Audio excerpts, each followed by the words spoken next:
Okay. All right, hang on. Excuse me. That's what I thought. This is actually stream 7. Boop. There we go. Keep it on top of things, as is my wont. I am your host, the Dumb Runner. Tonight. So, continuing the quest, we've actually made really good progress in Crumble down here. If you want to find the other half of the flute, perhaps we might be able to help. Yes, yes, we know lots of things about the mine. When you live in a place like that for so long, you hear things. Not voices, stories. And we hear there's a place deep underground that might be worth exploring. Deep underground, you say, wait a second, I think I know the exact place you mean. It's the Doom Rider. Runner? Yes, Babs? You're off to the underground to search for the piece of the flute, ain't you? Here, I want you to take these. Thanks. I don't know how tasty they are, but at least you have a bite to eat in case you get peckish. Thanks. Well, if you two lovebirds are quite finished, this flute fragment is going to fight itself. And we'll actually eat right now.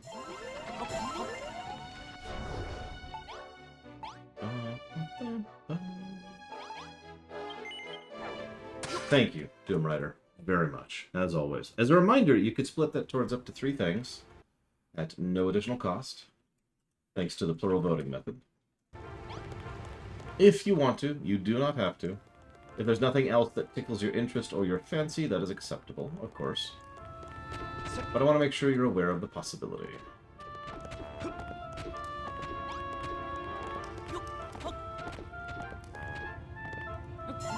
Whoops, that's the wrong button. Hey, Pika. Any word, good or foul? Hey, Ross. Still waiting. Okay. Yeah. Hey, you old runner. This is the spot. There should be a cave on the other side. You got it, Doom Rider. So that's going to be a sub towards Dragon Age block. Pokemon Arceus. Whoa, whoa, whoa. Hang on. Hang on. Pokemon Arceus. There we go. And the StarCraft block. If it makes you feel any better, I'm currently roasting here, Ross. Hey, Primarch.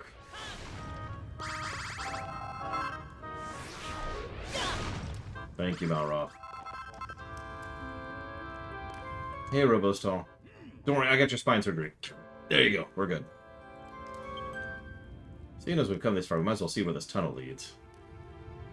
Goddess knows what ores are lurking in the shadows down here, but I'll stick to that. We're going to find another piece of the Echo Food, and we'll never get our hands on that gold. Man, if I could Robostall, I would without hesitation.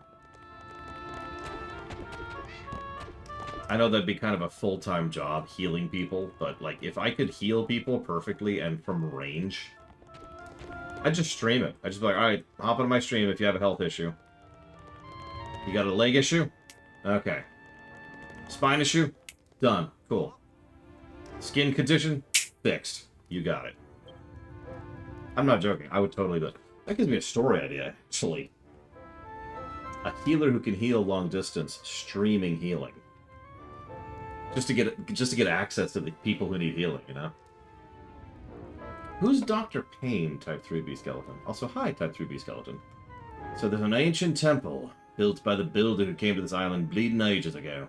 They say a huge earthquake burned it down here. You know what I'm saying? Maybe this builder was the same one the Harry Hermit friend told us about on the other side of the Isle Awakening. One thing's clear, though. The Children of Hargon haven't wrecked the place yet. Maybe they don't even know it's here. This must be what Ardelia was talking about. Maybe the other half of the flute is inside. No, I know, Slifer. I myself have talked about that. If you gain those kind of superpowers, especially ones that don't give you power over others, then you need to keep that secret. Because the best possible case scenario is that people will A, try to worship you, B, try to kidnap you, and C, try to claim you. Oh, and D, try to dissect you.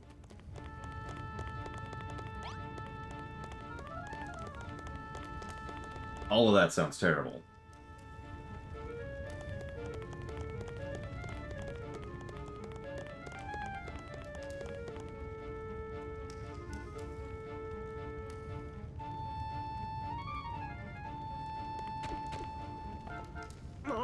place is unbelievable. I've never seen anything like it.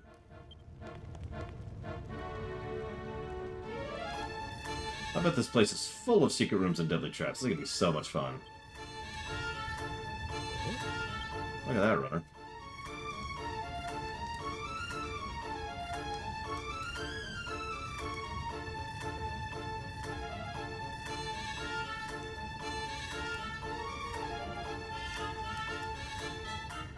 Hit Savacom? Jeez. So it looks like we need to fill in the statues. Okay. By the way, hi Savacom.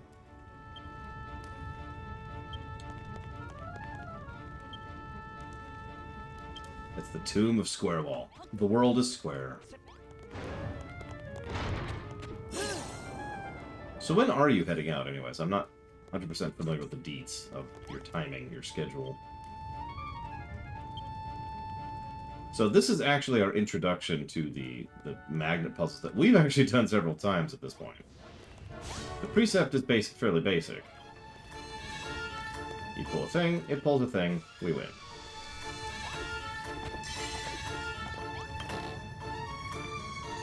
I am Gino. Behold my glory. I think you did, Sean, because I remember it pretty distinctly.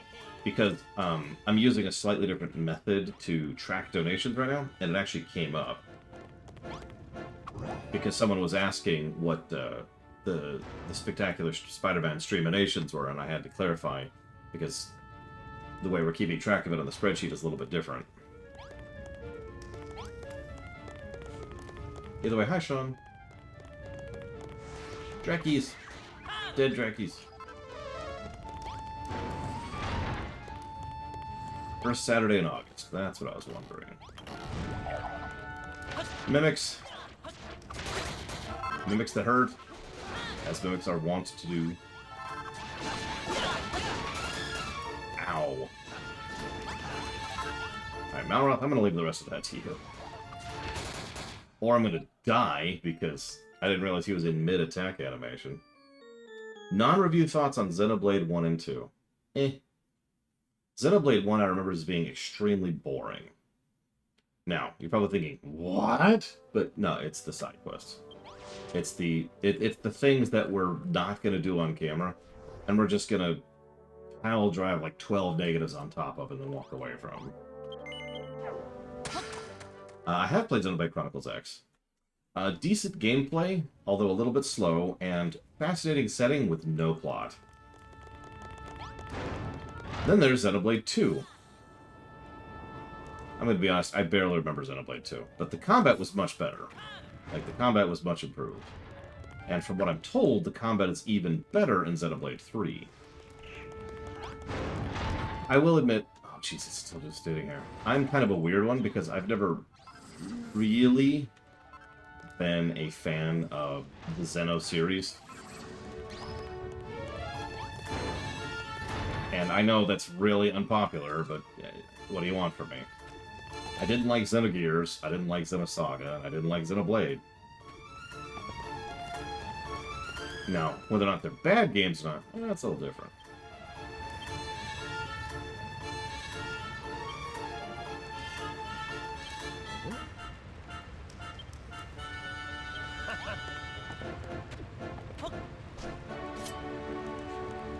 I will say this, almost all of my negative thoughts about Xenogears actually boil down to the gameplay, and I know what you're thinking. Oh, Disc 2, right? No. I have really bad memories of Xenogears' gameplay.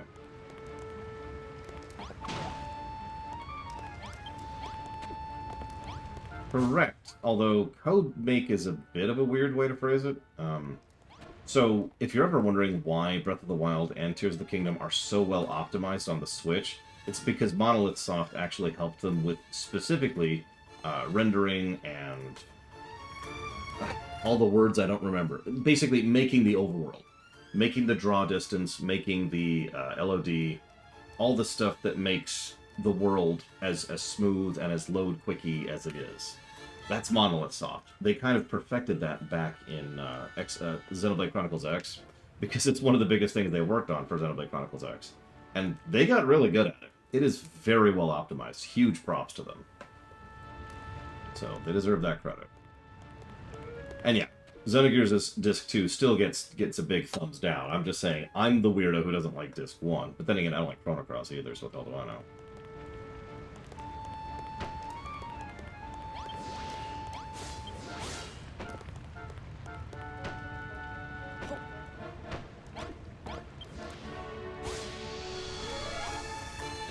I mean, I don't want to sound negative, Robostal, but that's really normal.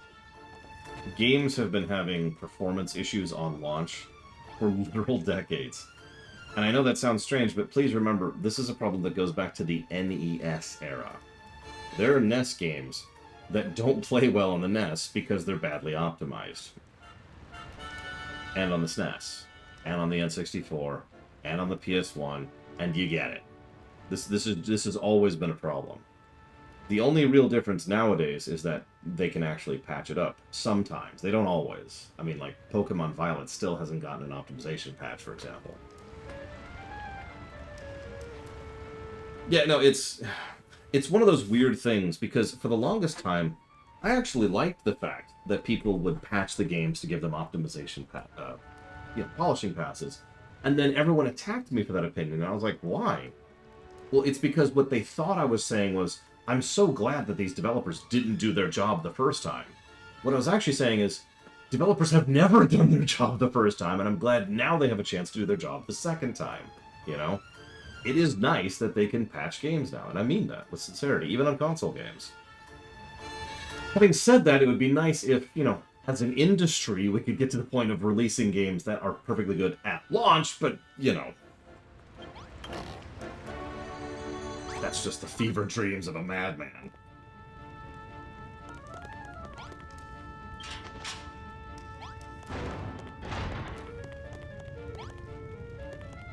Yeah, Starfield will not be bug-free. We all know it. We all know it. Nobody is expecting Starfield to be bug-free. Even the marketing department's like, yeah, there are no bugs at launch. Hey, Zar. Don't mistake me. I am legitimately looking forward to Starfield. That game's gonna be buggy. I should come up with something to do if we don't encounter any major bugs. Yeah, minimal bugs would honestly impress me. No joke. No, Balroth is the best character in this game. He's multiple positive worthy, no question. So last time I fell for that trap. We're just gonna keep it going now. Yeah, the odds of me being through the queue by the time we get to Starfield are pretty low. Oh, okay.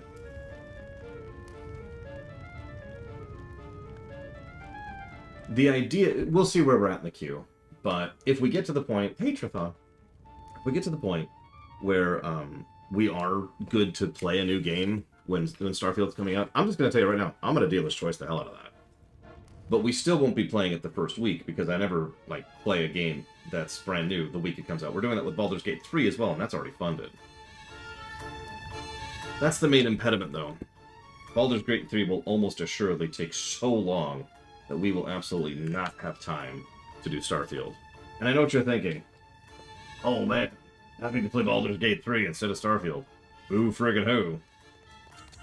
I'd kind of rather play Starfield of those two, if I'm being honest.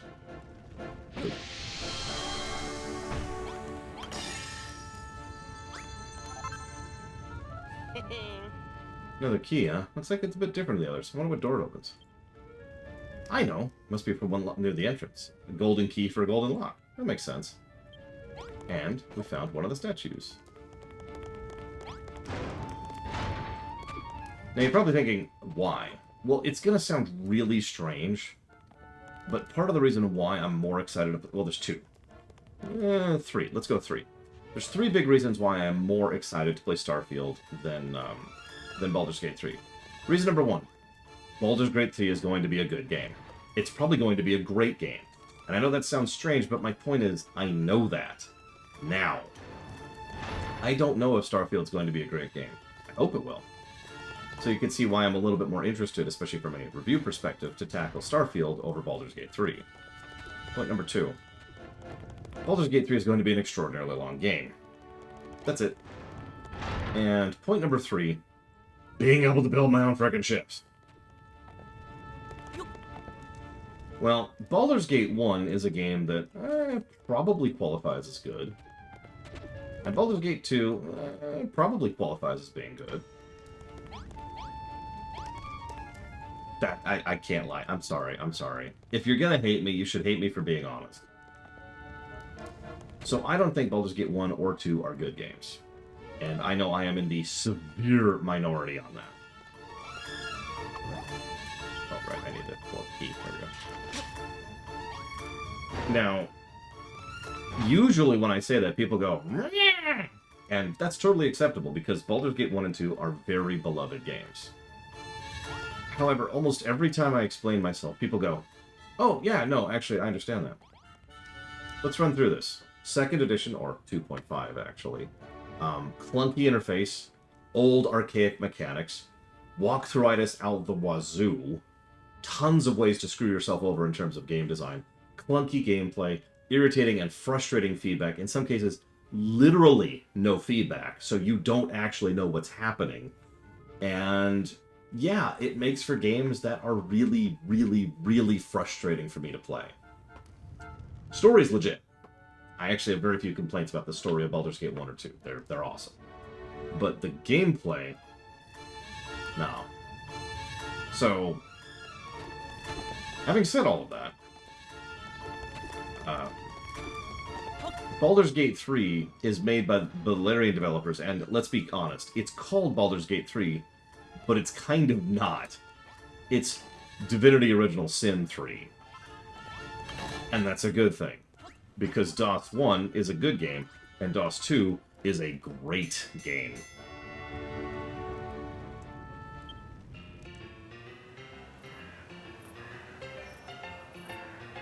Alright, I need someone to shoot me really quick. Yeah, no gold. We didn't find any gold yet. So,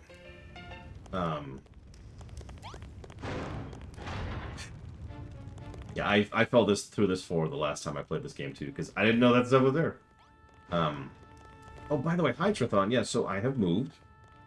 I am not done moving. I'm currently hanging out like in a temporary area. So this is not my actual studio. This is literally just a room where I set up my computer so I can start streaming again. Hence the terrible visual and audio quality.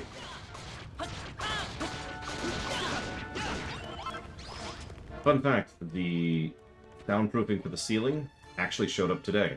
So there's this giant pile of soundproofing and insulation out in the driveway.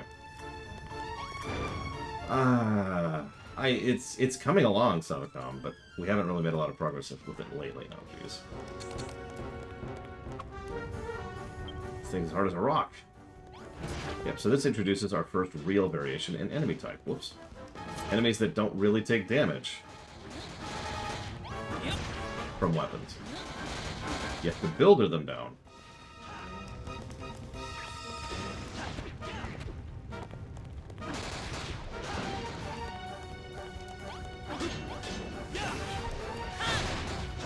I should have done that. It took too much time. But yeah, I guess you haven't seen any of the streams, because about a month ago, well, okay, about 2 months ago, I was trying to renew my apartment complex lease. Failed at it. And so then I moved on to successfully being kicked out of my apartment complex, which was probably for the best. And now I'm here. Hi, Evo. That's true. I was specifically blocked at attempting to renew my lease, which is just scummy, to put it as nicely as I can. 700 years, Yura. Or until I win the lottery. I guess that's it for that. So yeah, I'm here temporarily. I'm going to be in my studio at some point. I honestly anticipate it taking at least another month. The floor needs to be finished. The doors need to be installed. The ceiling padding, the insulation needs to be installed. And then the ceiling tiles need to be installed. That's it, though.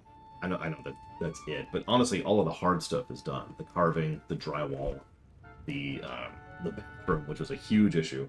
All of the electrical stuff has been run, and all of the water stuff has been run. So, yeah. Tell me about it, Crazy Horse.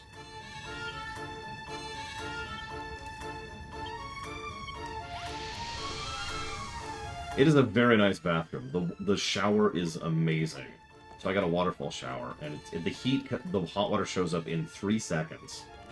And I've been using this brand new soap, which was actually kind of a gift from my sister, which smells really good. I can't describe it to you. I cannot describe to you the smell of this soap. It smells so good. Imagine if you concentrate raspberry and like cream into a scent, and that's what it smells like. So that's what I get to go to bed smelling like. It's great. Anyways, so Blade Terval asked what's going on with Baldur's Gate 3 in terms of the other thing, which is it's been in early access for years. That's it. That's the easy answer. Czar says, how do I stop fearing consequences when playing an RPG?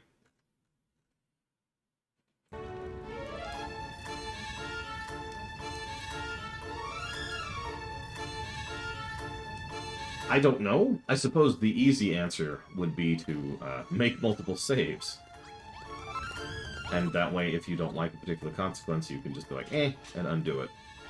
I know that's not a great answer, but that's probably the only answer I have for you there.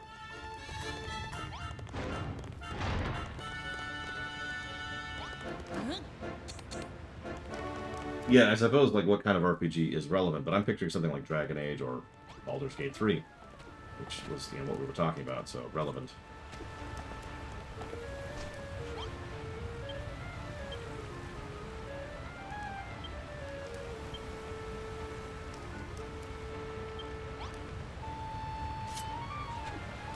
Wait, we have brain meats? Yes, I had a very good lunch. I got to hang out with all 3 of my nieces for a bit, which is always a good thing.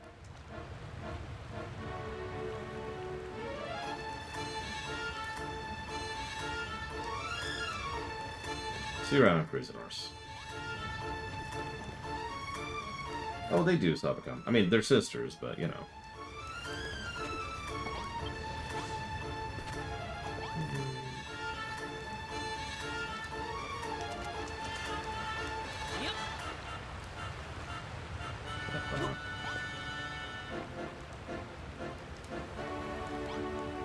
Well, imagine an RPG, but instead of killing, you build. That's how I keep explaining this game to people, and I think I'm pretty happy with that explanation. Oh. That would be funny if I could just do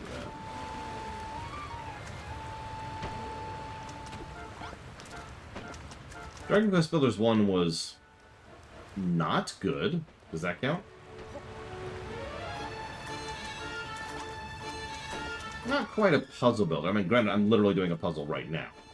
But more like just building. You progress through the game, through quests and through, you know, the story, by building.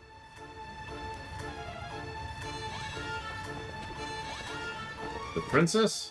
Well, I was really, really hungry one day. I'm kidding. We'll come back to the princess in a bit, hopefully. I'm really hopeful. I mean, we'll probably finish Crumble Done today.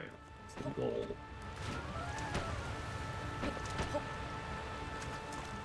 I would like to make a little bit more progress to make up for the fact that I have not been making a lot of progress lately. Kind of self-inflicted. But still, I was actually thinking about this today. One of those things I don't really tell you about streaming. Ironically, if you stream one thing for too long, people get bored of it. And I know that sounds strange because most people stream only one thing, but that's not really what I mean. Most people aren't a variety streamer. Yes, Eva. I don't know. Depends on the game. We should be able to pull this here. And pull it this way.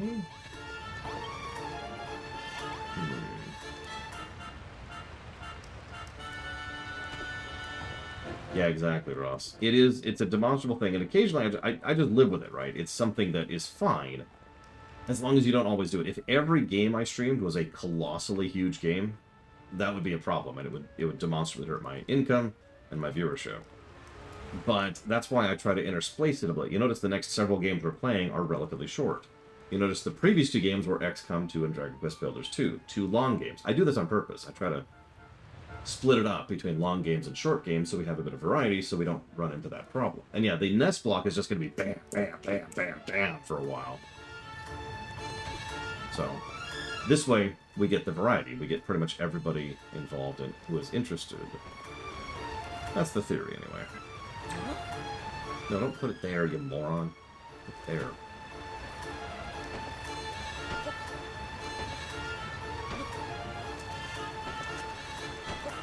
That should do it. There we go.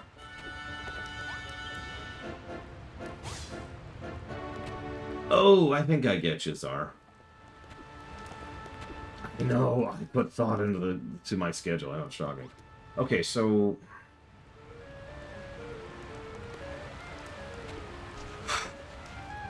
I guess it depends on what your afters are. I know that sounds like a non-answer. Something I enjoy is being able to have consequences for choices in a game. And I suppose you're going to be like, duh. But no, I mean, like, the point is because I enjoy that, it's easier for me to not look up something because I don't want to. I want to have whatever I choose to land, right? It's the mentality that goes into doing those wonderful little, the pseudo Iron Man mode runs that I like to do. But that's my mentality. That depends on what I'm into it for, right? The catch there, and the reason I call those pseudo Iron Man pseudo Iron Man mode runs is because I always retain that option to undo it. I always retain the option to go look it up or do whatever, right? And that's kind of the point. For me, and this is just me, admittedly, but for me, having the option helps me to not use the option, right? I'm sure at least some of you are the same way.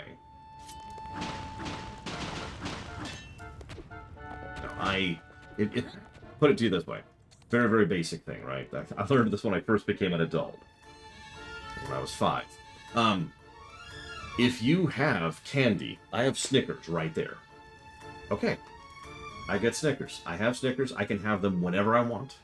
I can have 5 of them right now if I wanted to. Having that choice, that freedom, that power, that makes me feel better. It gives me... You know, it removes all the tension and or anxiety from the situation. I'm not craving sweets because I have access to sweets. Make sense? I do love ice cream Snickers, yes. Who doesn't?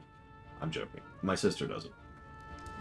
It's the same thing with the RPG thing, though, to tie this back to the original question.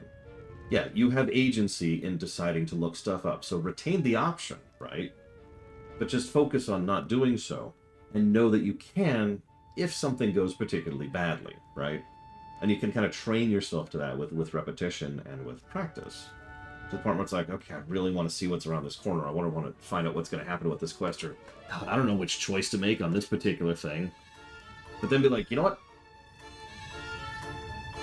I'll look it up later.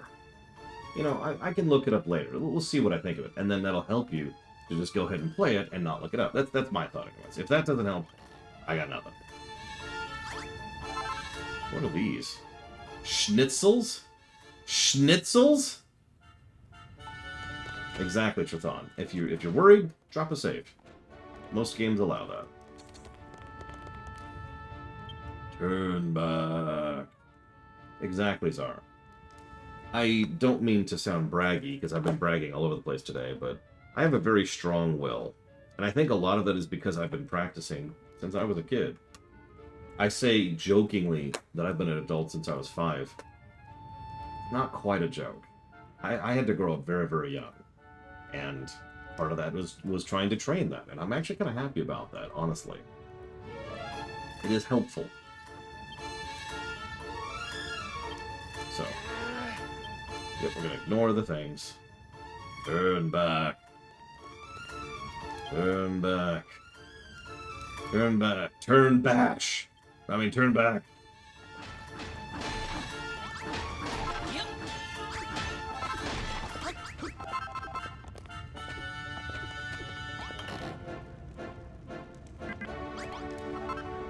Hey, an Yggdrasil leaf.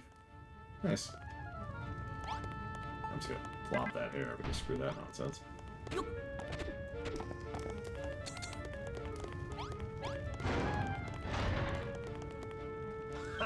Second statue. I'm sure something good will happen when we do this, is what he just said.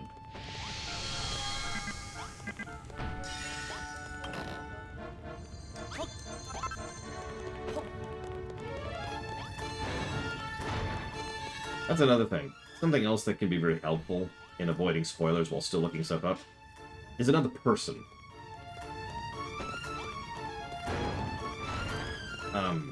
Let me try and explain what I mean by that. Let's say that you want to look up something. So you Google, like, game name, and then character name, and then quest name. Now, you will probably get something related to whatever you're looking for, but the less info you have on it, the more vague your search is going to be, the more likely it is you're going to get information you don't want, right? The more likely you're going to be spoiled, in other words. And that sucks. Exactly, Primarch. You get another person in, now you have a smart filter. You have someone who can actually think and say, okay, hold up. And they can read through it and be like, aw, aw, aw. And then they'd say, okay, if you do this, it's going to have a consequence 3 quests from now. And they could just give you that very, very vague info, right? What's going on? It's another earthquake. Watch out, the statues are coming to life.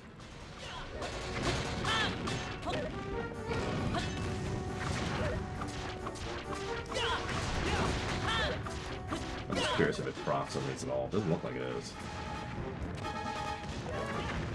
I mean, I've done that for years for a lot of people. Usually because, I mean, I'm just getting all my brags out today, apparently, because I have a huge body of video games under my belt at this point in my life. I have played a lot of video games. And I have a good memory, too. So, a lot of people can turn to me and be like, hey. I'll be like... And I can think about the answer I give them. Yeah, 10 years just of streaming. And I've been a career video game player since I was 3. I'm 41. Hi, Jay Palmer. I'm not meaning to brag, it just keeps coming up, okay? What do you want from me? God.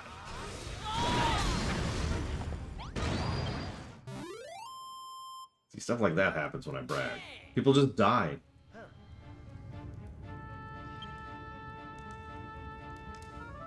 That's another thing, too. Even when it comes down to, like, the individual little side of things, right? Let's say you're stuck in a particular puzzle or a particular boss fight. If you Google it, what's probably going to happen is you're going to get the exact solution to the puzzle. But if you ask someone to look it up for you, or someone who's already played it, they can say... They can give you, like, a hint, right? They can be like... Maybe...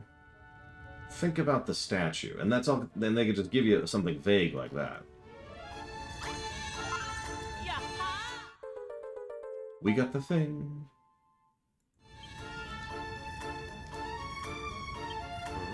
How would they go to all this trouble just to hide a piece of epoxy pipe? Maybe the rumors are true. Maybe you really can use it to find gold. Come on, let's go back to base. Okay. You do, Evo. Now. I mean, I hope you do.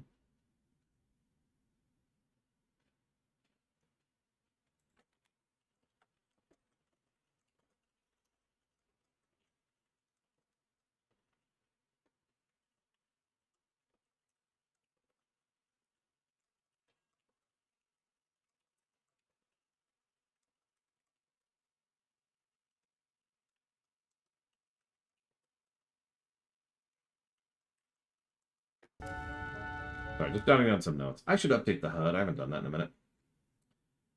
So I'm going to do this, and I'm going to pretend Crazy Norse isn't here. Actually, I think Crazy Norse isn't here. That's funny. So we're just going to... Some people don't have friends. You know, I'm going to say something weird. I think that shouldn't be a thing. Or at the very least, it should be up to the individual, rather than just be a state. I think that we've reached a point in our development as a culture, as a species, where we should have access to friendship if we want it. Because, come on, right? Like, Savacom lives like I guess like 200 miles that way. Evo lives like 2,000 miles that way, and Mr. Red lives like 1 billion miles that way, and yet we're still friends, right? You get my point? And I know that it's different in person. I do get that. I understand that. But we can still, even with the limitations of what we have and not being able to teleport around, we can still have friendships. You know what I mean? It is my honest hope that the next generation will be able to grow up being able to have friends, or at least have access to friends, rather than being forced to have nothing. Because when I was growing up, that's what I had. If you've been paying attention to any of the times when I talk about my past or like my growing up thing, you may know that we moved a lot. We moved constantly. In several cases, we would move multiple times in a single year. I didn't spend more than, I think, like 9 months was my record until I was in high school. No, that's not true. Until sixth grade, excuse me. Didn't spend more than 9 months in a single location. So we moved constantly. So, thank you, Crazy Horse. So I didn't have access to friends because I didn't have a chance to really meet anybody. I was always the new kid in school, or the new kid in the neighborhood. I didn't get my first real friend until 1999.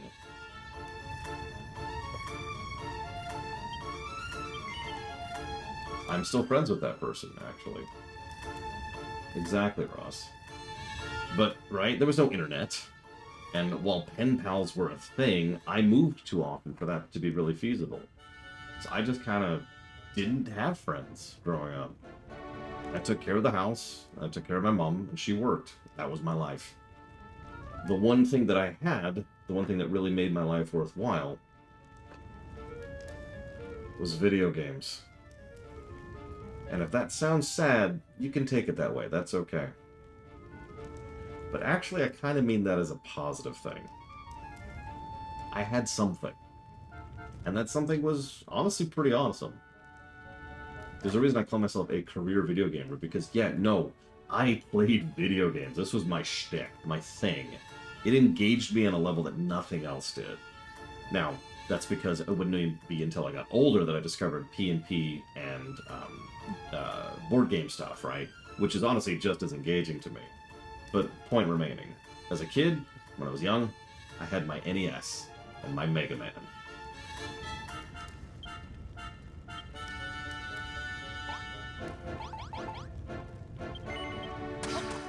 And now you know what Williams' story arc came from.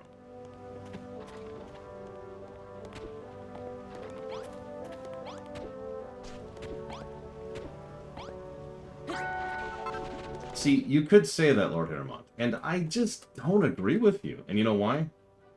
Because my best friend in the entire world, not counting my sister, I still haven't met in person. I've known him for 24 years now. Never met him.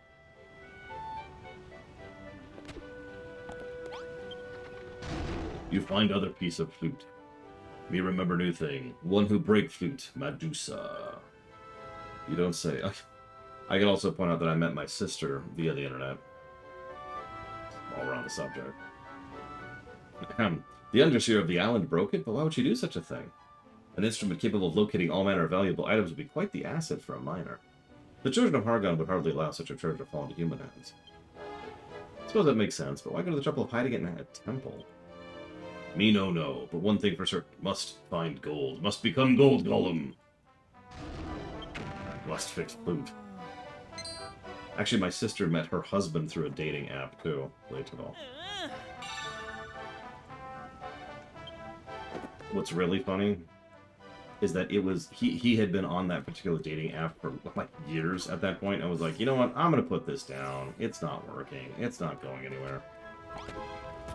Oh, hang on. There's this one last person, and that last person was my sister. I'm not making that up. Remember when dating online was a weird thing? I do.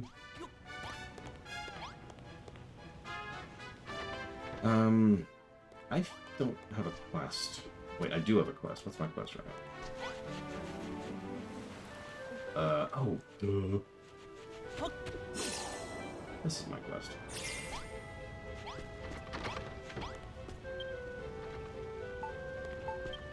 I do get your point, though, Lord Harriman. To be completely honest, I do get your point. Because I am a very firm believer in the fact that there's a difference between friends and acquaintances. I guess my overall point would be I think we're both correct. I think the interconnectivity of people is a good way to have both acquaintances and to eventually develop friendships. So, that's my take there. New tool, new plus to gameplay. This tool is kind of awesome, no joke. The flute, so it's not actually all that useful here because we're primarily using it for plot purposes. But eventually the flute can just find a thing. Whatever thing you want it to find. And that is extremely useful. And I'll show that off when we do our next little island, because I kind of want infinite iron on the next island. So I think it is the Echo Flute. It made the Echo Flute. You might not know this, but that flute is a long-lost treasure of Crumbledon. The place you found the missing piece of an ancient temple used to be on the surface, but bad Medusa collapsed the ground underneath. The Underseer despises beauty, shiny metal, nice building, pretty face, all of these things. Anything she dislikes, she destroys or turns to stone. That's why she turned Goldilocks into a stone golem, why all metal became rock, too. She wants to remove all beauty from our sight, to drive us into despair. Oh, that's got us thinking. We need to be careful we don't get turned to stone, too. Oh yes, pretty face, must be careful. What about the flute? You play it, and I'll guide you to gold. Okay.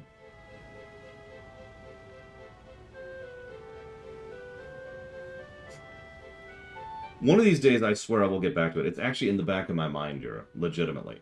It's just, I lost so much time with the move that I'm kind of trying to play catch-up, you know? But it's still there, I swear. I've still got it installed. I've still got the level.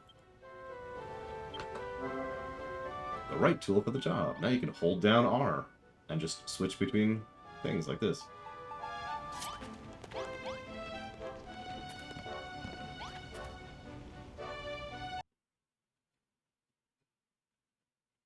If I could just get past that one jump, Yura. Bonk.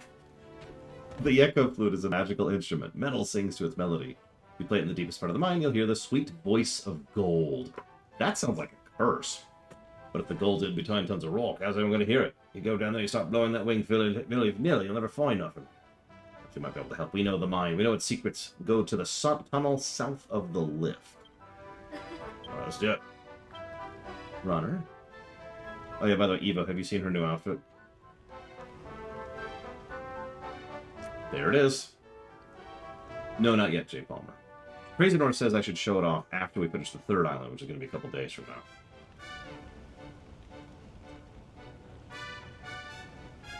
That's great, isn't it? Yes, she's now wearing fishnets, and she's done her hair slightly differently. Actually, I don't think she needs a sweater in, this weather, but she's probably more comfortable than most of the people wearing, clothing around here. Anyways. Yay, thanks for the food. If anyone around here can take that gold, it's you. But I don't want you taking risks for a few nuggets, okay? I mean, I'd wear that. I would rock this dress. Runner, are you sure we can trust her? She's always plying you with food. I think she might be up to something. Don't be silly. It doesn't understand a woman's heart one itty-bitty bit. Alright, enough idle chatter. Get down to the spot. Alright. Let's go find us some gold before the day's over.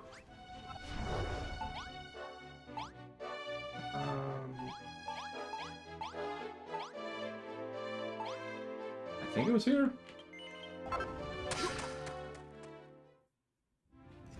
Okay, blue I could see, but I can wear red. I can wear most colors.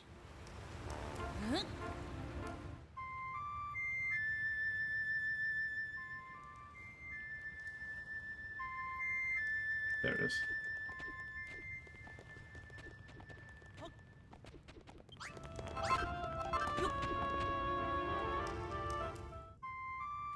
Kind of J. Palmer. There's more to it than that, but that's all I'll say for right now.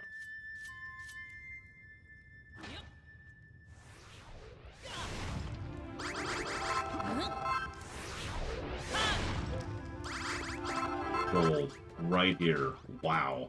I think I lucked into this. This is not where she told me to go. I haven't got a chance to see it yet. Or more accurately, I saw it, but I haven't got a chance to look at it. You know what I mean?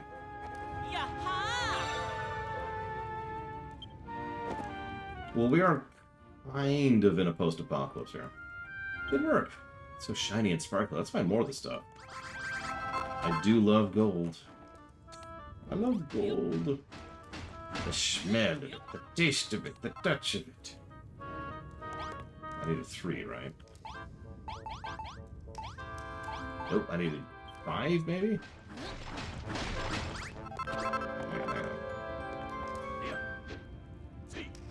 Yeah, we'll talk more about that when we get further into it. Anyways. Get in here, you gabble of dribbling divvies. We've got gold to mine. So it looks like we will unlock at least 1 gold thing for the end of the day, which is good. I was hoping to unlock all 3, but eh. It actually does, J. Palmer. This gold is here, but nothing really indicates where it is. So if you know where it is, you can get to it. Okay, so that's that one down.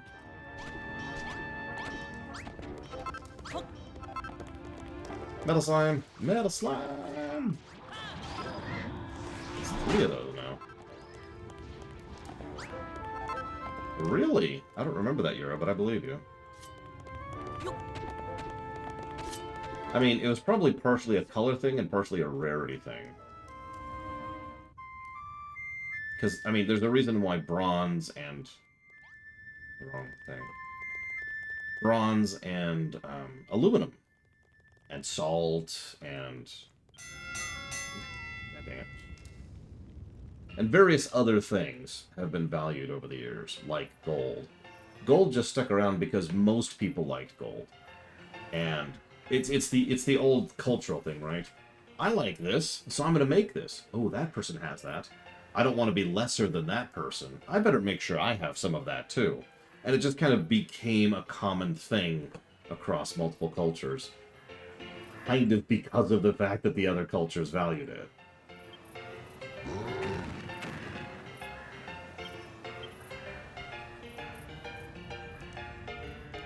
Yeah, tin was a huge deal. It's actually...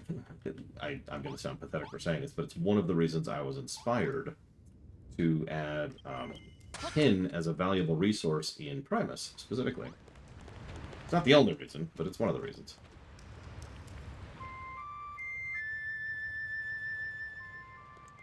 This way.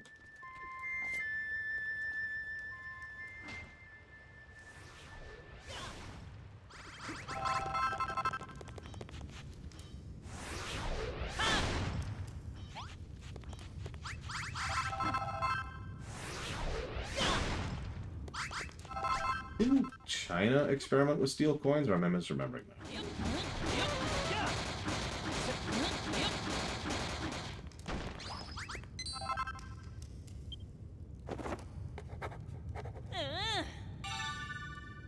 Wrecking ball.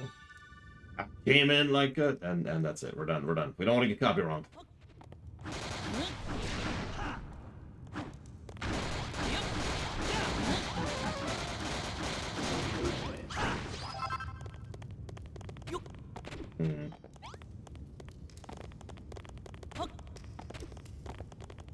I believe you, J. Palmer. I have a vague memory of someone somewhere actually specifically using, or attempting to use steel coins, and it just didn't take off.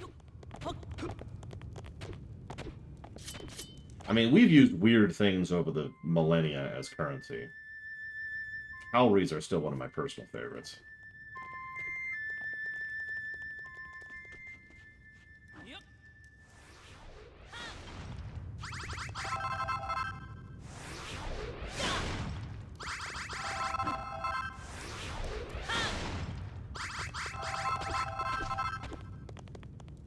Heal slime.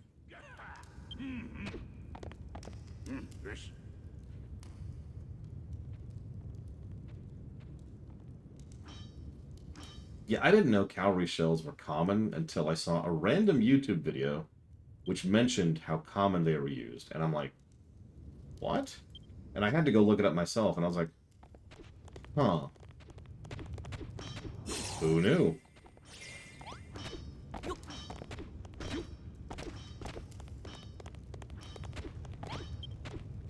Greetings, strangers. Have you come in search of gold? I love the stuff, but my wiggly tentacles are absolutely useless when it comes to digging it up. There's plenty of gold here, but if you're searching for more, have a look to the northeast, near the Great Big Lift. There might be some behind one of the walls. Oh, and if you do the the grotto where the enormous mushrooms grew, there might be more gold near there. There's probably even more splattered about the place, but you'll never find it without the flute. By the way, it's a very nice hammer, but there are better gloptions for speculative mining, you know. Explosives. If you get a few bomb shards from the bombs, you could figure out what to do with them. Gold by the lift and the mushrooms, huh? Okay.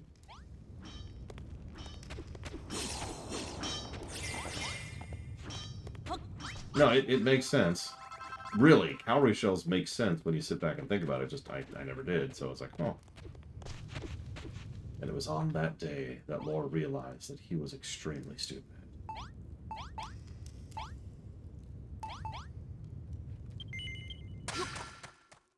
I know, Crazy Norse. Fun fact, if you recruit healing monsters, they do heal you, and it is exactly as useful as it always is.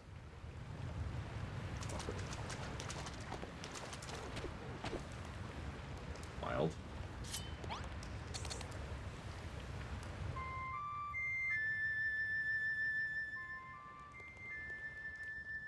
Nope, I was right.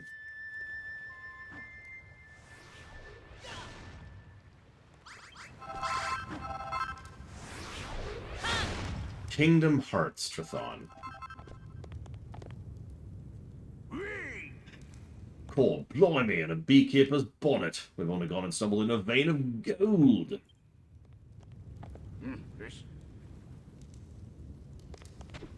God damn it, Donald. No, it is not, unfortunately, Melkor. You can only co-op on the islands or on the main Isle of Awakening. That's it.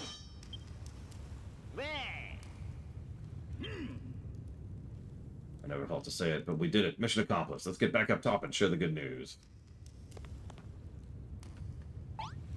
Oh God, I can't do my Donald voice. Yeah, it's kind of a joke, but it also kind of isn't. Donald is just the worst healer.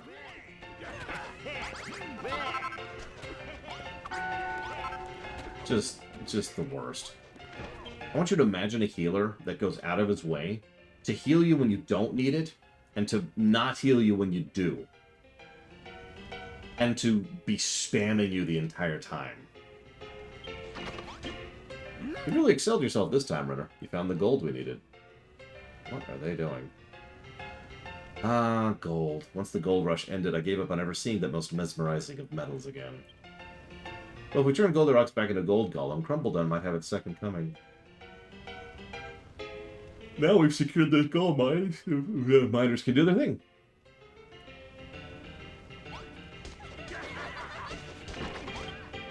You know what? You've been grinning like a loony since you find that gold. That's all well and good, but we ain't out the woods yet. We need to find a few more bodies. You need to level up. Okay. Well, we're actually pretty far from that right now, so... Found the gold. The swimming pool is going swimmingly. There's one thing. The smell these muscle-bound miners reek is to high heaven. I ask you, I beg you, renovate our shower room. We need 4 showers. Hang on. 4 showers, 2... So, okay. A rail, a screen, a light.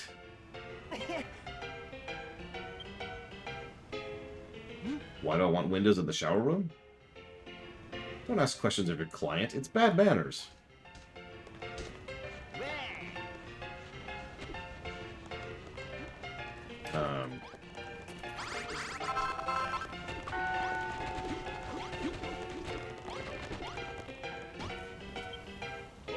Ever since we found the gold deposits, you've been looking chipper.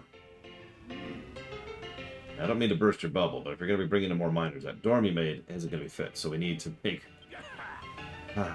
more stuff. 3-star. Oh, jeez. Okay. Yeah, that's another thing. Donald has a really bad habit of The AI in the earlier games can't distinguish targets, put it simply. So you'd run into the problem of he would heal on command someone else who isn't you. No, he would, Malcor. I've actually been wanting an ARPG with proper gambits for years. And we still don't have one. And we never will. Any questions? I need more... Okay, so I need 3 more shower heads. Exactly, Pathan. It's like, oh, dang it. Speaking as a huge fan of the Kingdom Hearts series, yes, the Kingdom Hearts series can be bad.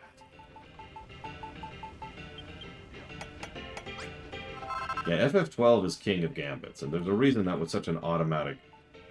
will be such an automatic positive when we get there. Sorry, I just remembered that's actually an out-of-date review. Why do I have so little silver?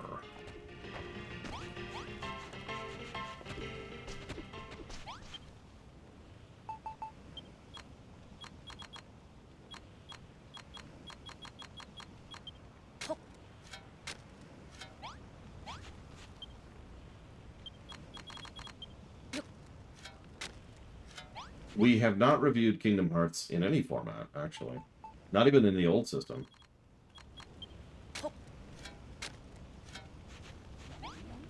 Yeah, don't play calm. Don't play calm.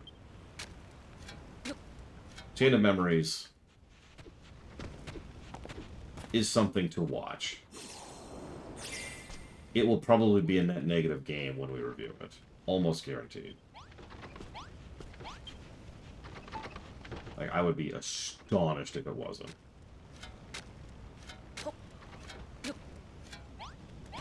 Oh, Trithan, this game's awesome. I mean, do you see how many positives I'm shotgunning at this game? We're on the 2nd stage, by the way. Now, granted, there's only 4.5, but still. This is a really good game. Like, this is probably going to be top 5 territory. I don't actually know. Play to all, to be completely honest with you. Kingdom Hearts 3 will probably score very well. Honestly, even 2 will probably score very well. And I'm not a huge fan of 2, even though it's the fan favorite. I'm pretty sure 1 won't score very well either.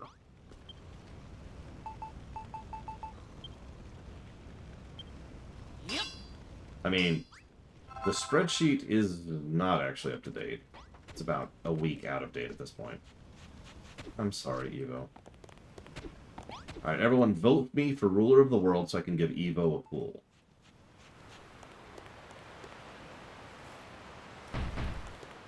No kidding, prisoners. As much as I've complained, and I do, about several things, and I have, this is just a damn good game. Listen, Evo must have a coal. Yeah, Birth by Sleep is going to score pretty well. Birth by Sleep will probably be worse on the story axis than several of the other ones, but it's still going to do very well. Where's the... Oh, right. Silver. Okay, so let's grab a few of these.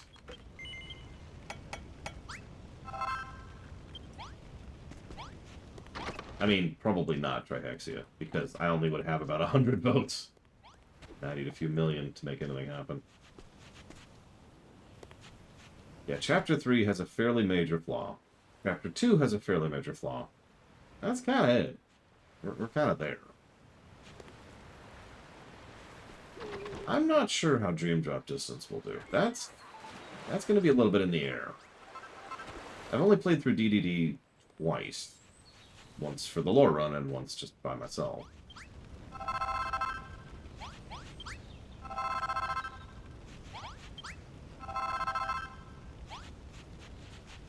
In contrast to all the others, which I've replayed multiple times at this point.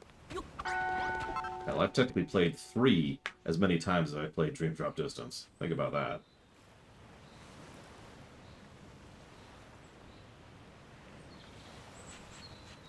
That's true. No Donald and Goofy. What's to gameplay? I can't do it. I can't do it. Will 1 be a net positive game? You know, I'm not sure. It is actually a real possibility that Kingdom Hearts 1 will not be a net positive game. And I know that raises some hackles, but what do you want from me? I will not sing Finny Fun in Palpatine's voice. Again. For those of you who think I'm joking, no, I actually did do that.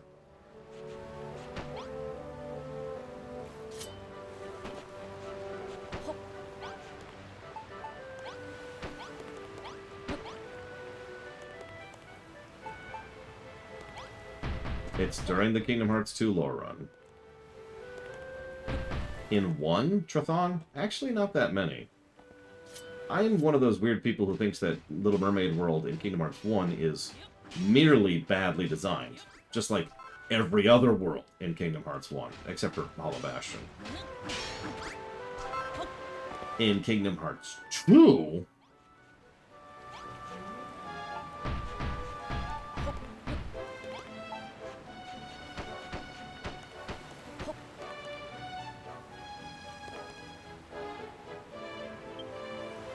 where's my...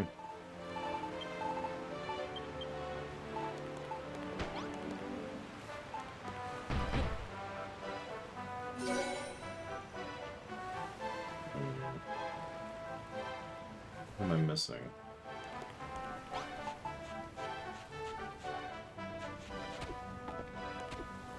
I mean...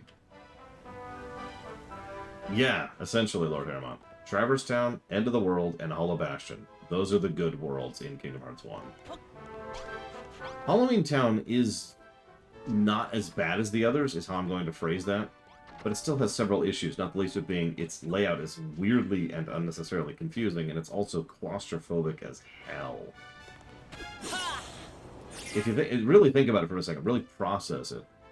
Halloween Town in Kingdom Hearts 1 is minuscule. Like, every room, and I'm going to call it that, room you go through is this tiny little area. And then you go through a warp hole, and then you end up in another tiny little room where you go through a warp hole to go through another tiny little room. It's choking going through it. Yeah. 4 showers, 2 rails, 2 folding screens, 2 light sources. That's what I'm missing.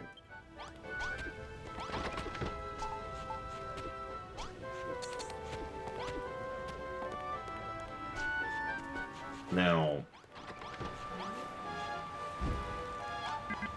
I'm not legally allowed to talk about the Winnie the Pooh world in Kingdom Hearts 1. Because if I do, then I'm going to start screaming. I may never stop. With the additional shower heads, our muscular friends won't have to wait an eternity to rid themselves of their musk. Pardon? Why does the shower room need windows? Honestly, did nobody ever tell you that curiosity killed the cats? However, I think I shall give you an honest answer this time. The miners spend all day in the cramped confines of the tunnels and all night cooped up in that dingy pub, and we're just going to pretend that roofs exist for a second. I thought that if we were to provide the residents of Crumbledun with an airy, open shower, it would be only beneficial to their spiritual well-being. Let me make one thing absolutely clear. I asked you to make that shower room with only the purest of intentions. Dude, if you want to oogle naked guys, just tell me. I don't care. That means any depraved thoughts of yours are solely the product of your depraved mind and not mine.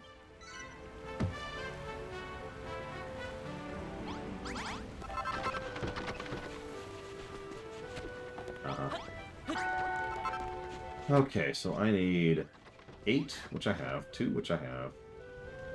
So now I need to raise the fancy level of this place.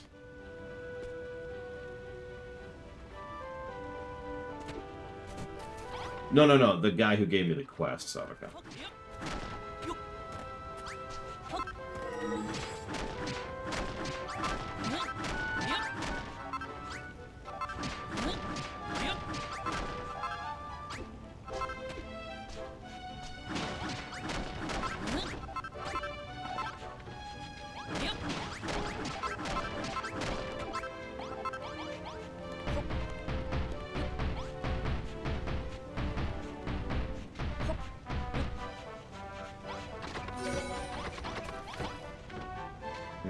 Okay, we need a lot of fanciness. We need all the fanciness to make this happen, I think. Okay. I know, Trathon. It's actually kind of irritating to me. Gold.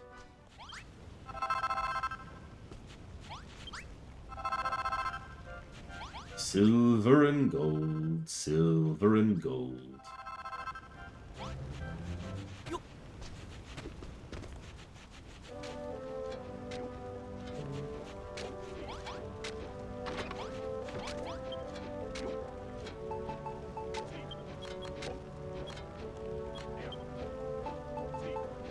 Yes, we will conquer all of Valheim.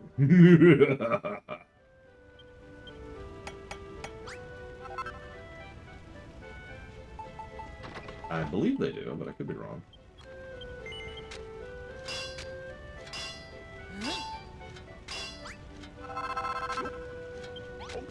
Hey, you want to hear a Star Trek joke? Rick Berman.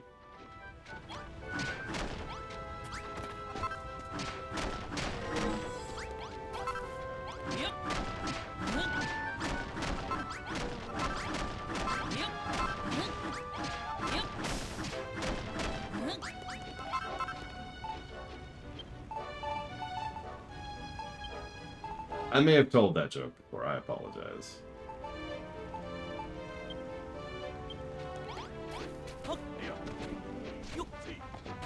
And that's a really old conclusion at this point, Sabacon, but yes, that is correct. The harsh reality is that Rick Berman was a sleazy, slimy scumbag of a person who is pretty much the reason we have Star Trek.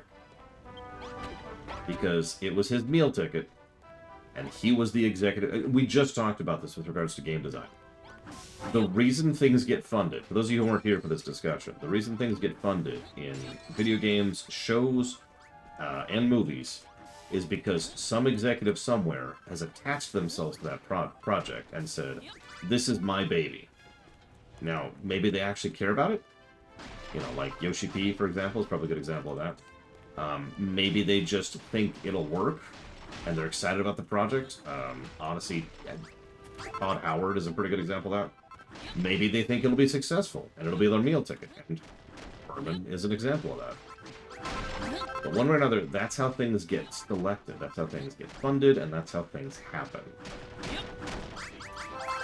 So, without a coming executive who was there to say, hey, I really want Star Trek to happen, we probably wouldn't have had Star Trek. At the very least, whatever we would have had would have been so wildly different as to be difficult to even predict.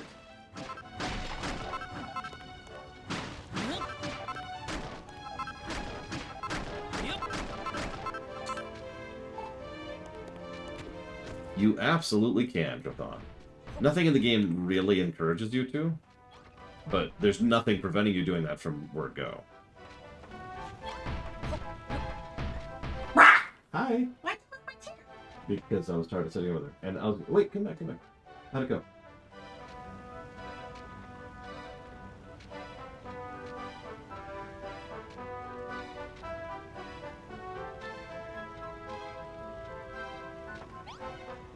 This is all.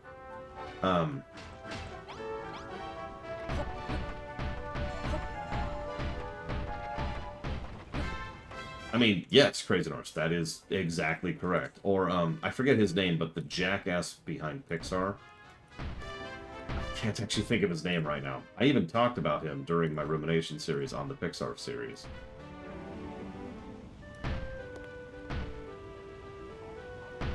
Can't think of his damn name. Whatever, it doesn't matter. Lasseter, that's him, Lasseter.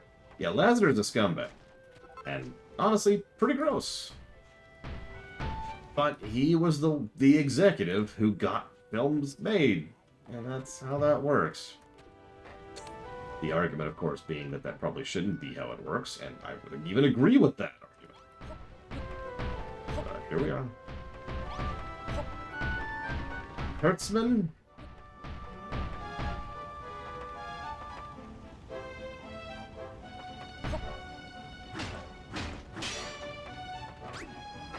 Is someone I'm probably not going to talk about. I think that's what we're going to talk about with Kurtzman.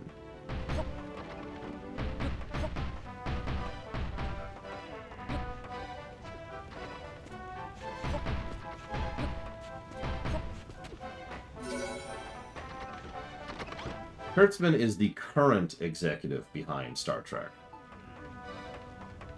He is the latest in a long series of executives who have tried to champion Star Trek as a thing. Okay, we're at fanciness level 2. We're nowhere near 3. Whatever, let's start plonking down chairs. Or beds, rather.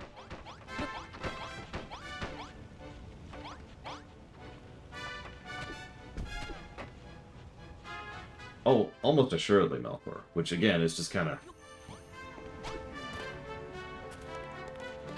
Yeah, I'm going to make some lights in a second. Unfortunately, we're out of gold. Although we'll get a little bit more in a minute here.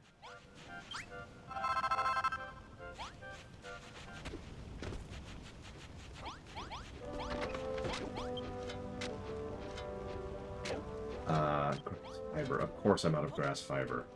Of all things.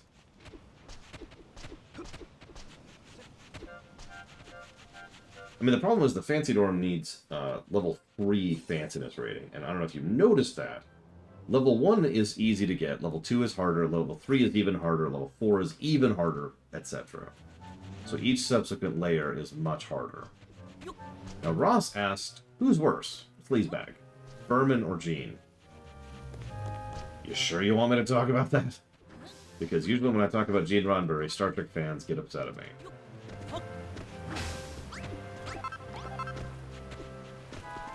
I was actually going to do it during my break, but then I ended up hanging out with my nieces. Okay, so let's just get this out of the way as bluntly as we can. We have no legal proof that Gene Roddenberry was a rapist. But he was. Now, I could literally stop the conversation right there, because we're done. We have successfully accomplished all we need to do with regards to determining which one of them is worse. Because that's life, right? That's true in a lot of circumstances and categories. You know, this is something that I feel like a lot of people don't really understand. You know, you ever heard of the "you're literally Hitler" argument? The reason that's so stupid, the specific reason, other than just common sense, is because they're equating bad with actually bad. And that's how I term it out. That's my terminology. That's how I call it. There's bad, like, you know, I don't know, getting a flat on your car. Or getting into a wreck while we're talking about cars. Maybe you got fired from your job. You know, that's bad. But then there's actually bad. And actually bad just universally trumps it. It's a whole other tier, right? Actually bad is being a refugee from a war-torn country and your home was just bombed. You see what I mean, right? They're just completely separate categories. And so, no matter what happens between Berman and Roddenberry, no matter how many often those two things are compared, Berman's never going to be as bad as Roddenberry because Roddenberry is actually bad. He crossed over that line. He did something that is simply completely unacceptable. The end, right? Now, hang on. Yes, Dame Celeste. See, I can sleep on it. Oh, but no! No! Whatever. Yeah, exactly, Melkor Blade. Literally cancer. No, cancer is much worse than that. Cancer is a horrible, disgusting little lump that needs to go away. Anyways, yes, this is a bed. Yeah, exactly, Blade. Anyways, so the reason I'm bringing all that up is because the very beginning of the conversation of Rick Berman versus Roddenberry is immediately done in favor of Roddenberry. He's worse. The end. Here's the funny part. If you decide to magically just kind of erase that particular part of history from history and just say, oh, that doesn't count. Okay, no problem. Roddenberry's still worse in every way. The laundry list of things that Roddenberry has done is so huge, it's actually terrible. I want you to imagine for a moment something bad Rick Berman has done. Go ahead. In fact, actually, go ahead and share it with me. Tell me something bad that Rick Berman has done. I will wait. There's plenty. There's plenty of things.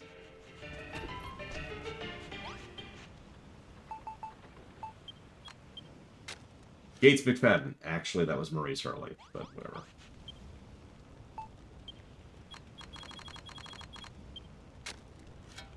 Nemesis. That wasn't really Berman either.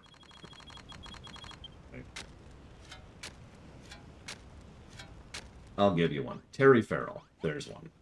The woman who plays Jadzia Dax. She was mistreated is the nicest way I could put that. And just... They hired her because she was a model, not because she was an actress. And constantly told her to wear a corset and push-up bras. And he was just really, really sexist to her. Like, I'm not talking about whatever minor thing you might be thinking of. I'm talking about literally telling her she should stick her tits out more on a regular basis. Tasha Yar is another good example, by the way. So, you know, pretty scummy stuff, right? Nothing cool there. Nothing good. Nothing fun. So that's pretty bad. Ended up getting her fired. He also completely torpedoed Wil Wheaton's career, essentially out of spite, and did the same with Terry Farrell, actually, while we're on the subject. So that sucks, and that's awful. Yeah, also Garrett Wang, thank you for reminding me, also torpedoed Garrett Wang's career. We could keep talking more and more about it. Rick Berman has done a lot of horrible things over the years, and I mean a lot. But Roddenberry still beats Berman, even just in TOS. My favorite example of this, and I hate to go straight for the jugular, but my favorite example is twofold. So Gene Roddenberry created Star Trek, right? Okay, that's a leading question. You know by the mere way that I said that what I'm about to tell you is that Gene Roddenberry did not actually create Star Trek. You know that I'm going in that direction. So a group of people, of which Roddenberry was one, got together and made the original ideas for Star Trek. Several people. Justman, Solo, DC Fontana, and Gene Kuhn, and Gene Roddenberry. That group of people, those are the creators of Star Trek. Now, how many of you have never heard of any of those people except for Roddenberry?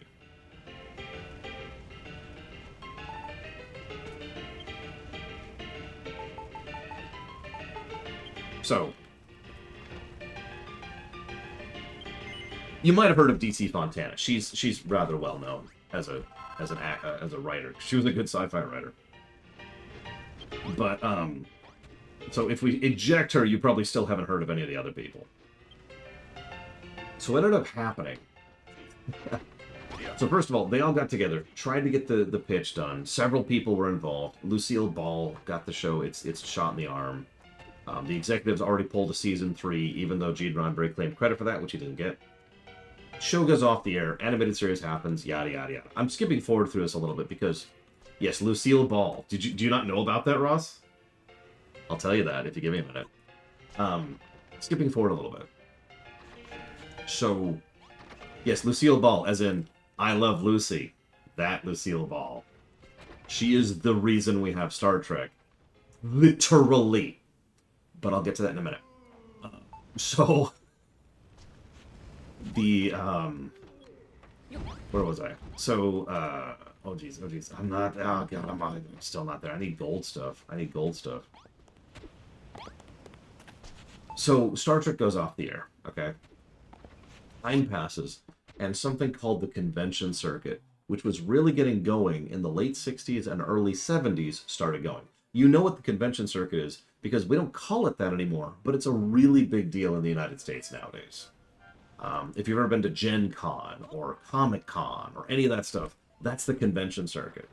But back in the day, it was just getting started, and a lot of people were really like, here in the States, were like, oh man, I could make a full-time career out of this, and they did. So several, and I've talked about this during the Rumination, several actors, and especially actresses, and some of the creators, some of the producers, would start going on the convention circuits and talking about Star Trek, and, you know, signing things, and reading lines out loud, and just being a part of the convention, and that's how they made their living.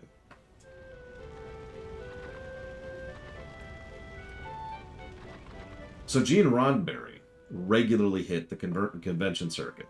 It was one of his primary activities, and during which he would constantly portray himself as the creator of Star Trek.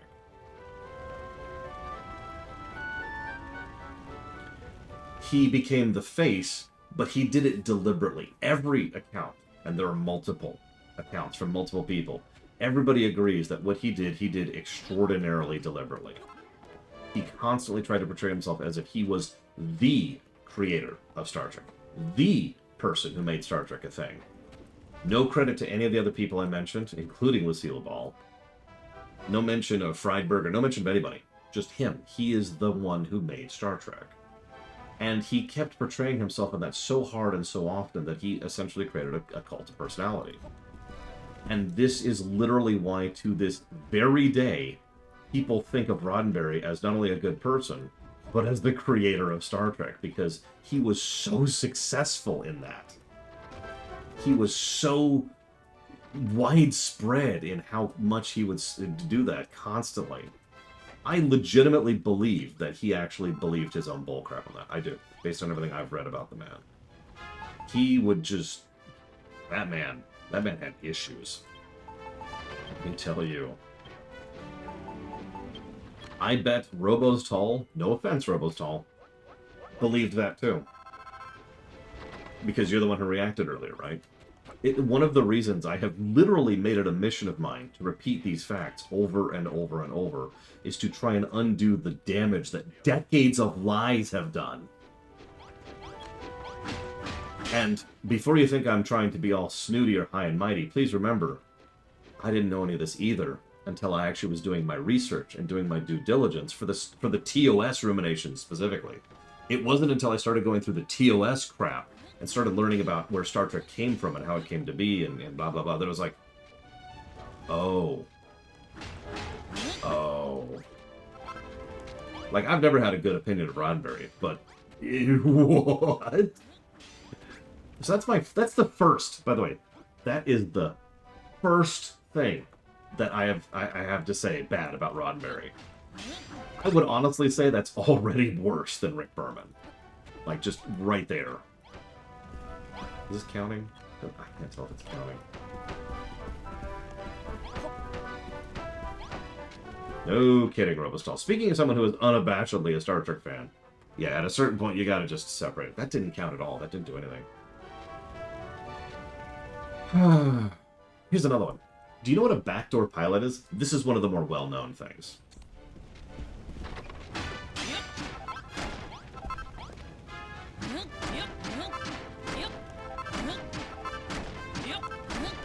So, a backdoor pilot is one of those weird, wonderful things that actually makes no sense, and the more you think about it, the less sense it makes.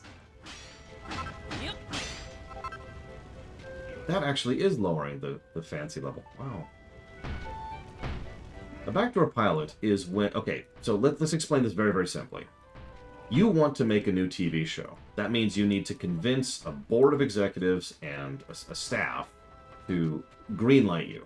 That means you need money and time and budget. You need new sets. You need new casting. You need all kinds of stuff. You need the line cameras. You need to set up shoots.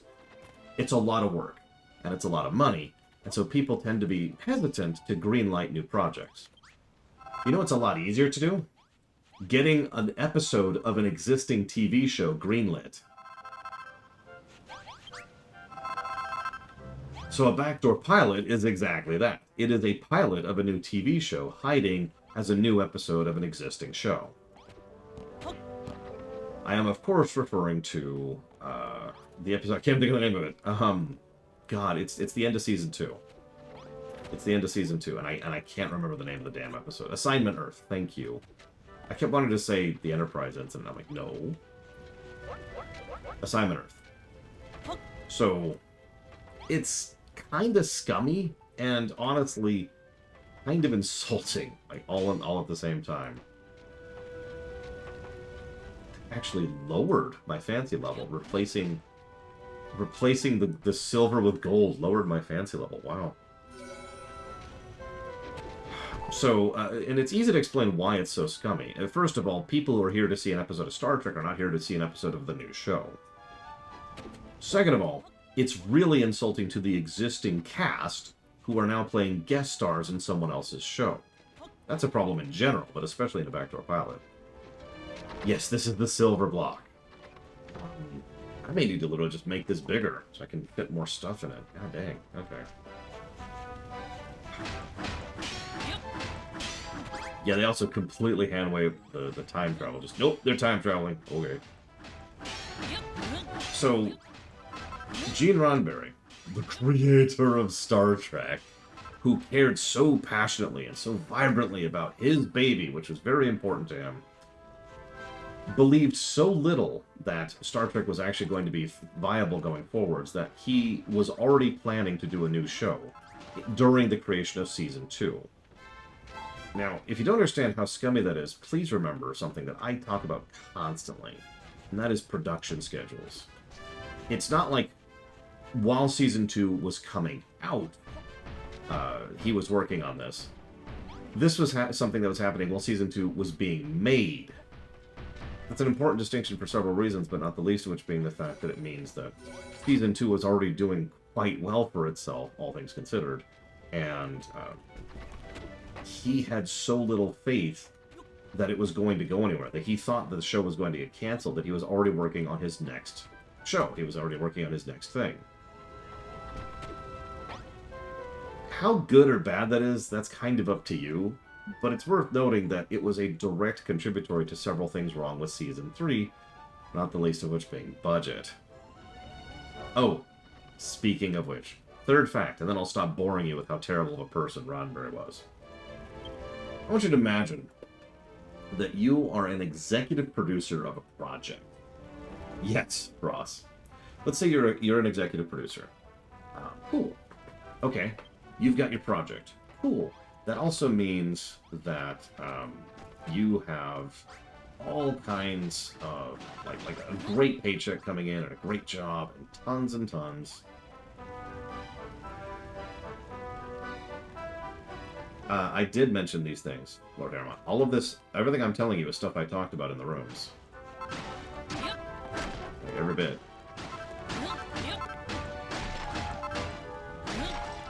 Anyways, so you've got an executive producer job. Yay! Cool. But, you know, you want more money. If only there was a way you could somehow have two jobs at the same time, and you get paid for both of them.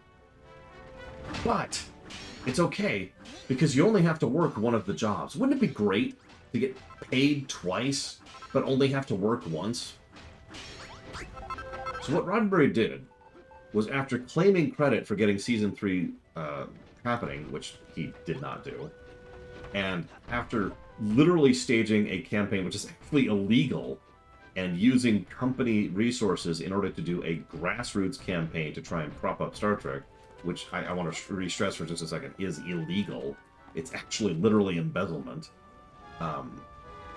He then got the job, of executive producer, and then left the studio.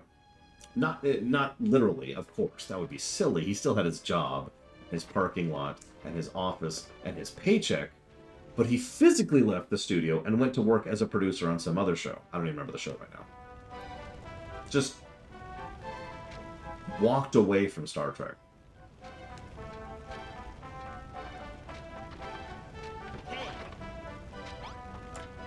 Now, for a little bit of creative irony, during Season 2 of TNG, Roddenberry was actually kicked upstairs. That means he was promoted to a position where he had no direct reporting lines, which means he had no real authority to tell people to do things. In other words, he was an executive in name only. This is also when TNG finally started getting good. I just thought I'd share that little tidbit.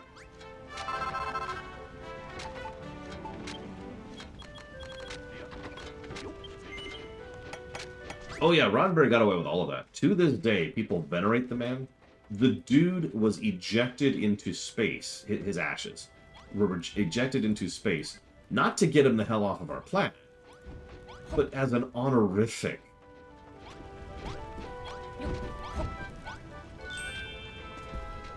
There. Star 3. Jesus. And yes, there's a reason why I call TNG Season 1 TOS Season 4. Because it is.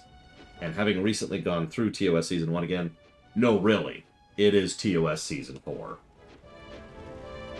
Blimey, the new dorm's bleeding gorgeous. I don't think I would call this gorgeous, but what the hell do I know? Can't have been easy making such a posh pad, but the boys will show their appreciation in buckets, I guarantee it. You know, the more miners that move into town, the more this place is starting to feel like the old Crumble Dun. More miners means more rivals for Babs' affections. But I won't give up without a fight. I'll deck every last one of them mugs before I let them take Babs away from me. You can do it, Trithan. Look at how beautiful it is. Lightbox, freaking finally.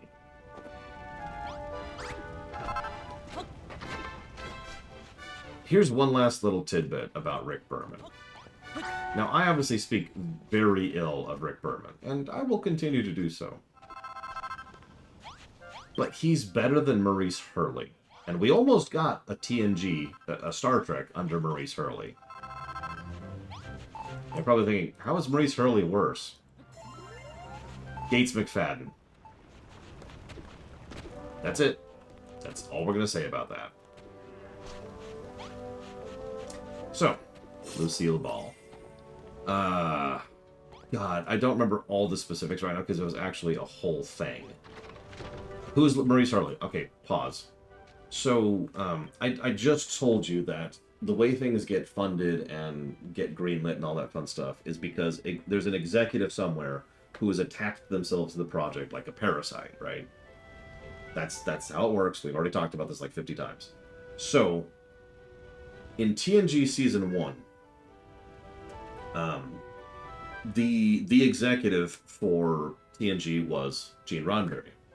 By the end of Season 1 of TNG, he was kicked upstairs, which meant several people were fighting over ownership over Star Trek. Now, Roddenberry was one of those people, he just wasn't very effective at it. So that meant there were two other people who were specifically and violently fighting over ownership over Star Trek. They were fighting over the bone, so to speak. Maurice Hurley and Rick Berman. That's who Maurice Hurley is. He gave us The Child,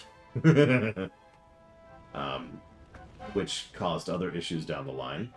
He is also the one who wrote Shades of Grey.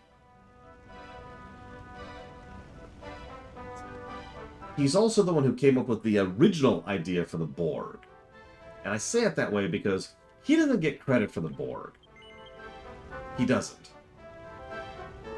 I'll talk about that story at some point in my life, but the point is, or I guess I think I already have. And something's got me! The Borg were originally an insect. The Borg were originally the bluegills. Let's just say that what it is. The bluegills, you know, the hawk from Season 1 Conspiracy. That was originally the Borg.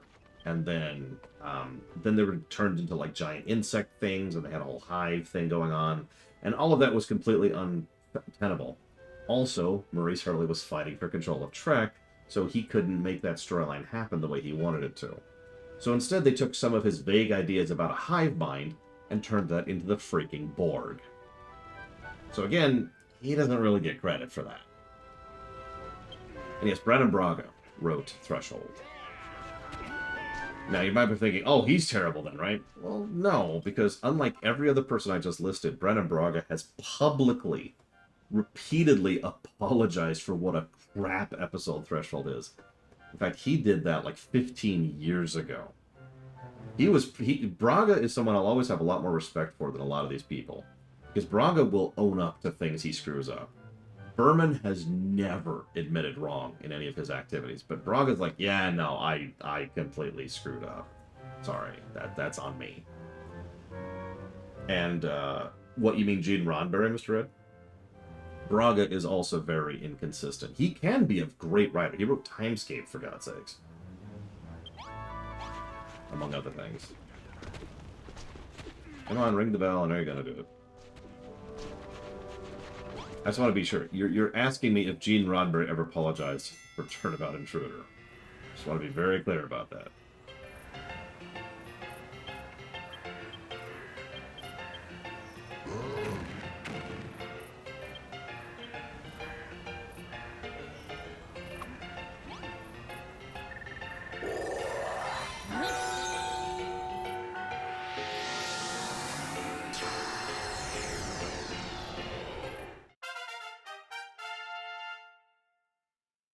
There's an interesting way to compare the dynamic between Braga and Berman. That's several bunny girls, because of course it is. So, let me put it to you this way. Brannon Braga wrote 7 of 9. Rick Berman put her in a catsuit. That's not me being facetious or surface level. That's what happened.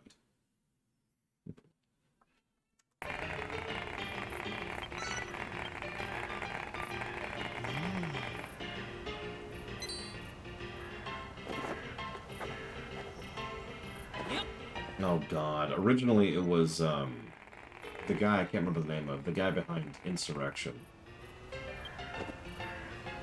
And then it was oh Jesus. Can't remember the other guy. DS9 bounced around several times before finally landing on Ira Steven Behr, but he didn't take over until like season 3.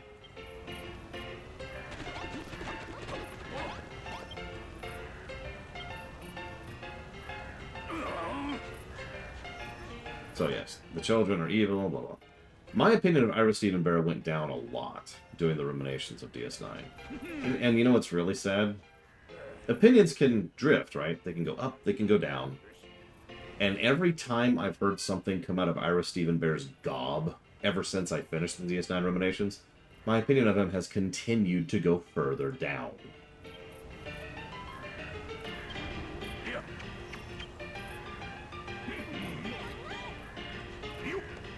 Now, he's not a scumlord like the other ones. Maybe. Instead, he's mostly... How do I say this as delicately as possible?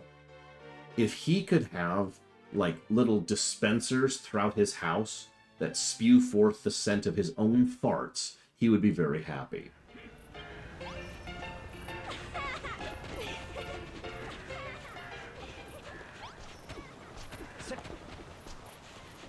Oh my god, look at the line for the showers.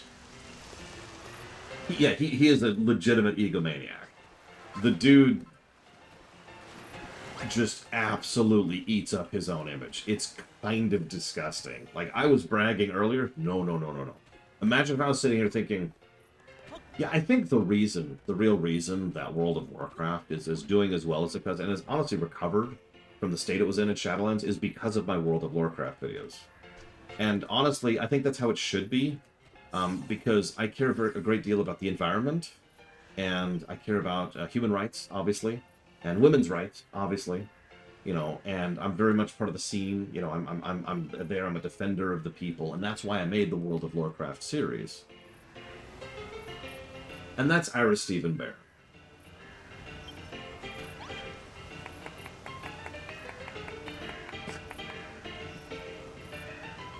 Yeah, it is admittedly fascinating to learn so much about the creation of Trek, because it's just Trek in so many directions. You know what's really strange? Really.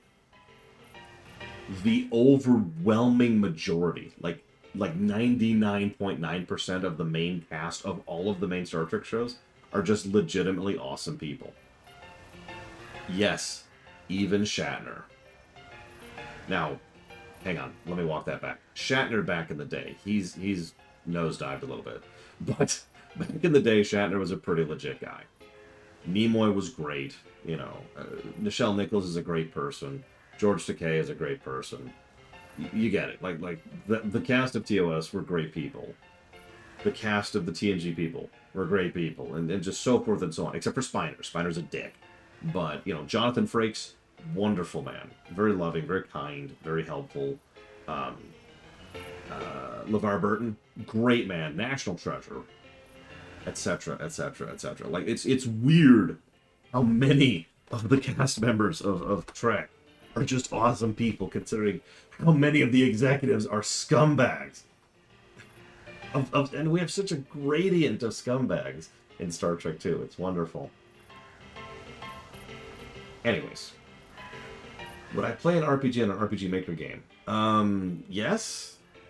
But, I mean, asterisk? It would have to be funded, Czar, so that's the first thing. The other thing is there has to be interest from it.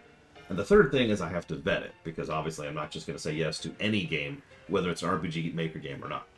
But yeah, I've already played, I can't ever think of the name of them. There's two of them. There's two games that we've played that were RPG Maker games, and we've played a third one, which was actually funded by Alex Korbianiki, which I can't get the name of that one either, but we have actually played several of those games. To the Moon, I think, was one of them. Anyways.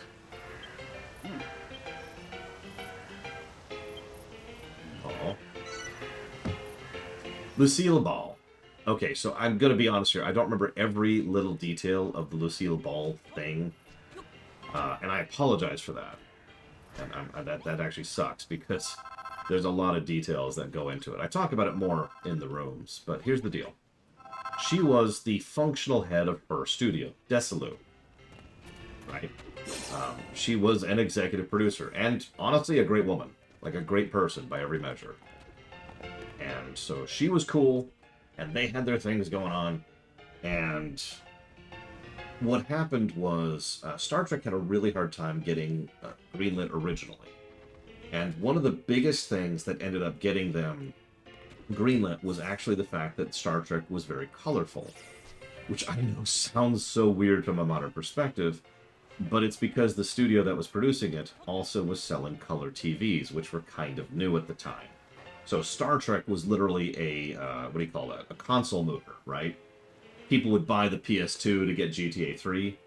People would buy color TVs to watch Star Trek. And this is true, by the way. Like, we have we have sales data that backs this up in hindsight. It absolutely was moving units. So that's how they got it initially. But everyone was like, all right, once that's done, we're going to pull the plug and we're going to be done with it. But Lucille Ball had several things going on there. First of all, she really liked Nichelle Nichols. Second of all, she really liked Star Trek. And third of all, she really hated Gene Roddenberry. Now, if you've been paying attention to the timeline here, and you're paying attention to how these things line up, you're noticing that you're probably thinking, well, hang on, what does that have to do with anything? Well, Roddenberry was already in the process of moving on to his next project. He was already shotgunning ideas for what would eventually become Andromeda, and the show he intended to do with Gary Seven. All of this was being done while Season 1 was still rolling out. So, hi Jay Palmer. So, when she ended up being forced to sell her studio, and that's how that worked out, she managed to make it a contract stipulation that Season 2 of TOS had to be made. It was greenlit. It was part of the contract.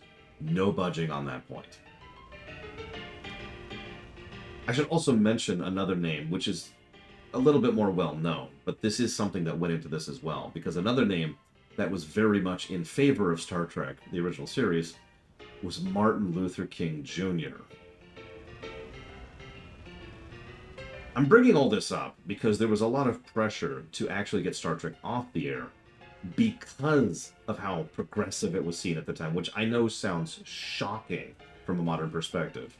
But no, it was. It was actually legitimately progressive for the time, and it really was pushing several envelopes. And so Lucille wanted Roddenberry pushed away from Trek. She wanted to spite Roddenberry, and she wanted Trek going. She got Season 2. Think about how many TOS episodes, especially the really good ones, are in Season 2 of TOS. And think about what Star Trek would have happened if there was never a second season of Star Trek. Lucille Ball, quite literally, made sure that Star Trek happened.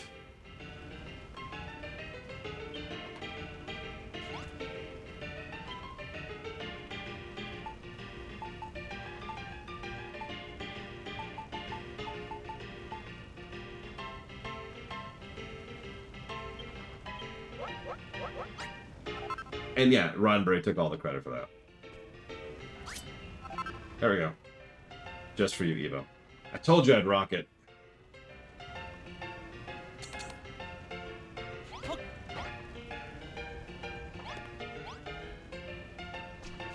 That's true, Ross. Weirdly enough.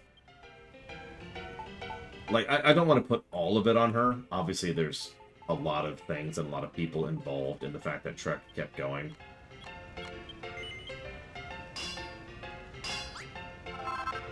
But yeah, she was a heavy hitter, exactly. It is not over-exaggeration to say that we probably would never have had any Star Trek after Season 1. Star Trek would be another one of those random shows that, you know, niche appeal. Some specific fans of sci-fi may, you know, remember that it exists, but otherwise, nobody's ever really heard of it, if not for the fact that Lucille Ball made sure that we got Season 2. She deserves frickin' credit there.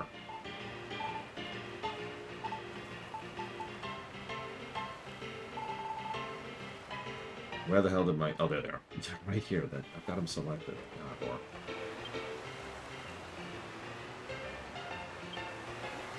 Yeah, it's one of those weird things. It's hard to underestimate the impact that, you know, seemingly unrelated people have.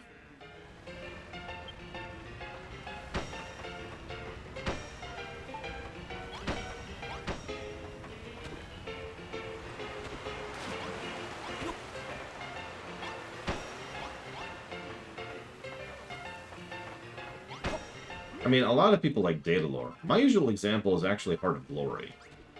I legitimately like Heart of Glory. No joke. And I know what you're going to say, Ross. Ugh, Klingons. And that's your right. But no, I really like that episode.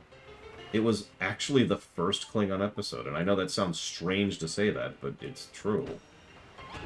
Modern Klingons were invented in Heart of Glory.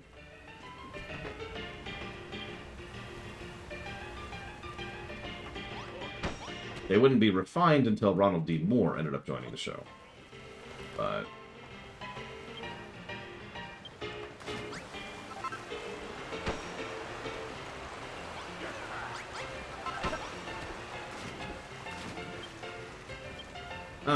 so... No, is the answer to your question, Sean. There has been no reason for that for years. That's true, Malcolm. I am unashamed.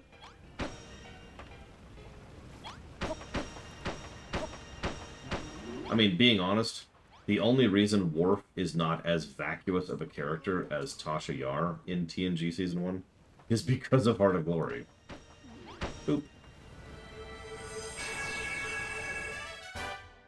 Should be, Disco. Pretty sure it's still running. Looks like it is. Hi, Flaming Malroth.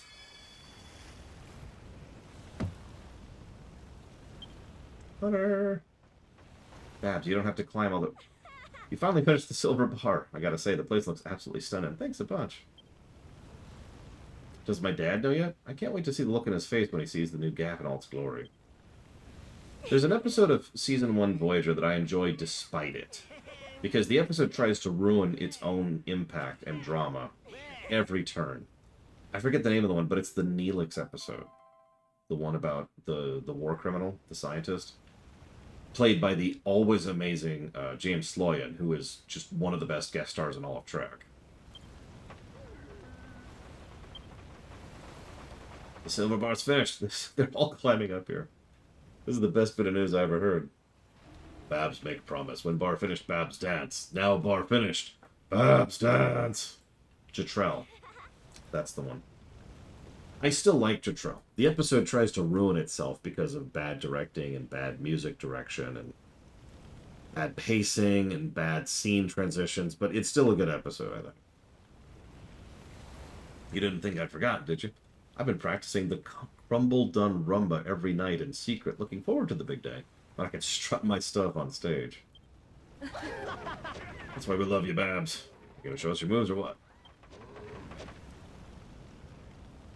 I mean, lol, Lord Hermon. Although I stand by it. There's no way Sauron could do anything against something like the Lich King. Babs, why? How could you get your hopes up like that? How could you? Well, it's simple, really. The stage isn't ready to dance on. Once I've got a proper place to boogie, I'll show you my dance. Cross me hot and all that. Well, favor complete for now. Thank you, brother.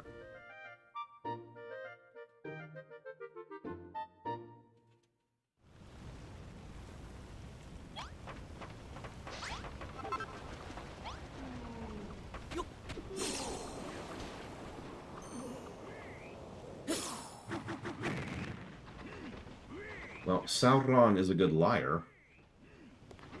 Oh god, season 1 of Enterprise. Oh, actually, you know what? Shuttlepod 1. One of my favorite episodes of all of Enterprise. Behold my glory.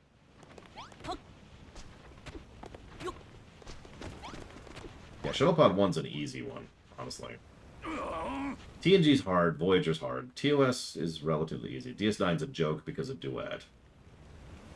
Babs really wound me up this time. What do you mean the stage ain't ready? Looks fine to me. I have a theory. To give her the very best performance, Babs will need some kind of boogie board.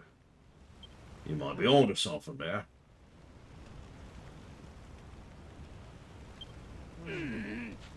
I do like making pools. Damn right, Evo. Oh, sorry.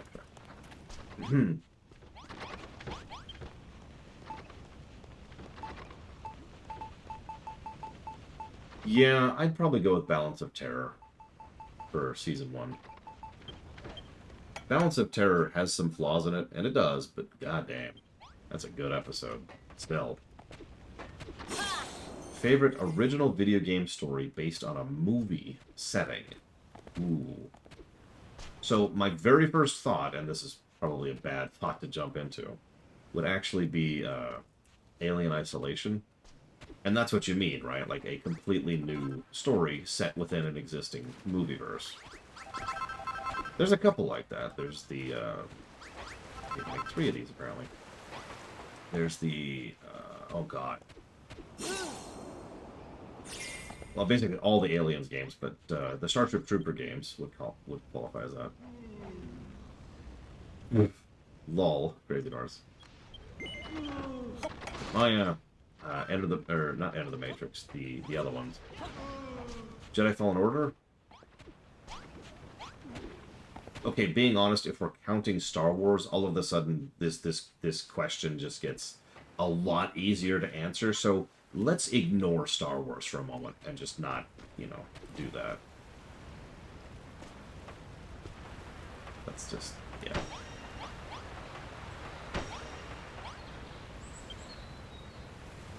Here you go, Evo. Yeah, I'm trying to get the camera. There we go.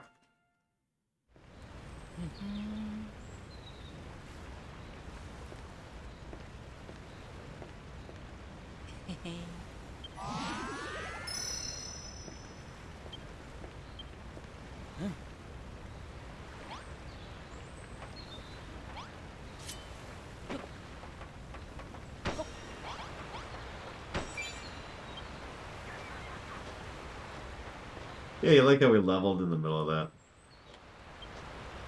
What a dunderheaded brunch. It knows nothings. Nothings! Really, though, you don't understand how a woman's heart works at all, do you, dearies? If it doesn't learn, Babs will never dance us for it.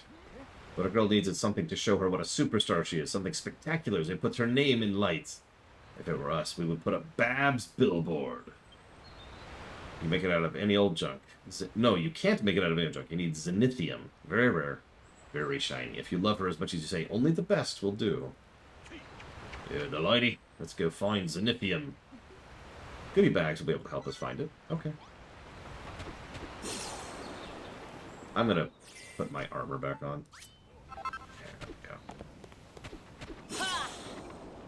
Oh, let's actually do this before I head out. Star Trek Resurgence. I actually still don't know anything about it, other than I'm gonna probably be disappointed by it. Oh, the GBC version, DeQuack? I hope you like it. That's actually the well, that's roughly the version I reviewed recently. And I'm pretty sure 1 ended up scoring the best of all of them.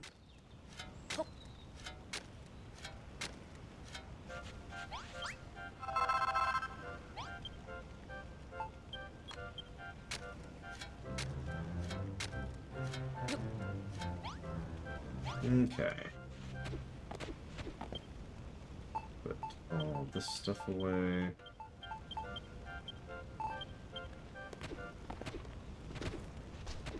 Yeah, we actually brought up John Candy today, too. In a positive way, so go figure.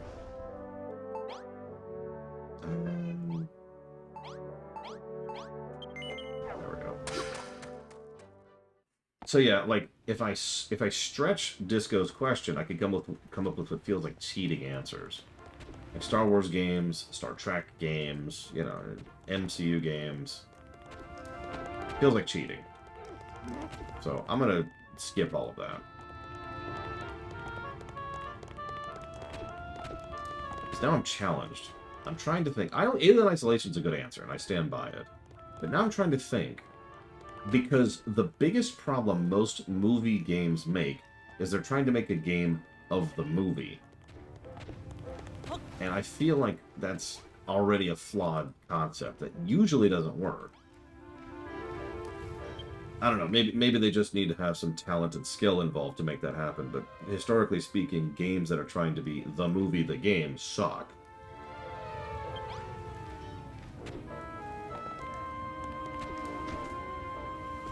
Then again, there is Star Trek.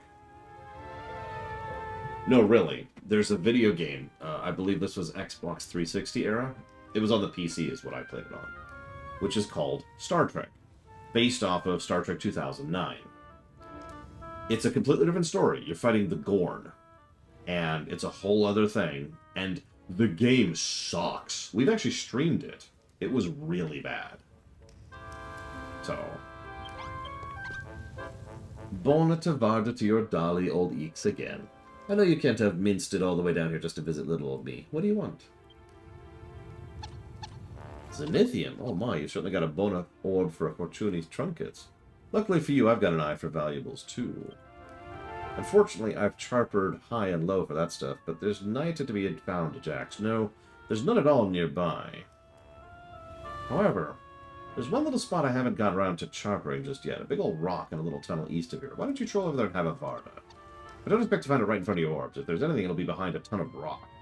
Okay. Zenithium reacts to the flute with bluish notes.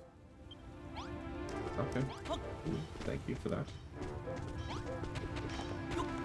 I mean, you're right. Movie games are almost always doomed because of things that don't really have to do with the fact that it's a movie game, but things unrelated to that. Also, the Arkham games are great, but I hate to pull it technically. No, those were inspired by a comic book. Oops.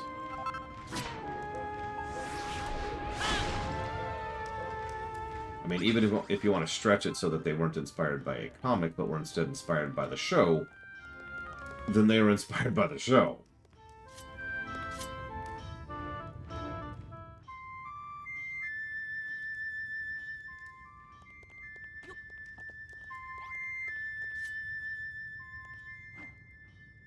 Me too, Rex.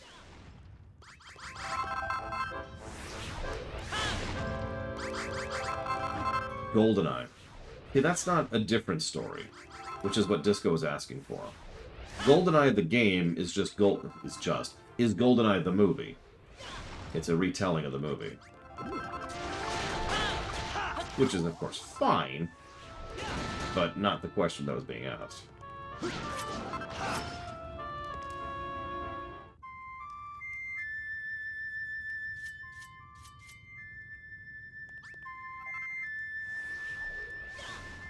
Exactly, Disco. Wait, you're the one who asked the question. Why am I saying exactly to you?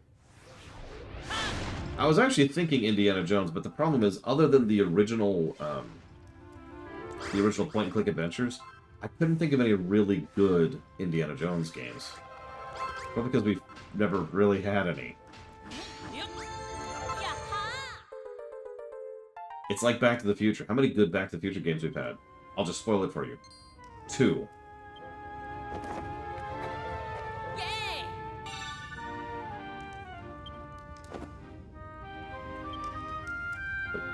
What? Oh, God. You found some Zenithium. I can't begin to imagine how you got your lils on that. You seemed stressed on finding it, though. What are you planning on using it for? Oh, my God. Do you want me to show you a Back to the Future game, Jay Palmer? Do you want me to show you a terrible, terrible Back to the Future game?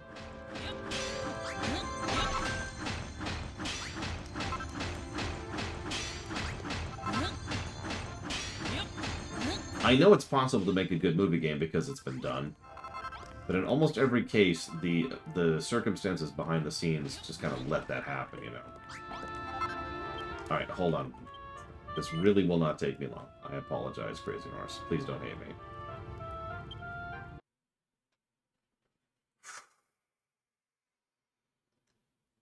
Let me pull up my NEF.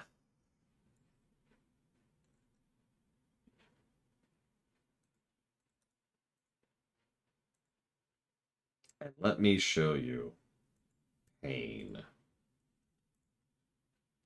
Now, this is one of those games that got a little bit fleshed out because the Angry Video Game Nerd and other earlier YouTubers, the founding fathers of YouTube, made a thing about covering old bad games. But let me be very, very clear. I used to own this game. This was a game I remember playing in Colorado specifically, and God, I hated it. I hated it so much even then. I just, oh God, this would have been third grade, I think, and God, it was just the worst.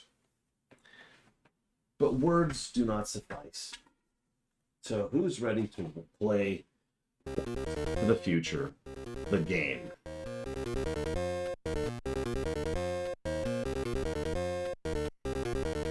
Do you like this music? There's only 2 songs in the entire game. This is one of them. It's just the song. It's just the song. There's only 5 stages. I have never beaten this game.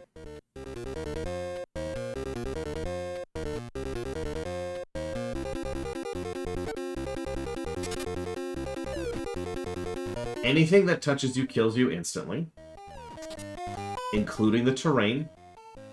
Do you see that thing at the bottom of the screen? That's actually your health bar. You see, you're slowly fading, so you need to constantly be getting these little time things in order to progress, or in order to keep existing, to being alive. Also, well, I don't even know what to say about this, really. You also notice you have a hard time limit. So if you're paying attention, that's 2 timers. Your health bar timer, and then there's the you've simply taken too long on the stage, screw you timer. After a certain point of too many times getting hit like that, it is mathematically impossible to beat a stage.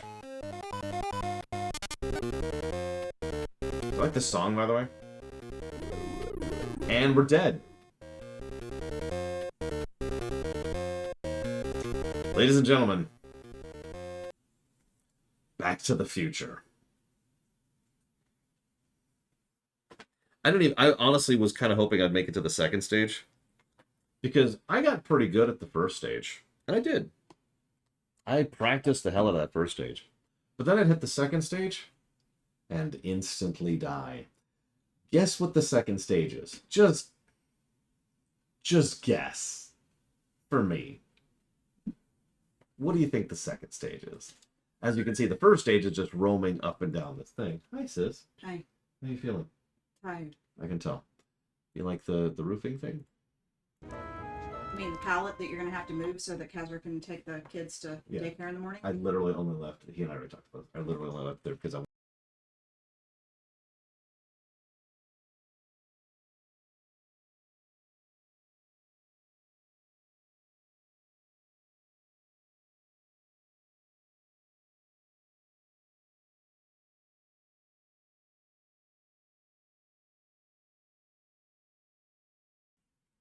It's sis. For those of you who haven't seen her new hair, With my shockingly blonde hair. with her amazing, amazing hair. It looks good on her, but it's not permanent. Yeah. Good night, sis. I am letting my hair recover for a few days. Weeks at this one, isn't it? The dye that I have is a semi-permanent, which is less fart on the hair.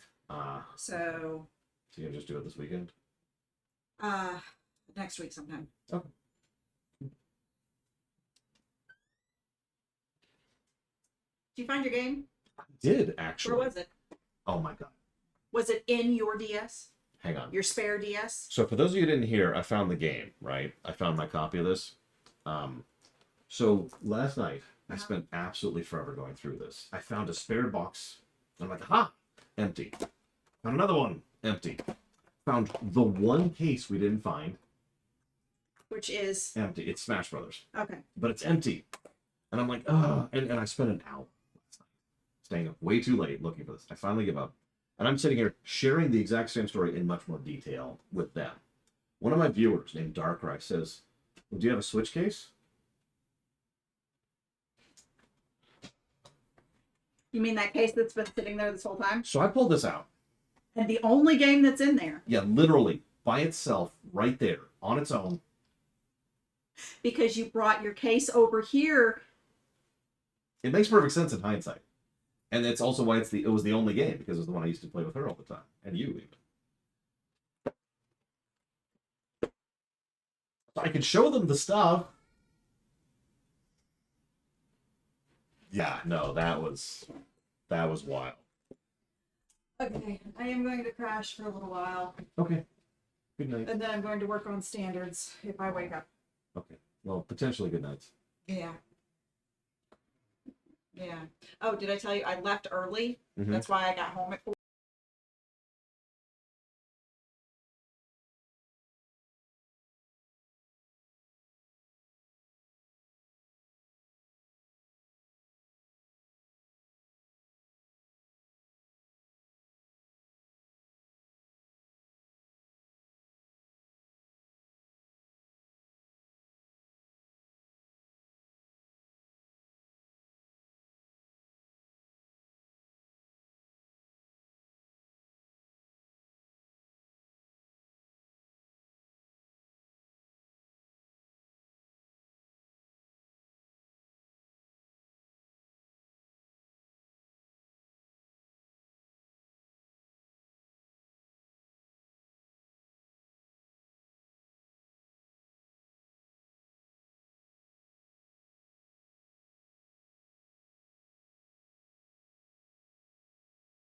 Oh my gosh. Okay, so.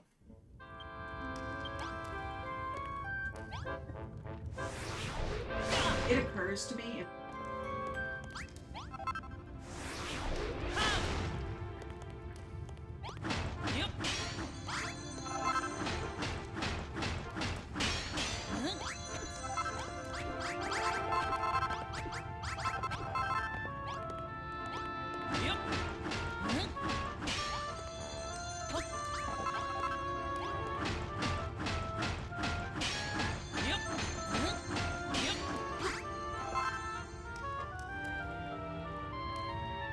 Alright, dinner plans. This is Zenithium. Yeah, I don't know if anybody clipped it when I found it in the case. It was, amusing.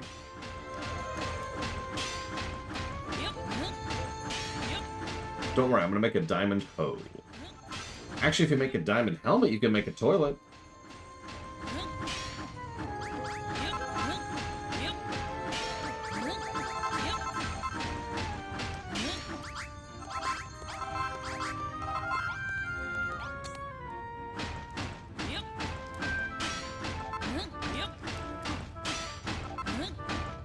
You cannot flush the toilet, but you can look like you're flushing the toilet. Whoa, hello.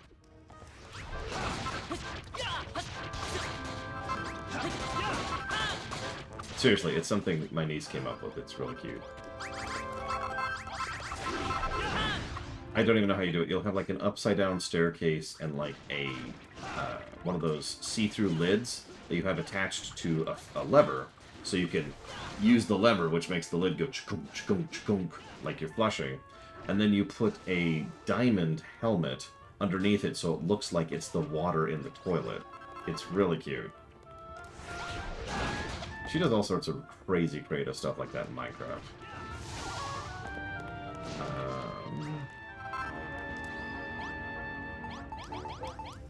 She's super creative.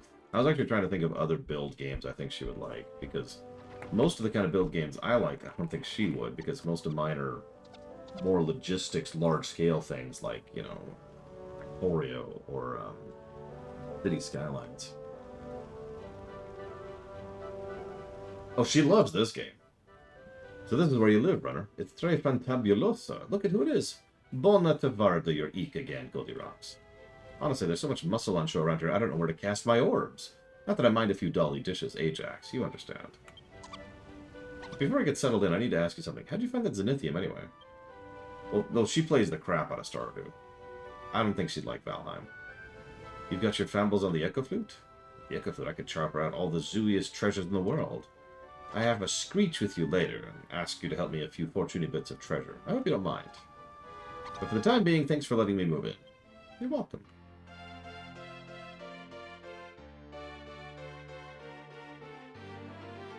I mean, it's no metal slime, but I'll take it.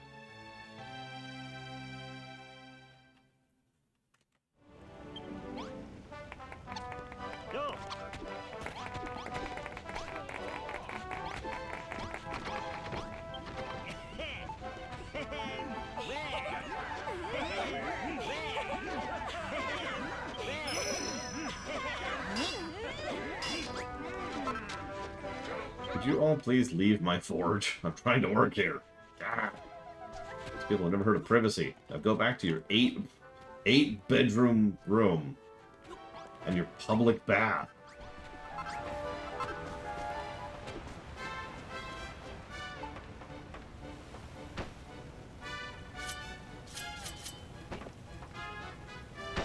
There we go. I mean, our population has been going up quite a bit, yeah. Although it goes up as you level the town, not as you, make more people. Yes, I did, J-Paul. Honestly, at some point or another, I've probably played just about all of the major NES games that were released here in the States. Because I used to be really big on the renting scene. The boogie boards are in place. Babs' billboard is lighting the town up. At long last, Babs is gonna dance for us. Yes, Jay Palmer. Yes, it is. Like, okay. Recently, Pax and I were talking about old games that are good regardless. And my go-to example of that is Mega Man 5, one of the best Mega Man games. But the thing is, if we're being honest, that's kind of an exception. Thinking about how many NES games are great, legitimately great, that's honestly not a very big list. Most NES games kind of sucks. They were still figuring out a lot of what gaming meant back then, and it showed. Yes, Mad Max is a very cool, I think it was a PS3 game? Something like that. PS3 or PS4. Golden Bennett, that place absolutely wonderful. What's with the sign? I didn't want her ass. I wanted to get an underwater shot. No, Mr. Red. I looked at the Genesis and said, ew, and walked away from it. It's made from the rarest, dolliest metal in Crumbledon, Zenithium. Isn't it just fantabulosa? You're a bona fide builder, all right.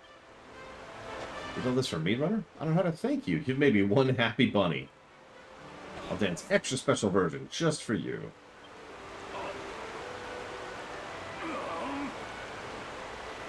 I mean, that's because it did, Crazy Norse. It's the exact same reason why most GBA games are really, really good. Because people had spent literal years getting used to designing games. Like, people in the NES era were either people just getting into gaming, or people who primarily made arcade games or Atari games. So, they were like, and there was a whole lot of figuring out what gaming was. The SNES era came around, and people are like, aha, we now know what we're doing a little bit. Got a little more hardware to work with, sure, but what really moved forward was game design, not the hardware. And so it's like, behold! And, they were able to make the SNES library, which I would argue to this very day is one of the strongest console libraries we've ever had. Then everything had to be reinvented again for the PS1 and then the N64, and then that took a while, and then eventually they figured it out again.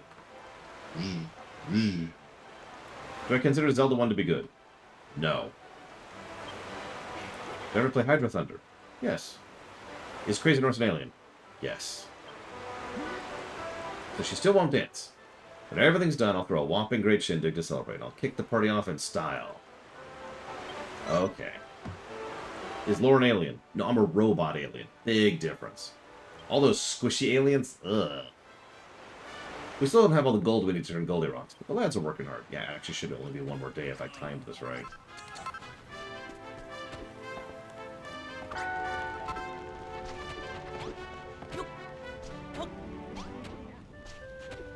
do you want? Ah, okay. Yep, no, it's gonna be tonight. So we're honestly just gonna sit here for a minute.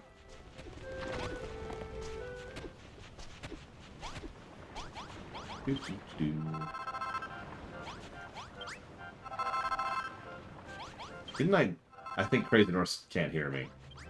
Crazy Norse! Can you hear me? Blink once for yet. Wait, I can't see him muscle.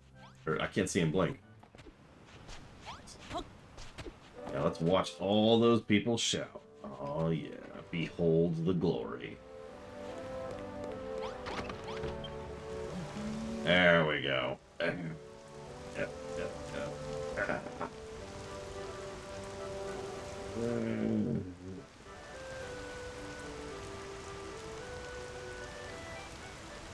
Ugh.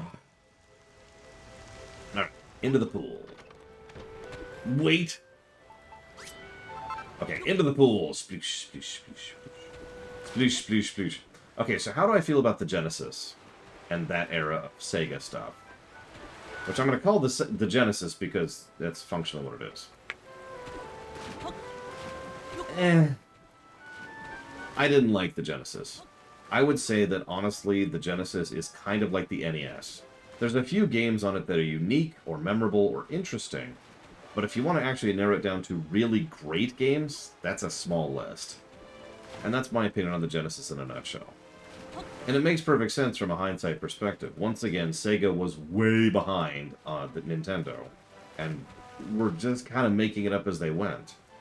They went with a, let's call it a marketing stint that is absolutely not aimed towards me. You know the one, right? It's either gross, or it's got attitude, or it's too cool for school. None of which appealed to me, even then, but certainly not now. And so now it's just like, And, I mean, most people probably don't remember that Sonic himself was originally designed to be the edgy Mario.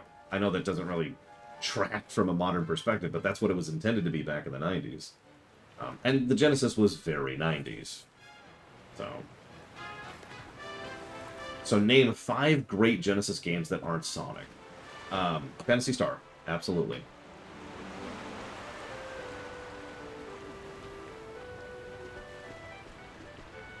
I'll agree with Streets of Rage.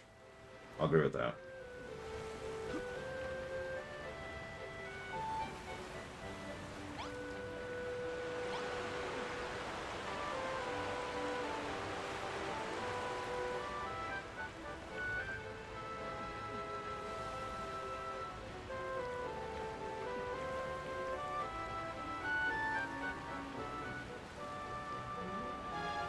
I'm going to go ahead and add Lion King to that list.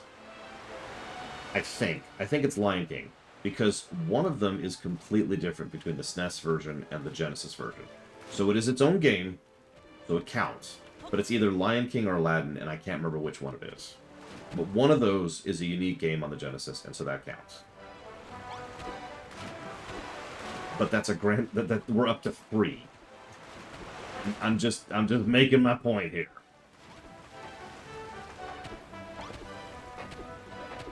No offense to anybody who's a big Genesis fan, but again, Genesis and NES are both kind of in the same block for kind of the same reason.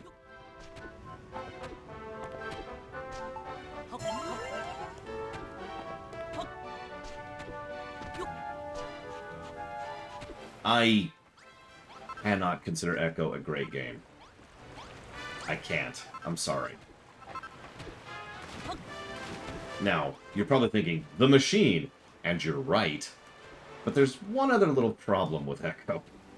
That's an interview, which was done by the developer of the game, who flat out said that the game was made artificially worse in order to ensure that people would rent it for longer.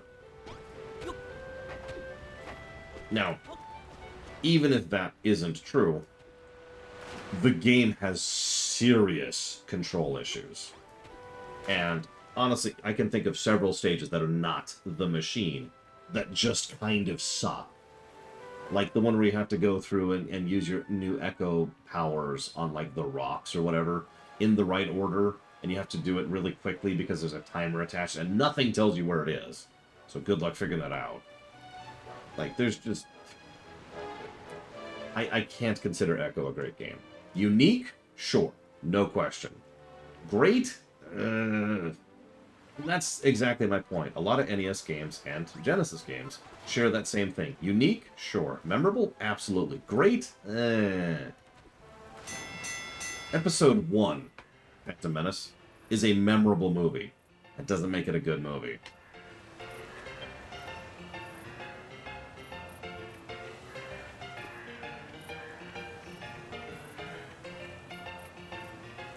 Oh my god, Venters. Thank you very much, Venters. Exactly, Bladeable. A lot of Psychonauts type games. I mean, even Kid Icarus was considered rather unusual for its time, and I know what you're thinking, but it's just a platformer. It isn't, though. Have you played the original Kid Icarus? As soon as you get past the, I think it's the second stage, it's the first or second stage, the game, like, changes its genres in mid-game. And there's this whole extra layer to it that most people never even see. It was actually kind of cool, the way they bounced around with that. It's just the game sucks. Let's see, so that's Wildermyth, grid-based block, and Wing Commander block. And thank you very, very much, Ventures, as always. For 62 months, good God. We've been doing this too long. And we're going to keep doing it another 62. What do I think holds Zelda 1 back from being a good game? Yes. Okay, joking aside, I would say that there are 3 major factors that prevent Zelda 1 from opening up into being a truly great game. Visuals, and I don't just mean like how good it looks. The game is deliberately obtuse visually. We will be giving Zelda 1 a negative to visual distinction because it's bad.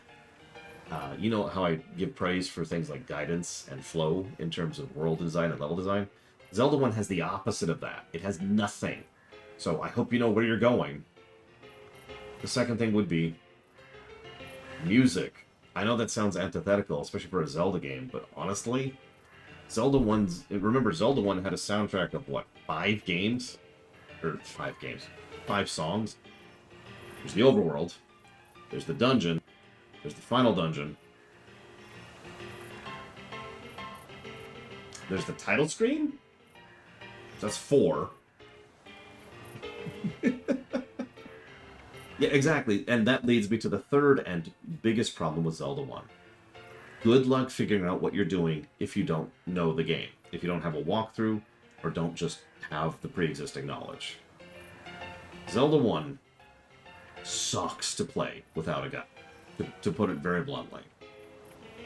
Yeah, the Breath of Fire 2 effect, exactly. Or Breath of Fire 2 syndrome, rather. So, those are what I think really hold Zelda 1 back. Zelda 2 has the same problems. Well, no, excuse me. Zelda 2 has one of the same problems. Much more visually distinct, and much better music. But it wasn't until LTTP that all 3 of these problems go away. And, lo and behold, LTTP is a great game, even now. There you go. So, let's advance the plot.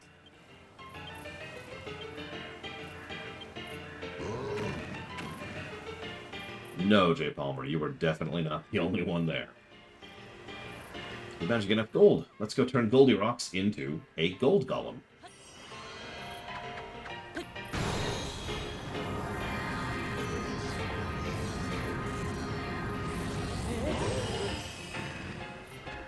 We did it! You did it! Me become gold golem again. And if I might be so bold, he looks pretty sharp there. Got just enough of a shine to him. Without being, glaring. Oh, blimey, he's all glittery. It's beautiful. Run, Babs, everyone, thank you. All that's left now is to take down Medusa, the one who took away your power. Yes, Medusa stole strength. Medusa turned me to stone. Me gold golem again, but still need strength back. So where's this Medusa thing hiding? All the talk suggests she lives underground, very deep down, very shy, stays well away from the surface. We'll just have to make her come up here and then smash her face in. I don't know about you lot, but I don't even see it right to beat up someone who's shy, even if she is a monster. We understand where you're coming from, but Medusa's dangerous, leader of monsters, causer of earthquakes, and she turned Goldilocks to stone.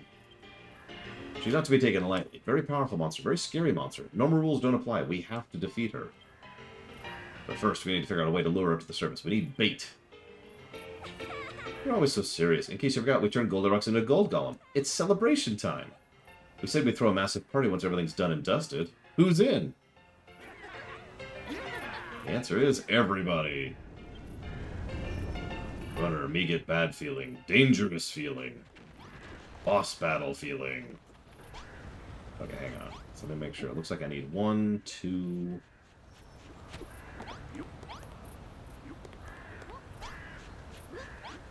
Just 2 more? Okay, 2 more swords.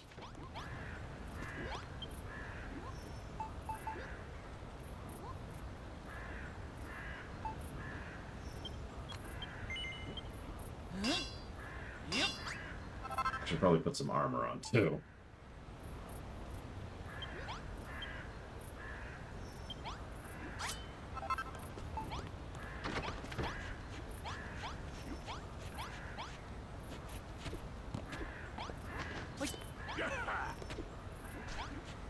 And then... where's the other dude? I saw a second guy who didn't have a weapon. Oh, here he is. There you go.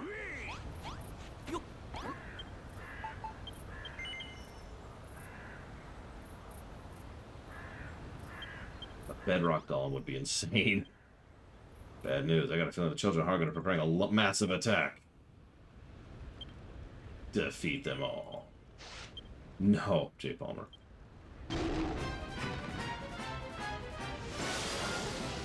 So I'd never played the TMNT on the Genesis era, so I'm not actually sure about that one. However, I do know several specific games which just ran smoother on the Genesis than the SNES. Although, in several of the cases I'm aware of, it's not that the Genesis was a better hardware, it's more that the game was better optimized on the Genesis. Like, I mean, how many times is there a game that runs better on, you know,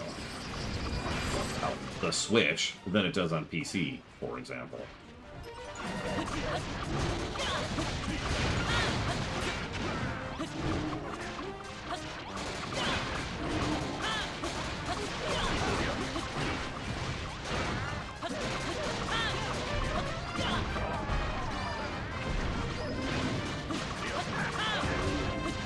Yeah, exactly, Chithon. It's like, guys.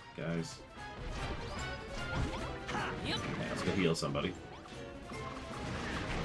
Hang on. Do I have any other beds on me? I do, actually.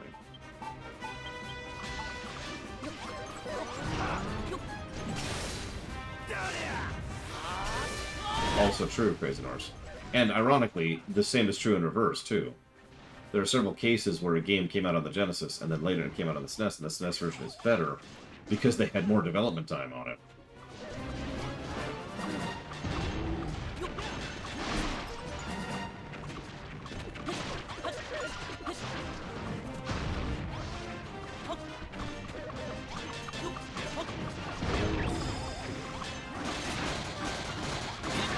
Ooh, whoa. Let's back off of that nonsense.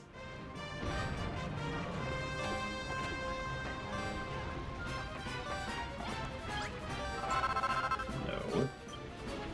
Still no.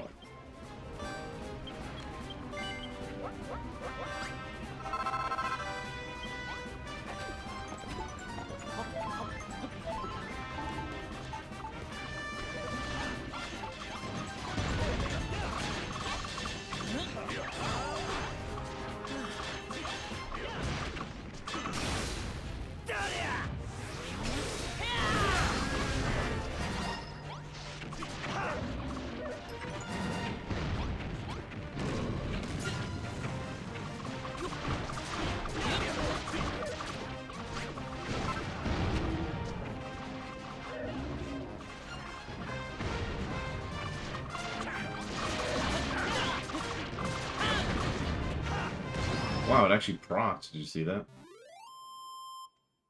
One of the first times we've had a proc on one of the big guys in this playthrough.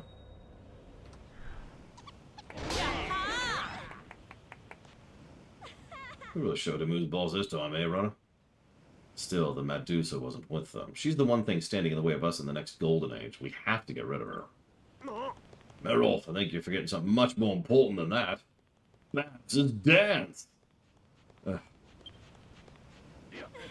what about it, eh? What about our party? We just won a brutal battle against a mob of murderous monsters. Why ain't we celebrating? Well, guess there's only one thing to do. Now the monsters are taken care of, I think we deserve to let our air down a bit. Party time! There ain't a soul in sight who's not looking forward to it. But you're the guest of honor. We can't start without you. Ready to kick it off? Yeah, sure. Great news. Remember, the party is partially in thanks to you. So, make sure to enjoy yourself. Babs has changed her air and got some new clobber, especially for the occasion. Never seen her so excited before. Alright, get the party started.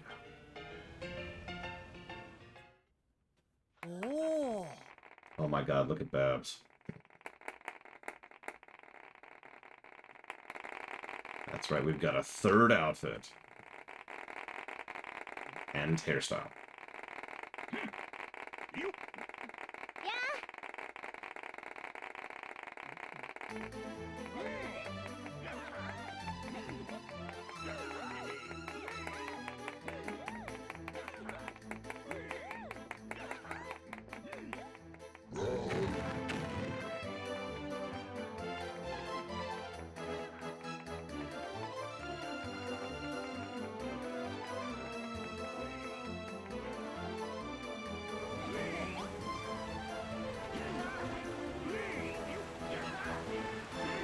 Actually, yes, Jathan.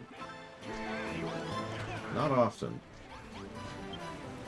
Party's in full swing now. I tell you, this town's never been in the doldrums for so long. I thought I'd never see the day. We still got work to do before the Golden Age returns, but I think we can see a chink of light at the end of the tunnel. Children Argon had us all brainwashed for bleeding ages. For all that, it was hard for me to cast off my doubts about you. You've taught me what building's all about, and I really appreciate it. Thank you, Runner. But don't think for a second that just because I'm indebted to you, I'm going to let you run off into the sunset with my darling daughter. No, no, no. I don't know what I'd do without that girl. When all this blows over, promise me you won't whisk her away to that Isle of Awakening. Can you promise me that? Nope.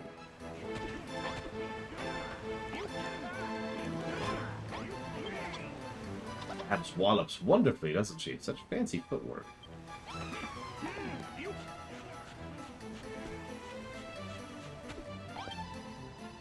Look, Runner, look at Babs. She'd be a very good dancer. Very excited. Bricks coming loose. Whoa, whoa, whoa. Hold yourself together there, buddy. Babs no made of gold, but Babs shine on stage. More shiny than me. Me decide. Want marry Babs. Must marry Babs. Have new favor. When Medusa defeated, you build church for me and Babs. We marry.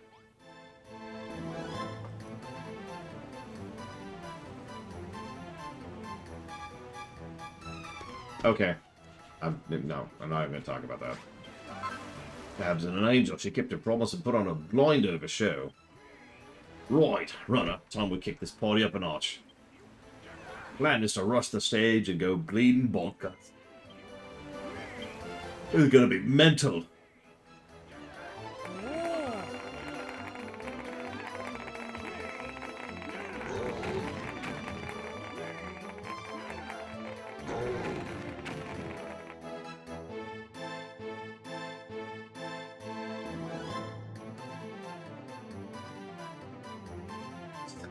Sounds such sight. So beautiful, so seductive. She has stolen their hearts. She must be stopped. She must. Are you the hero of this story?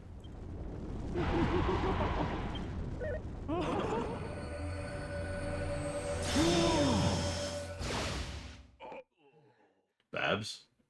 Babs! You will never shine again. Never sow the seeds of chaos again. From this moment on, you are just another stone.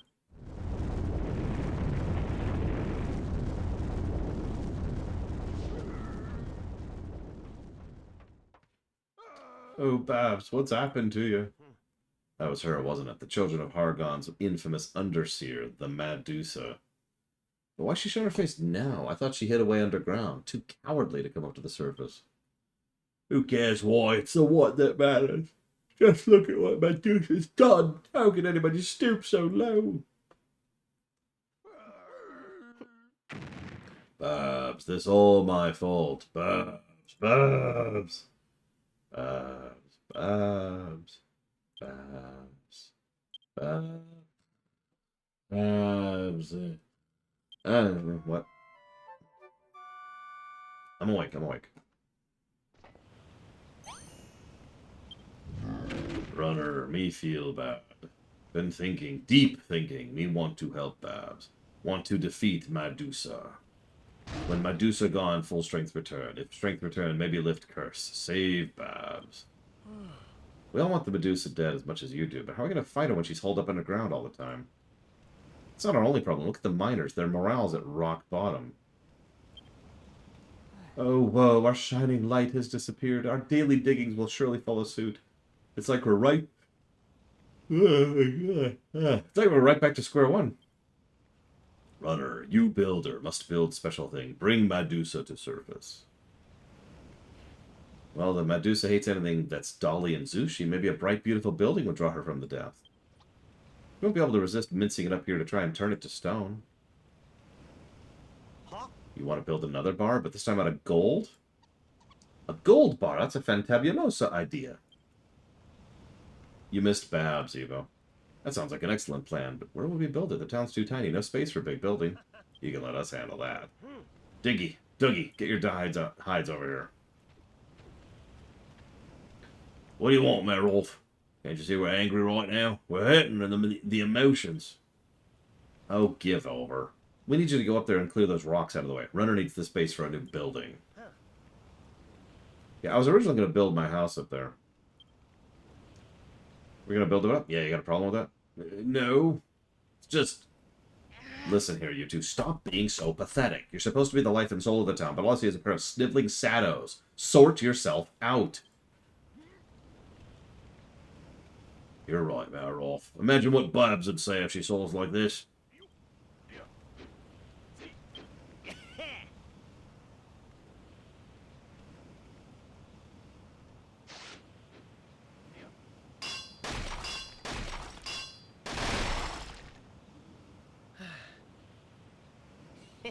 Not bad, you two. That should give us plenty of space for the new building. Well, you're up, Runner. Show us what you got in mind. Needs to be something enough to inspire the miners and coax the Medusa out of hiding.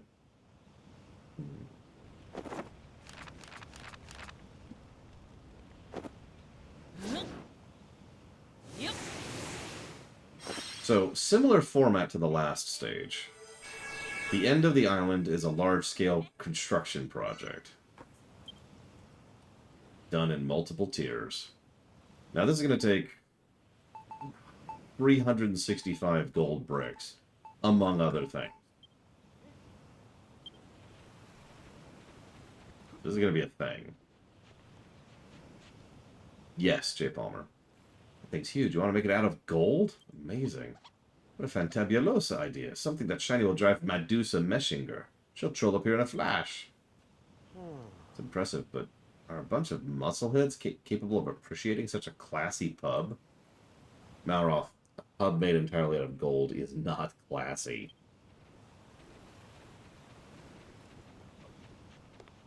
Yeah. Not this far, Melkor. We've actually passed her.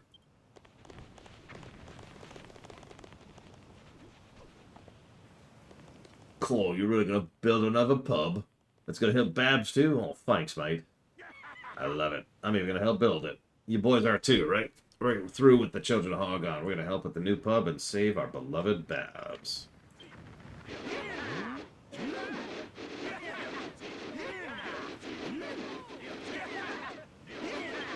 One-track minds, a lot of you. Thank you, Runner. You may guess already, but I have a new...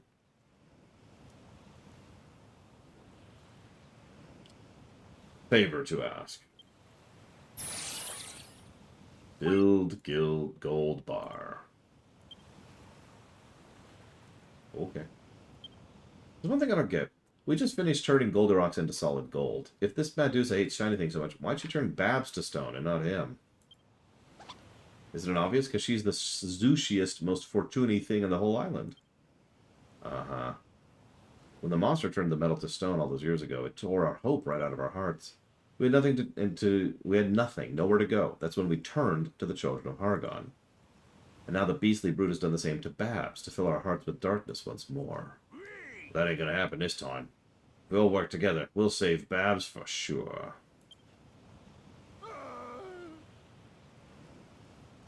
In Crumpledom's darkest days, that girl was our beacon of hope. And she still is, now more than ever. Please, help save my daughter. Help save Babs. I don't know. Kind of tired, you know. I was thinking of not doing that. Hang on 1 second.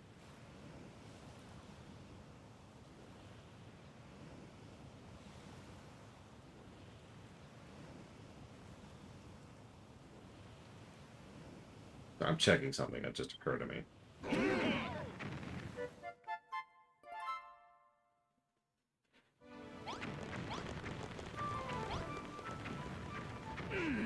Perfect.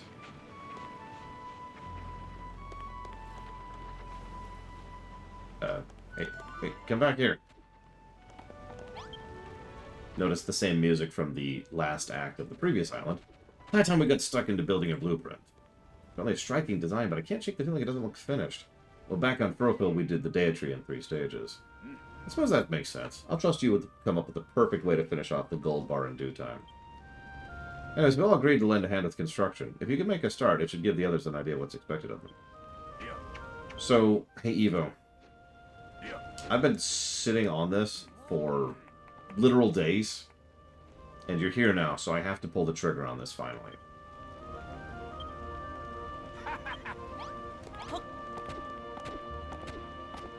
This is a gold bar that we're building right now. This is a silver bar. This is a copper bar. And this guy's name is Goldirox.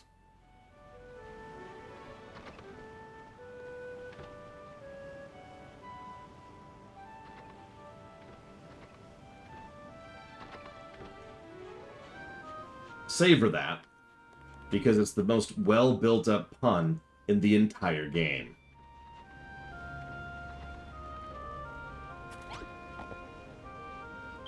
I am, no joke, giving a separate humor positive for that, because they build up for that for an entire chapter. And it's all just kind of in the background, just kind of like a thing that you don't really think about it. Until it just kind of strikes you and you're like, wait.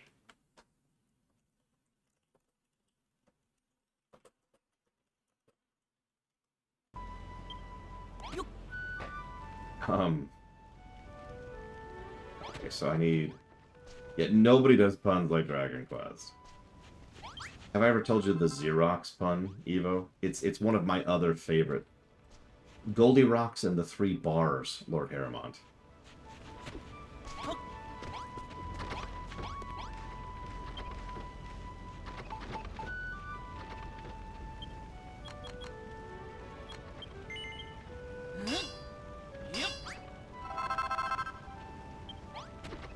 It even makes perfect sense that he's named Goldirox. You don't really think about it.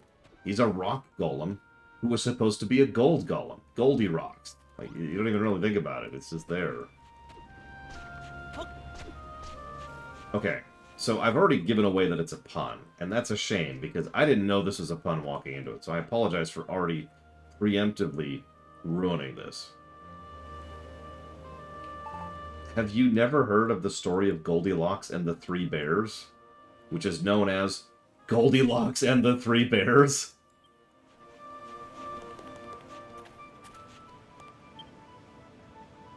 Anyways, so, where am I? Okay.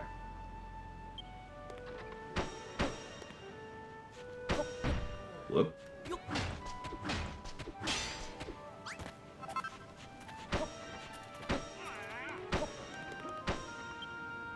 Oh, this is just the whole row, isn't it? Okay.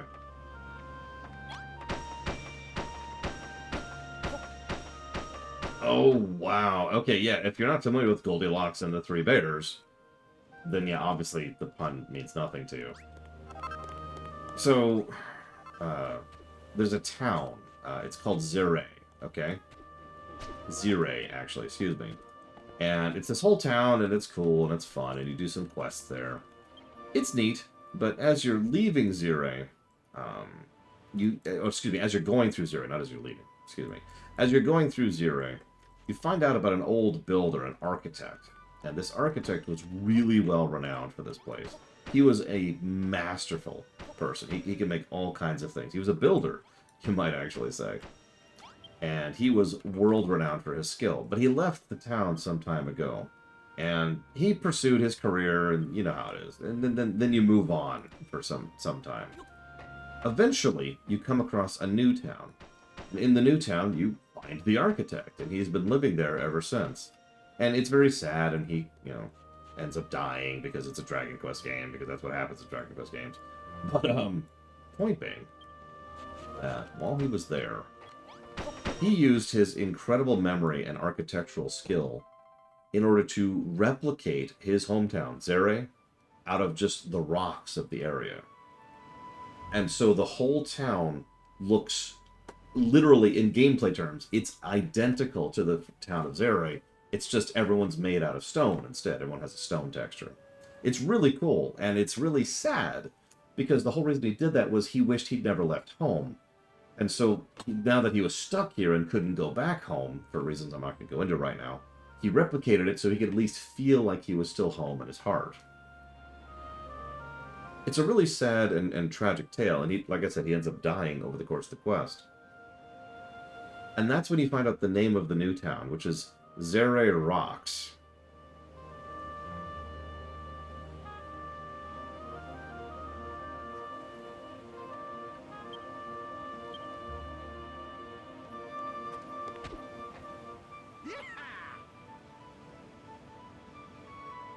Because it's made of rocks. Based on the town. Yeah. Anyways, looks like you're making decent progress. Dougie, Digby, and the others should be back soon with more material, then we'll be able to join in. No, DeQuack. You're thinking of the first game. And thank you, WoW Fadine. Always appreciate those subs and that support. Thank you. If you would like to put that towards anything in particular, as far as increasing interest in future streams, please let me know. We bring back a bunch more materials for building the gold ball. I'll stick with what we found in them chests. Yeah, the Dragon Quest series is literally glutted in puns. I mean, Angel Falls. But, Goldie Rocks and the Three Bars and Zere Rocks are my two favorite puns. I remember them to this very day.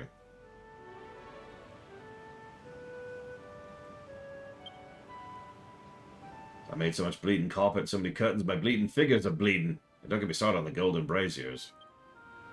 I love the puns in Dragon Quest games, unironically, Evo. Let me talk to a slime for 5 seconds, and you'll start hearing a cavalcade of puns.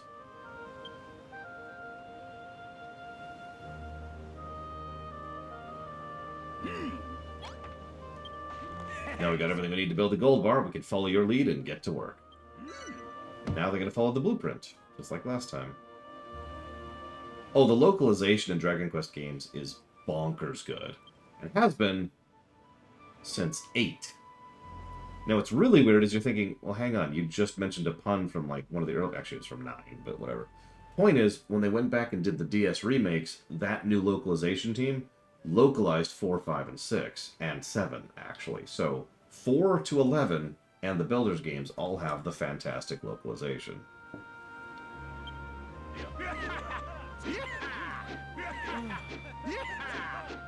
In short, now, the Dragon Quest series is a lot better localized than the Final Fantasy one, which still has several games that do not have a good localization to this very day. You got a problem, Meryl? Because if not, we need to put our fingers out and get this guy finished and save Babs. Okay. Yeah.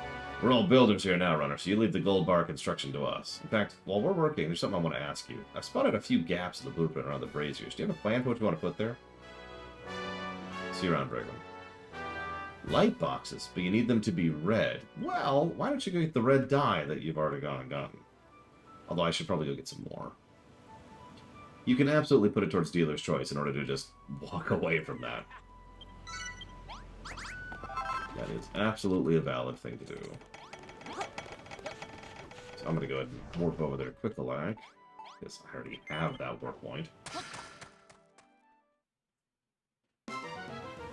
There's that boss battle again. We've never killed this guy. We really do want to kill this guy at some point.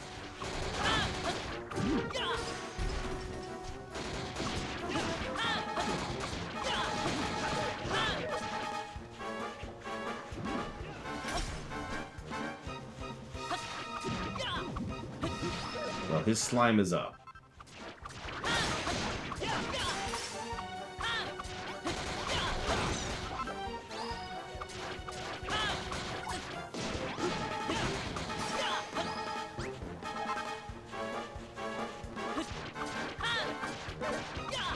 Now, I wish I could claim that I came up with that pun, but actually that was literally what he said when he died.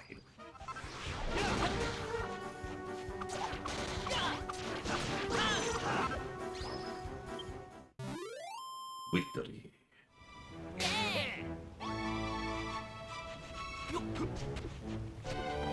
You got it, Wowfadine. I will jot that down very briefly. Right here.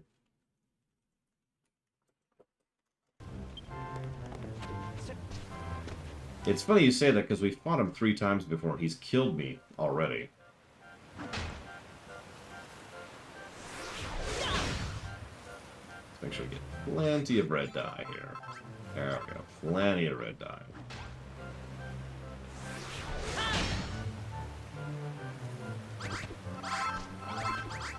You're probably thinking, what's the difference? Why'd you beat him this time? I got a proc on the instant kill mechanic. Not a joke.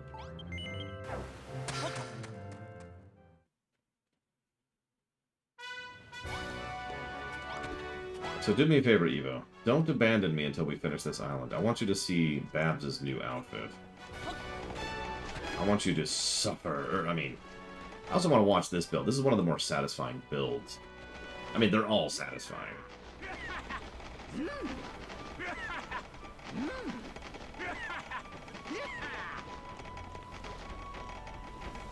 I mean, look at that. Look at that. It's gaudy as hell, but I'd go there at least once. So, some raiders didn't like those little macros, Lord Harrowmont. So, in some cases, those macros were actually banned.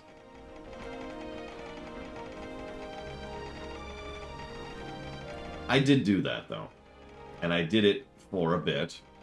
And then everybody complained about it. So what I did was I set up a completely separate chat channel. And this separate chat channel is where I would send those little messages. So I would get the benefit of having the little role-playing, aha! But nobody else would have to hear it.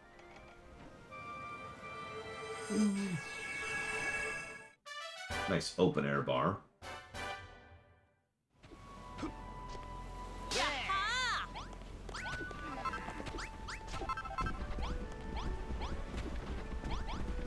I actually like the gold bricks, unironically. Shrug.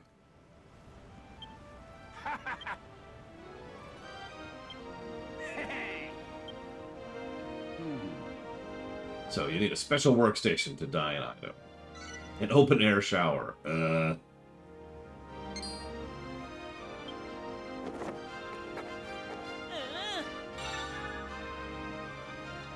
tinting ton. Tin? Tune, whatever. What? Good news. First stage complete. Place the light boxes. Okay.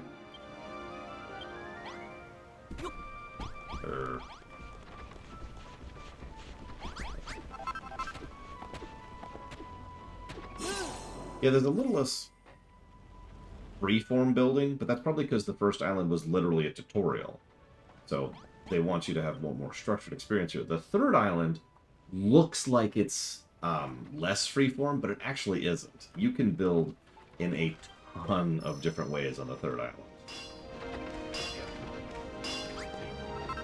This is a weird game to discuss brickwork on, but I'm pretty sure we have given brickwork positives. That's because we haven't. So we're going to do this.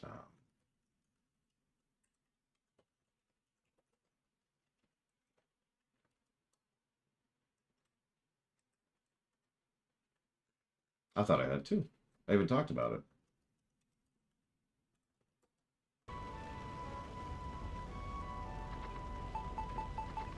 Yeah, 2.5 ironically has very little building for a game all about building.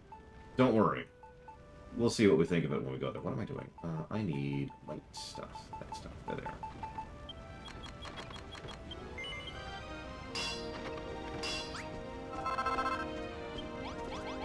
And while we're here, let's smelt some gold in case we need it. Just, you know, I just need 88 bars of gold. Can someone do me a huge favor? Google right now how much a typical bar of gold is worth in dollars. And then multiply that by 88, please.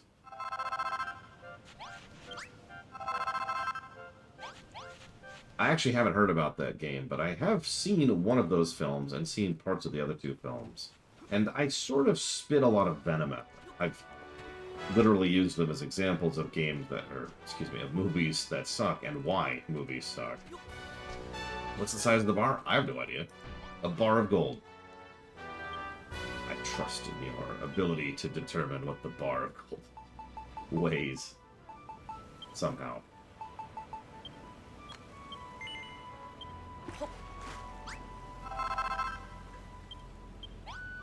Oh my god. Yeah, I've got a copper bar, a silver bar, and a gold bar.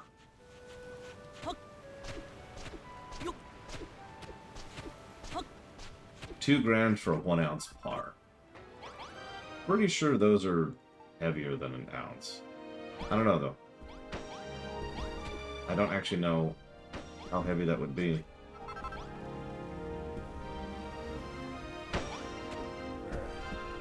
And yes, one of the bars is just right.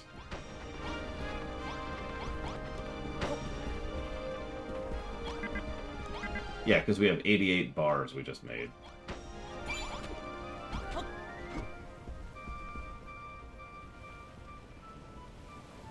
No, it's fine, Lord Hermot. We're done. It's the best pun in Dragon Quest history. And if you don't get it, you don't get it. It's fine. We're cool. We're cool. There's nothing else to say there. Those red lights are rather handsome indeed, Runner. First stage of the gold bar is finally finished. It's shiny and sparkly. And this is only the start. When the pub's complete, it's sure to get that Mad Deuce out of her lair. And once we defeat her, the curse on Babs will be lifted. Oh yeah, there's something I wanted to say about the tinting tun. As long as you got the dye, you can use it to change color of many different items, not just light boxes. So, dye tutorial. So, in typical D&D parlance, a square is a 5x5 square. So, how much gold can fit in...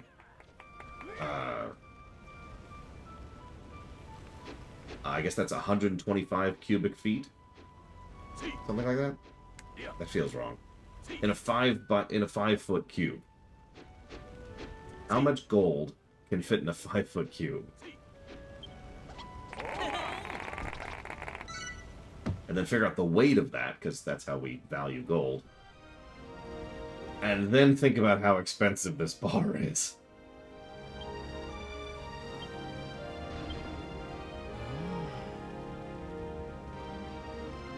Oh my god, Evo. Oh my god, Evo. Alright, blueprint number 2. Notice how they also spend less time on this because this whole mechanic was already tutorialized last time. So now it's more about, you know, just doing it rather than explaining it.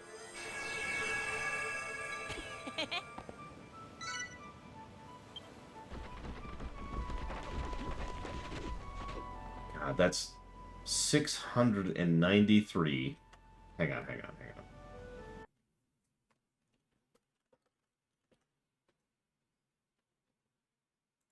So let's see. In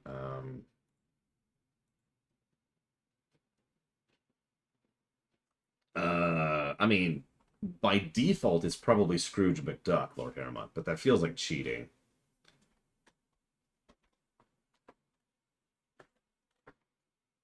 Okay, so hang on.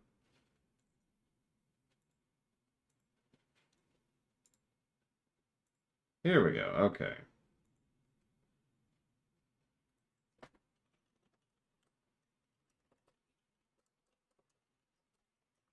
Hang on, hang on. Okay, someone's already done the math. Check it out. This is great. Okay. So,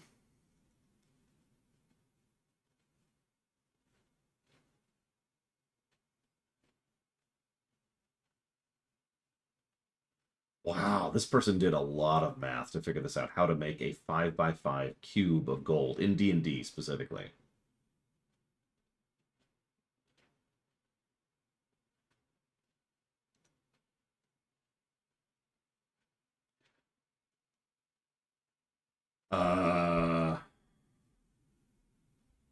Okay. So that's 58.7 tons of gold.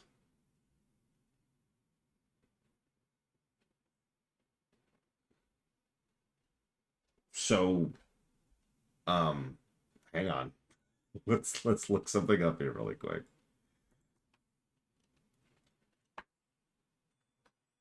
Sure. Here you go, Jay Palmer.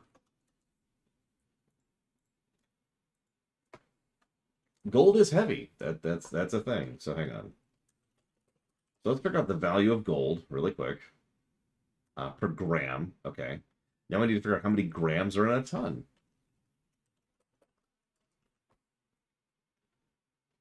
$907,185. Okay, so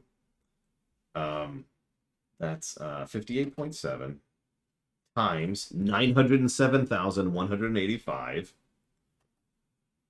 times whatever that's worth. Hang on, so 907,185.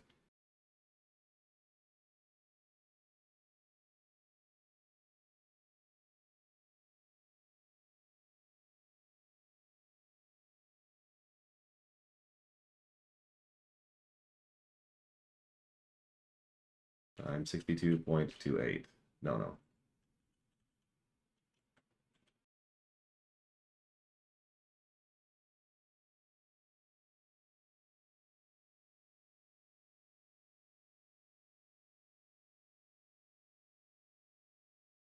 Okay, sorry. One of those blocks is worth roughly 3,316,519,581.66.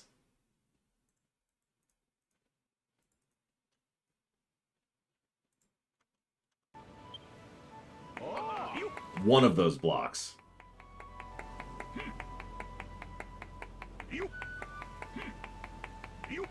So the cost of the whole place? Well, hang on. Have you heard the Crumbledon Tale of Love and Loss? It's a sad story, dark story, a little scary. There's a lady with lovely long hair who came to the island. Straight away it fell headsies over heelsies in love with a dashing bachelor boy. But the handsome lad had many admirers, and the girl was consumed by jealousy, went crazy, strangled the man with her nice hair. She fled into the mines to hide herself away. Most people think there's a silly story, but we think there's a grain of truth to it. Maybe 2 grains. We think the maiden was the Medusa, and the man was Goldilocks. It all true. Medusa fall in love with me, but she no kill me. She take my power and break my precious. Ah, so that's what the other half of the flute was doing in the temple. She must have held onto it as a keepsake. We all knew it. It was a true story after all. Goldilocks is a handsome playboy all along. Yeah, I believe it. So that's why she turns shiny stuff to stone. Seems she let them feelings fester and they turned to hatred. Don't matter if you're human or monster, love don't ever change. Alright, I reckon we have enough talk. We got a pub to build. Okay, hang on. So, what was it? 3.6 billion Or 3.3 billion. I forget. It was 3 something billion. Let's make this really, really simple. Let's assume we can only actually sell each one of these blocks for a mere $3 billion.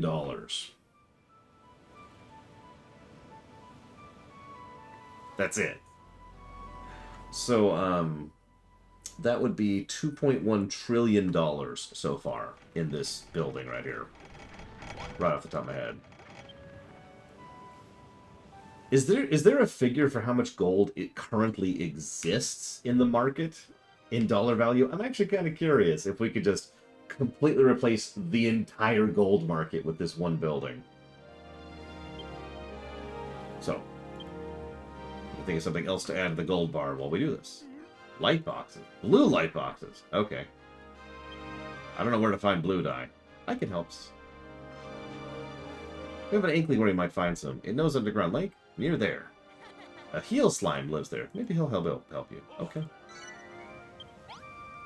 $125 trillion in circulation right now. Oh, that's total money. Oh my god. Well, hang on. We're not done with this construction yet.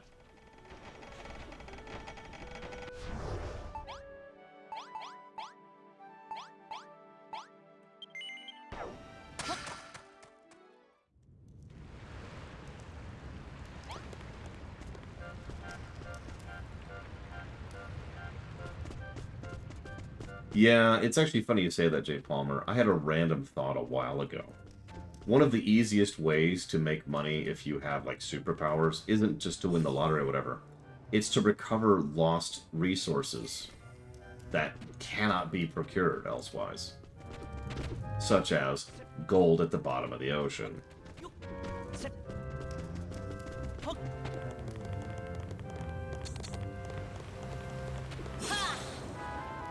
I just find it interesting that people have actually looked into that a little bit. Yes, we're going to create the global economy. Right now.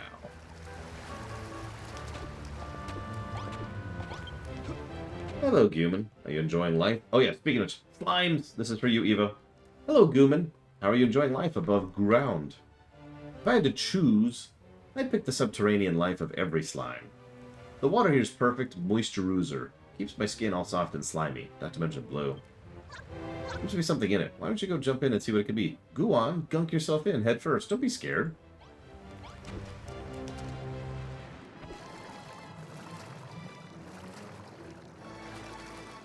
I don't know. But I'll hit the stream brakes right now. Stop everything and everyone. And create a monument to non-existence just for you.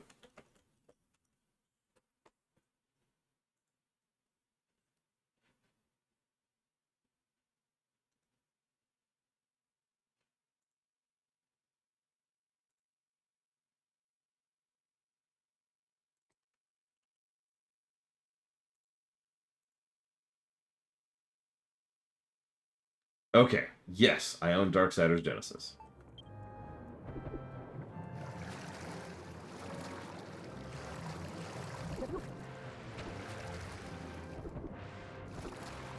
Oh my god, come on, come on. There we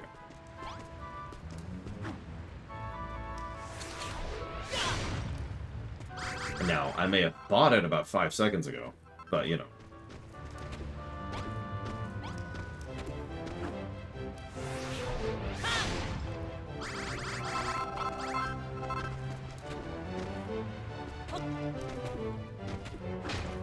It was 75% off. What do you want from me?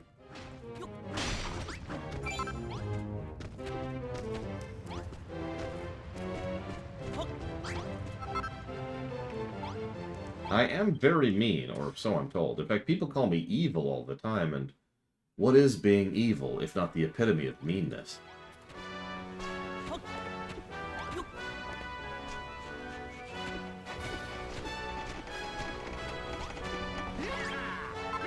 Ah, you might find the blue dye, or Daily was right. Now you can make light boxes.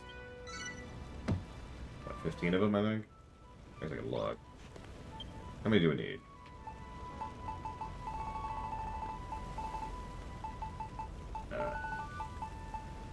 0.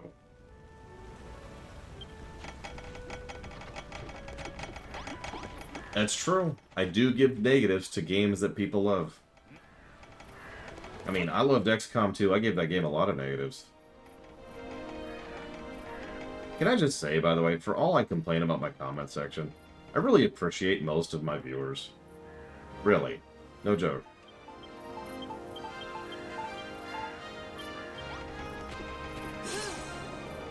Like, after the XCOM 2 review, I've already mentioned this, after the XCOM 2 review, I was really worried there would be a whole lot of people just being like, "Meh," about, you know, how badly that game rated. But no. No, people have been like, yeah, no, dude, you're absolutely right. It's just been, I don't know, it's been heartwarming. Like, what way to put that?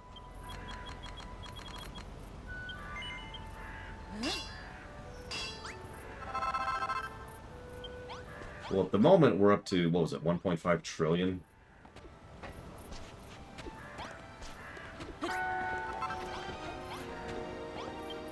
I should probably eat something. Do I have any food? I do. Schnitzel.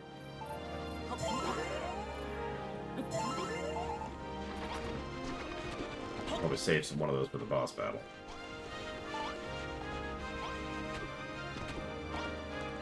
Oh god, yeah, we should figure out the silver bar. But hang on, let's wait until we get the third layer of the gold bar first. Total Biscuit. Total Biscuit was legit. I'll never live up to his standards, but damn, that man, he did a lot of good.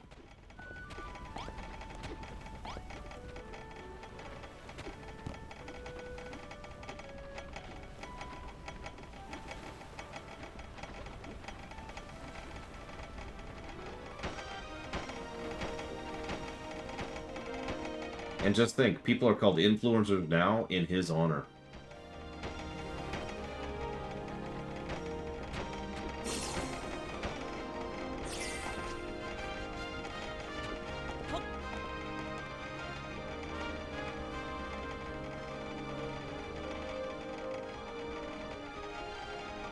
I'm not actually joking, by the way. Total Biscuit was actually the codifier of what an influencer is. It's just, you know, he didn't suck. Oh, look at that bar. Did I already write that down? I think I did. Maybe I didn't.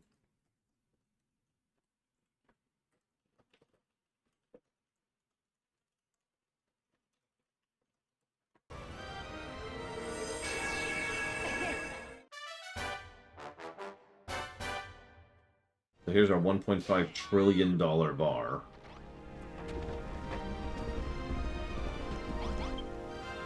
Second stage is pretty much complete. Sorry to keep you waiting. Let's move the light boxes. We'll want the stage free. Okay. Yep.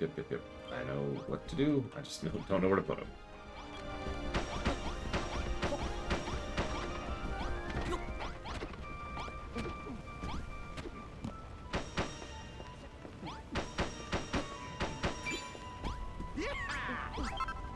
These light blue boxes look absolutely tremendous. With them in place, the second stage is complete. I gotta say, we've done a top-drawer job building the place. We might just be as good as you, runner. But to every block we place takes us a step closer to the final battle. Have you any thoughts about how to fight her? We saw what she did to Babs. It's highly likely she'll turn the same stony shenanigans on us. If only there was some way to block her glare. Deflect it somehow. Some special piece of equipment, like, I don't know, a mirror.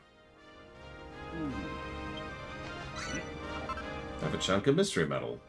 I found it in the tunnels when I was a lad. It's tougher than any metal I've ever seen, but I still haven't worked out what it is or how to work it. I know it's a long shot, but I thought it might help you invent something. Yes, you absolutely can, Evo. We're still kind of unlocking mechanics as we go, so we haven't really unlocked the make your own, copy your own blueprints thing yet, but that is a thing, yes.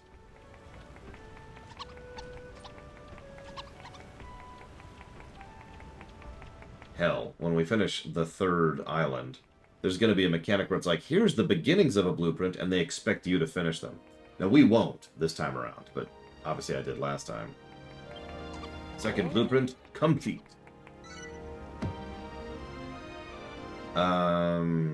If there's one I missed, then there's one I missed, but I think I found it.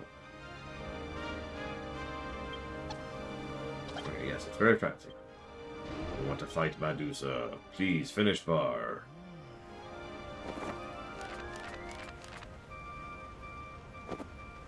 Yep.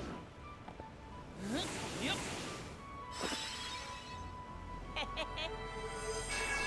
I mean, Tim Russ is a great actor, but I don't know. I guess he could do War Machine. It's a weird choice. But I've seen weirder choices. Okay, so now we're up to 1,188 blocks of gold brick.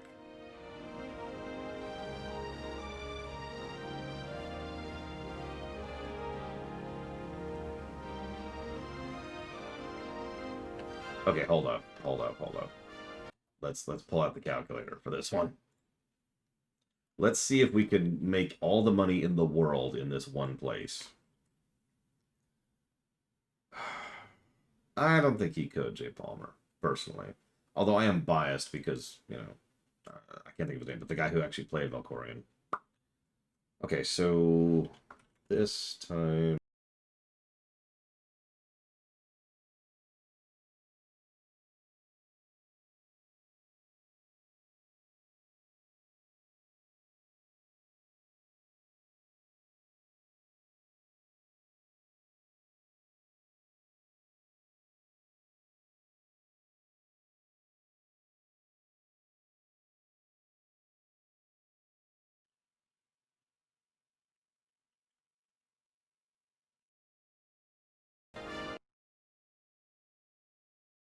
Okay. So this is going to be worth 1,000 divided by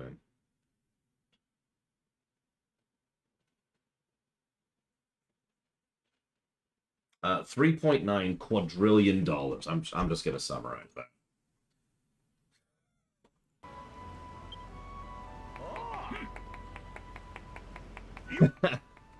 How much money is in the world economy right now again? I'm just wondering. How'd you ever come up with such a spiffing design? I suppose you builders are just imbued with natural creativity. 152 trillion. Yeah. Anyways. If the children of Hargon wanted to close down the mine, why all the hate for builders? Why not spread stories about the miners instead? Oh, didn't you know? There wouldn't even be a mine if not for one of Runner's kind. You see, Goldilocks was made by a builder who visited Crumbledon many years ago. Story true? Me never knew. Have no memory. The Goldilocks is the reason the mines were filled with valuable minerals in the first place. Surely that makes the builder one of the good guys. At first, perhaps, but over time the islanders began squabbling over every speck of silver and every grain of gold. That's when the children of Hargon came. They told us the builder was the root of our old woes. It was a lie, of course. A scapegoat to trick us into accepting their wicked teachings. Pardon? If I knew they were lying, why did I believe them? I guess it was a case of, when in Rippleport, do as Rippleportians do. Or perhaps if you can't beat them, join them. I'm not one to kick up a fuss. Huh, they pulled the same trick in Furrowfield. Guess they'll do anything to get their way. Those loons aren't tricking us any longer. Let's do it. The gold bar is moving ever closer to completion, but... we got diamonds. Yep, we want diamonds. They're rare as hen's teeth and 1,000,000 times more valuable. Dude, do you know how much that bar is worth? Okay, whatever. The Zushi's treasure hall. I've been trying to loud my uppers on them for years. We shall use the echo flute. I'm getting a funny feeling ever since I minced up here. If you think, ask me, the spot you should be looking for is directly a Jack's, very close by. Okay. Well, let's do it. Yes, now we're adding diamonds to the mix.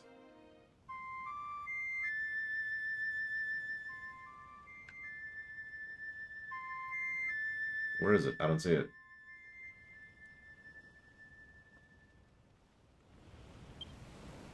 I think I heard an echo.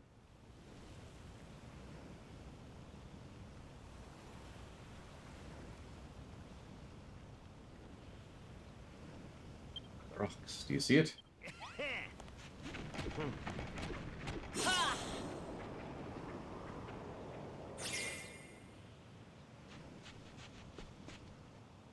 definitely heard the flute's echo coming from somewhere near here. Sounded weaker than normal. Whatever's buried here must be deep as houses. Wants to dig through all that rock? Sorry, mate, that ain't gonna happen. We might be the world's best miners, but this job's too much even for us. Jesus, really, J. Palmer? Damn. Leave it to me. Smash any rock. Smash as deep as can be.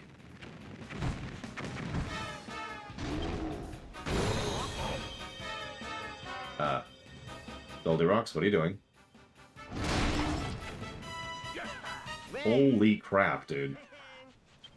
Well, let's go see what's down here, shall we? Well, you ain't thinking about actually jumping down there, is you? It's boiling hot, not to mention deep as. You'll get flattened like a pancake and then burn to a crisp.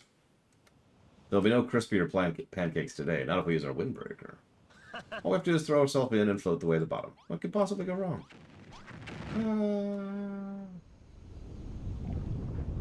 So, welcome to the final stage of Crumble Done. You just knew we had to have a lava level, right? Who left the heater on down here? It's roasting. Must be why we fell. The windbreaker can't handle the heat. I guess that thing's pretty useless down here. Actually, it's not. Check this out.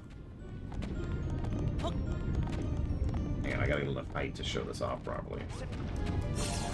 So did you see how it actually does pop out for a second? What it effectively means is you get a double jump. So it is actually still useful.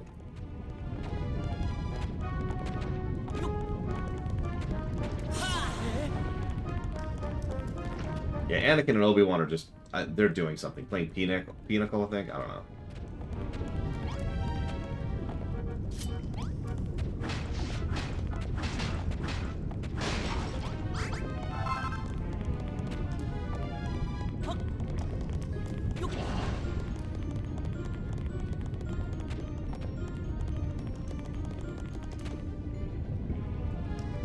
This angle looks pretty dangerous, wouldn't you say? I wouldn't fancy going skinny dipping in there, that's for sure. But building a bridge across would take forever. Maybe there's a way to cool it down. And there is conveniently a water hole right here, just in case.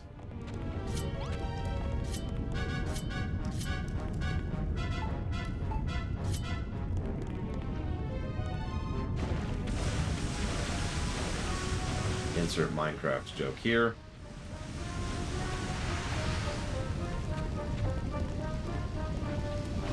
What I like most about it is it's actually temporary here, unlike in Minecraft, where it's a permanent structure change. Partially temporary.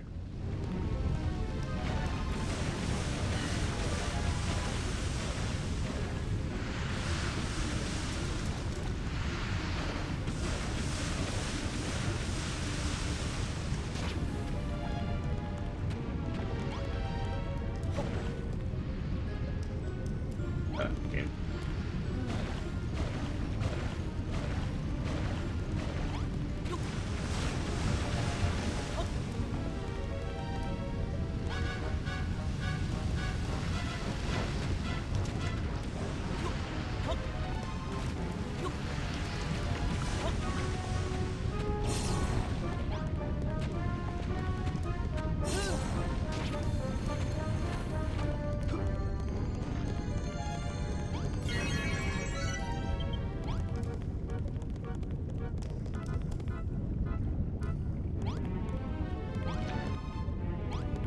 I feel like it's this way.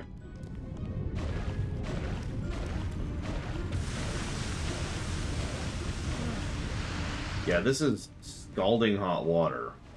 We're probably dead.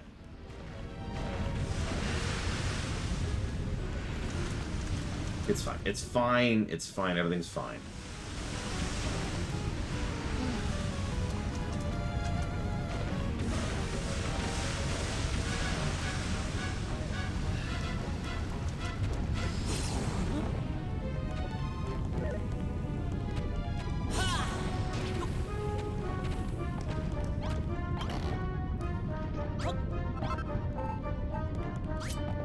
We now have a flowing dress.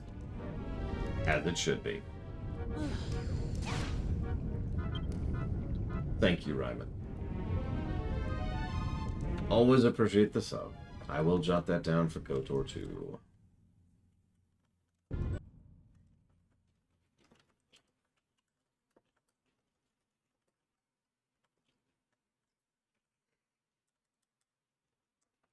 I told you I could rock a dress. Nobody believes me.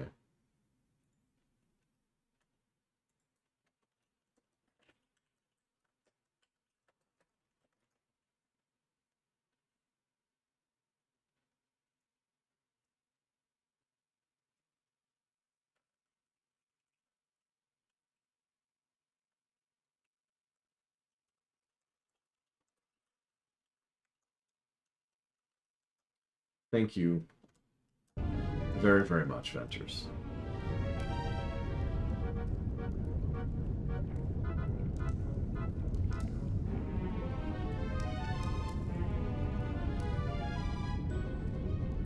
I do appreciate the support, really. Thank you so much. I will jot that down for FF16, Final Fantasy Tactics, and the Wildermyth, which I think is pretty close to being funded at the moment, if I remember it correctly.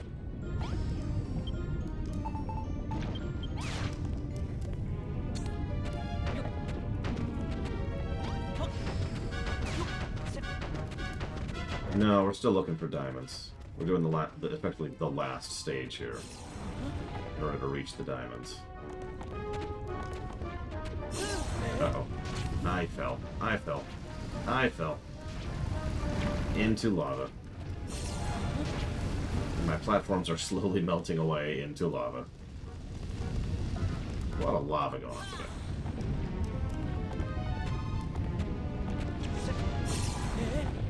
God, does this game have VR support? I haven't seen the puzzle yet. Jeez, Crazy Norse. So how do I think this game would score if this was Minecraft with the mechanics of Dragon Quest Builders 2? So first of all, not as well. It wouldn't get level design positives and doodad positives and a lot of the positives that this game is getting. So it obviously would not score nearly as well. Would it still score well, though? Yeah, absolutely. No question. It would probably score better than Minecraft, for example. Because at that point, it would have all of the benefits of Minecraft and none of the detriments.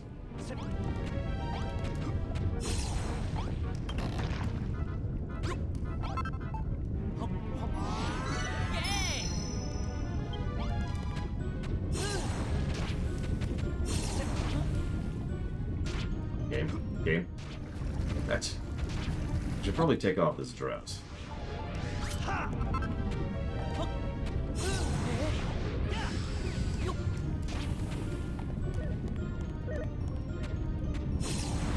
No, I've never played the Driver series.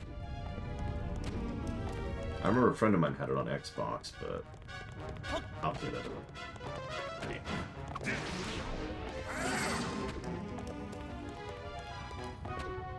Yeah, and so do my enemies, Evo, which is the problem.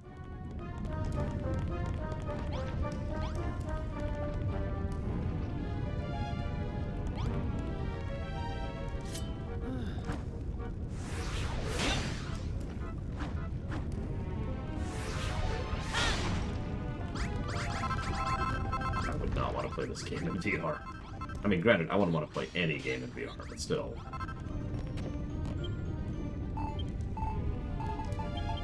Tell you what, I will die immediately, but I'll do so looking fabulous. How does that sound?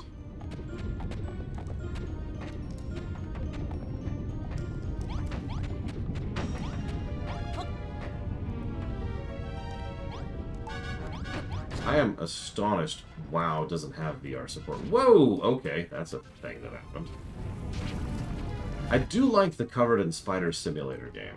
It's a really good game. It's surprisingly accurate to what it's trying to be. Go figure.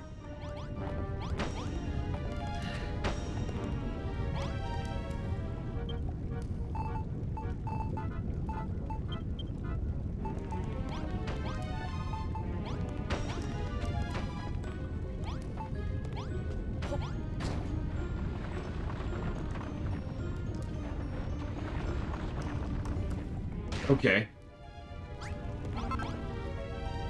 And now we're here.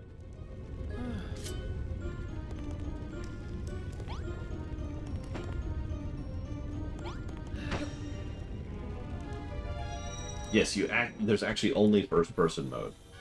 Don't worry, your arms are rendered in the game, so you can see the spiders crawling all over your arms. Yay! You're probably thinking, but what's the gameplay mechanic of the game? Well, it's actually really simple. Every time you move, one of the spiders bites you. So the goal is to not move. At all.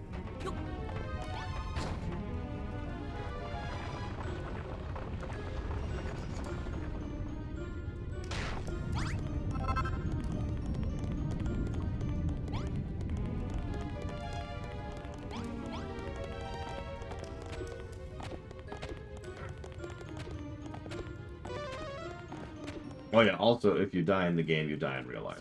While we're on the subject.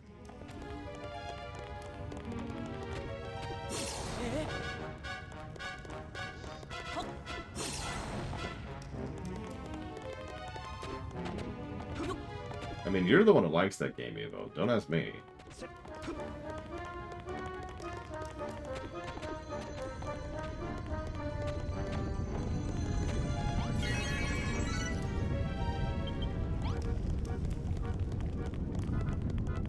I believe this is pretty much officially when the needle starts being outpaced by proper weapons. This exact encounter. I remember someone back at the base mentioning a forgotten shrine. Could this be it? But there's something odd about this place. It feels strangely familiar, like I'm coming home. Huh? In there, runner. Monsters!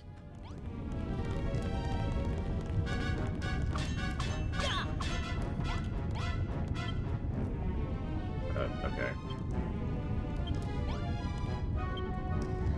Humans, you dare defile our unholy sanction. Wait, I know you. You're the same sinful creatures who build on the surface.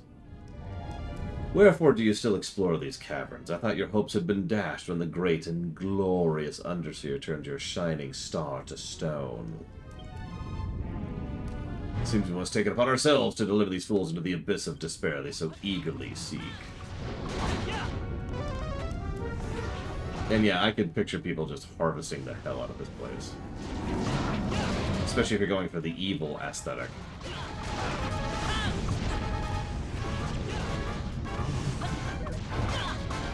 My knees probably would.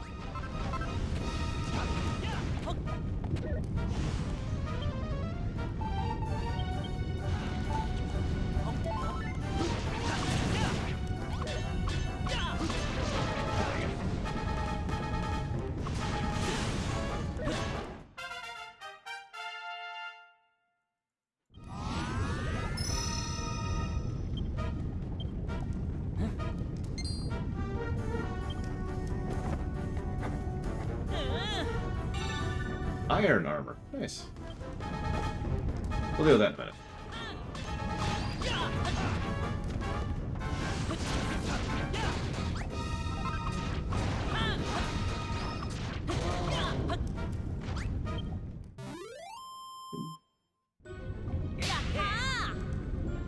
Wretched brat. Perhaps he's not of this world after all. Then your destiny is already decided, and a wonderful one it shall be. Give in to your fate, and your soul may yet be saved. Malroth, you okay there, buddy? Oh my god. My lord and master, hear me. Huh? Hear me, Malroth, O mighty master of destruction.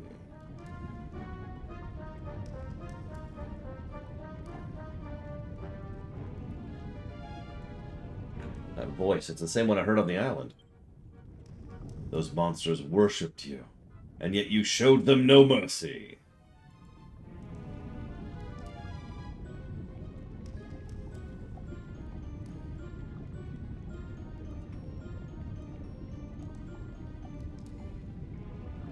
How very fitting.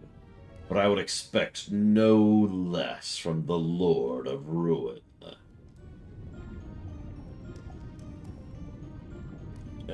Dude, could you talk slightly faster, please?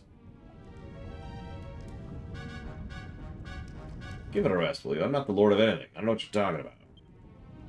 Man, monster, or god, none can escape their fate.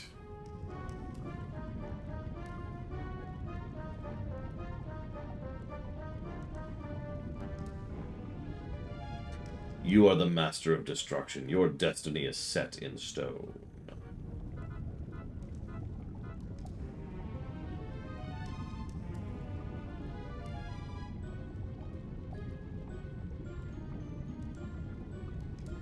The world is hurtling headlong into oblivion, and the only one who can save it is you.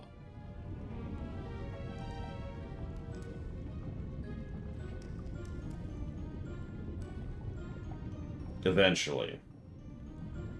We're getting to it. Just give us a minute here.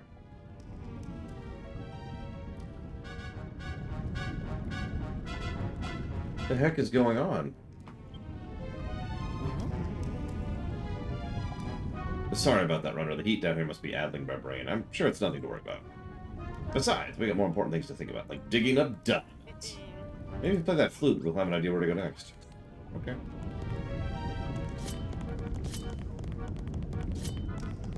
Right. Yep.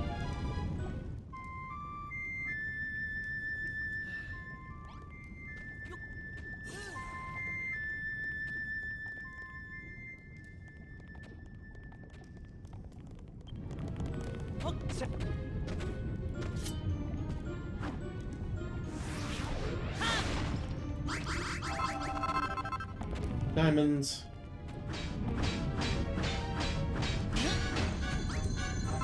Yay!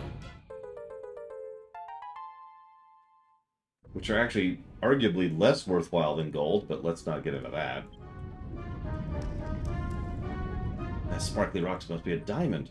It's almost like it's giving off a powerful energy. I reckon you can make some super strong weapon out of that stuff. All we gotta do now is find and mine 9 more of them. Okay. Yep. Look, people exist.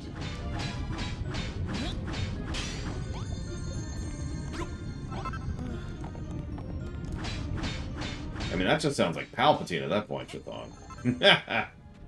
But no, I get your point. Chaos Emeralds? Those are old school. And they clash with my skin color. Yep.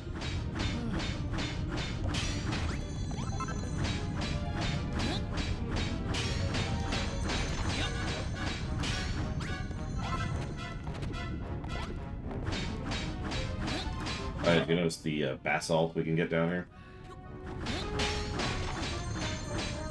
Yep.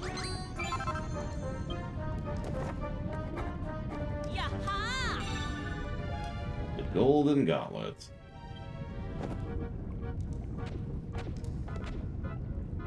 I'm pretty pleased with yourself. So what's this fantastic thingamajig you invented this time?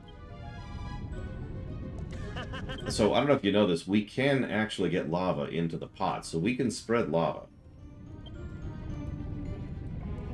In fact, I don't think it's going to work this way, but just in case we can keep the lava with us. Apparently it won't actually let me scoop it up yet. It literally gave me a message. You can't scoop this up yet. That's funny.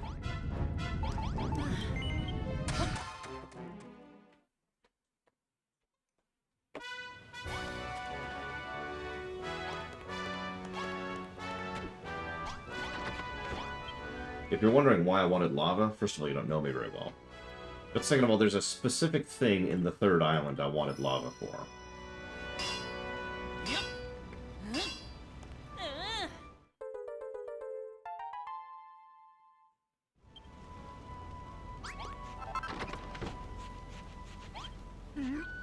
Oh, blimey. To my eyes to see, are those actual real-life diamonds. Fantabulosa. I've charpered high and low for diamonds all these years, and never thought to varter them with my own orbs. They're more fortunny than I could have ever imagined. Oh, builder, tell me you'll make me a dolly pair of Aunt Nelly frames, fakes, to frame my eek.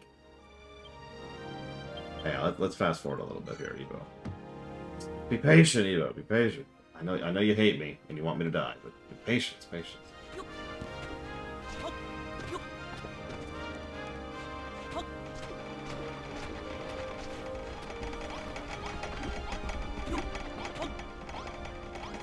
This is a long game, but while we're on the subject. And we're kind of racing through it, and while still doing all the content. I never noticed there's a slime on one of those cards before. I mean, are we just playing whack-a-mole at this point, Zacto? Is that what this is? I would honestly say we're a little bit... We're approaching the halfway marker. There's a mini island coming up. 2.5, as we like to call it. And then there's Island 3, which is a doozy for several reasons. And then there's Island 4. And then there's post-game.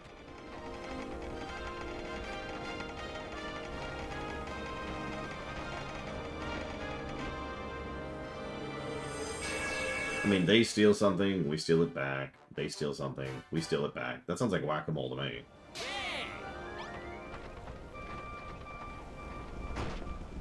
Ow. Where's the quest giver?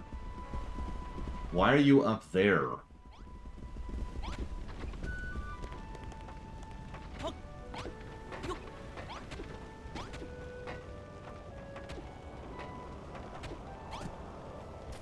There is no New Game Plus mode in this game, no. There is, however, an extensive post-game. Okay, hang on. Come here. Congratulations, the bar is complete. Nothing would make me happier to have you put the finishing touches on the place, but before that... Laroth tells me you dug up some diamonds and came up with an idea for gauntlets. He says you could give them to Goldiroth and turn them into some kind of super weapon. I could barely believe my ears. You builders never cease to amaze me. Maybe we'll stand a fighting chance. Seems the mystery metal I chanced upon finally is going to come in useful. But what if you make the gauntlets? Okay. Done. What's that? Golden gauntlets? You can use to fight Medusa. Bring back hope. Bring back Bab. Thank you. Ready. Give me now.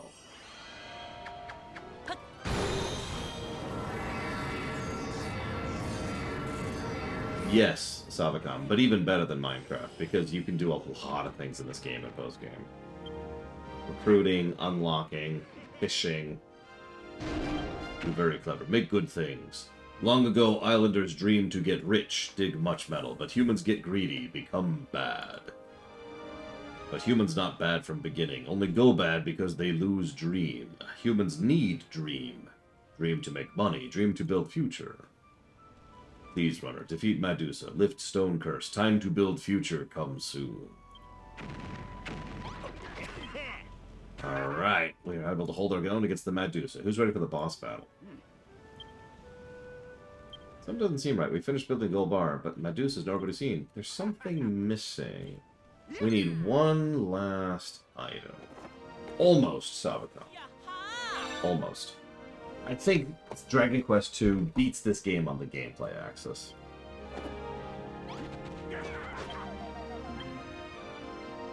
Yep. Gotta do the thing. Yep, Yep.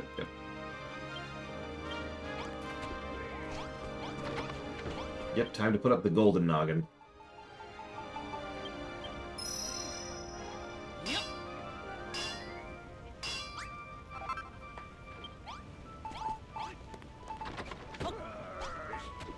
Which looks like this. Don't ask me how we're carrying this thing.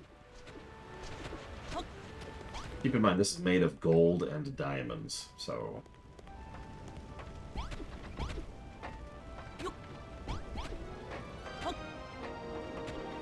God, I don't remember how to get up there.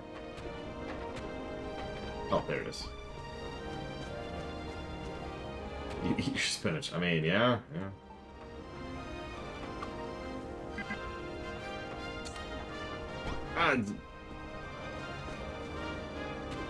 I mean, yeah, Doctor Doom is pretty evil. Yes, that's a true statement.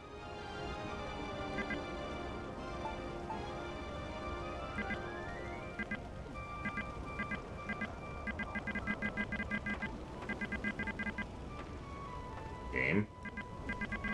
You gonna let me put this thing here?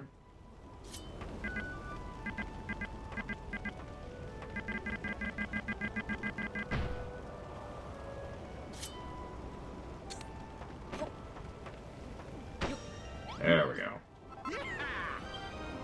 Gold bar's finally got its face. Goldie rocks into 3 bars. Are well and truly back in business. And you can see why the face is there.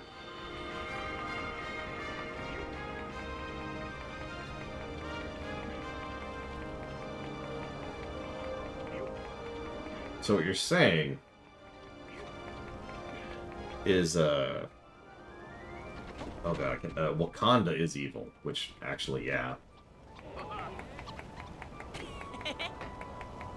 Yes, we are now officially worth more than the net worth of the planet. Why it looked like me. I believe I can answer this one. As the guardian of the mine, you're ever so important to the island. This is Runner's way of honoring your vital contribution. Very nice, our dears, and so shiny. It's time for the boss battle. Hopefully. I've got a confession to make. I'm a coward. With a belly as yellow as the sand I buried my head in when the monsters came a-calling. But I ain't gonna be a chicken no more. From now on, I'll be needing my own sword. Okay. Okay. Okay. Okay. I'll give you some friggin' swords. Give me a minute.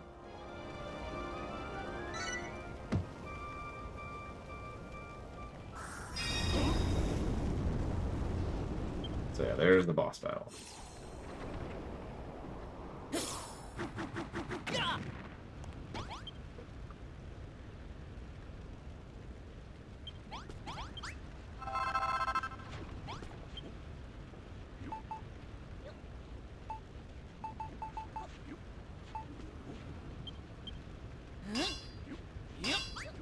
Oh god, that would be awful, Braven.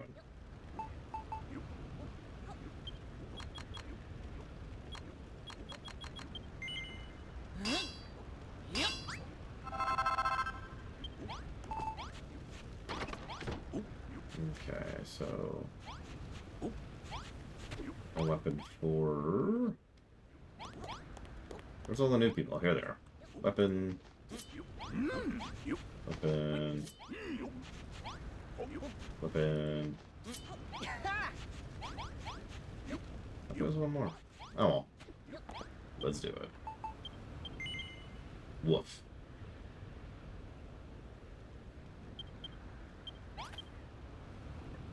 Looks like another horde of monsters is closing in. I'll bet they've come to demolish our shiny new gold bar. And I've got an inkling that Medusa isn't far behind them. We really got her attention this time. She's fallen right into our trap. Oh god, that's a good question, Trathon. It's probably going to crush that rock underneath it. Before we deal with her, we need to send our minions packing first. Yep, I got them weapons. Let's do it. How do we lift the bar, Trathon? That's the real question.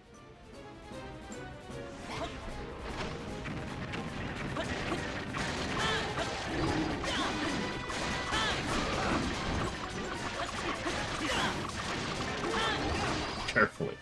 I just stand right here. I'm going to be lifting this thing up brick by brick.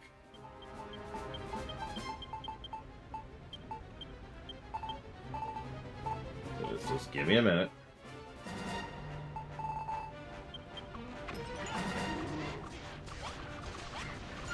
I know, right? You're up.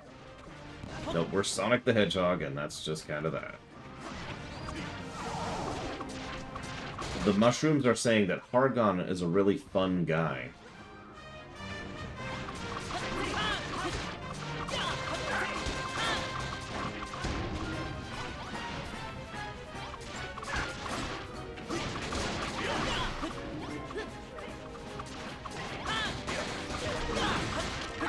I think that was the lunge attack that killed me last time.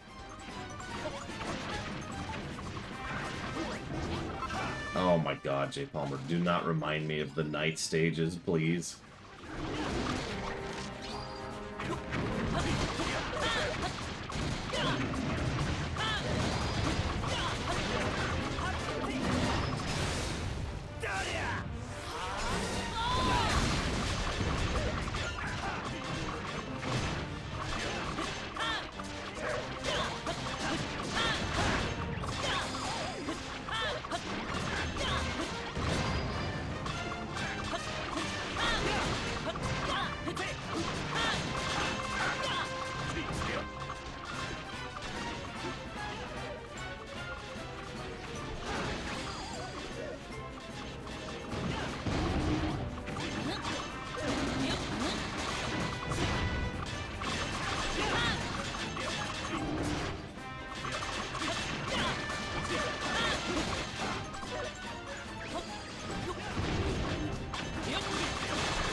mean, I don't want to say it's completely bad, J. Palmer. But I am going to need your gamer card. Sorry.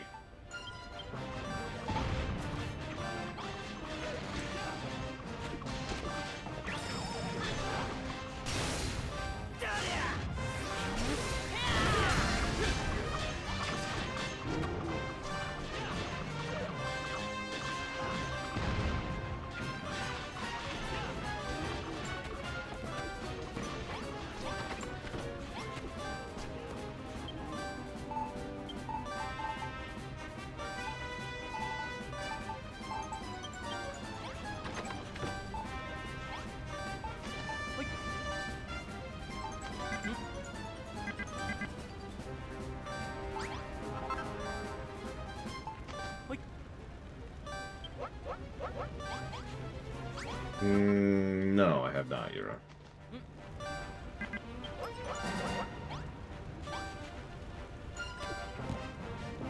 You got this, team.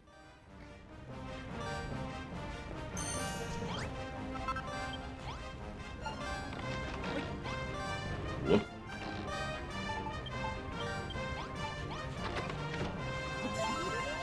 Early switch?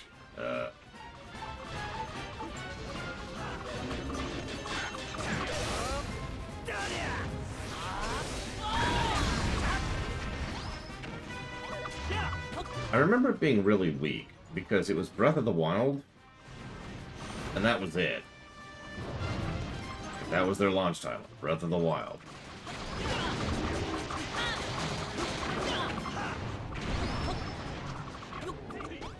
Which is funny, considering the Switch library is actually really strong at this point. Victory! Also, you're terrible, Evo. We defeat Underseer's underlings. We win! We haven't won yet. One battle left.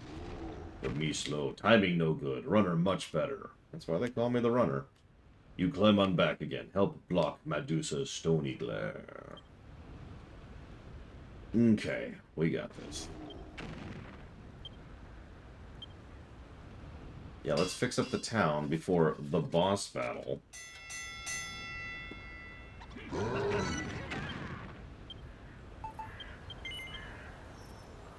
Okay, for real this time. The boss battle. Let's do it. What are we doing? Shoulders comfortable? Now we fight.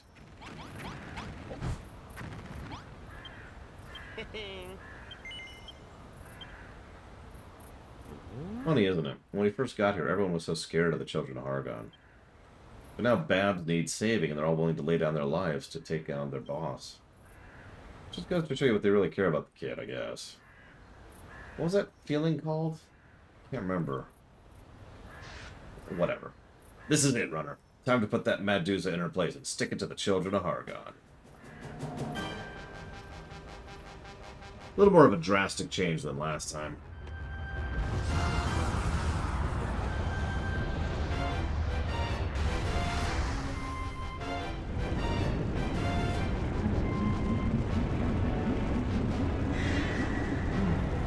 A stony-eyed source of subterranean suffering. All that sparkles, all that shines, it must be destroyed. I will steal the attention. They assault my eye. I will turn everything to stone, everything. That is my duty of destruction. Hargon demands all must be destroyed.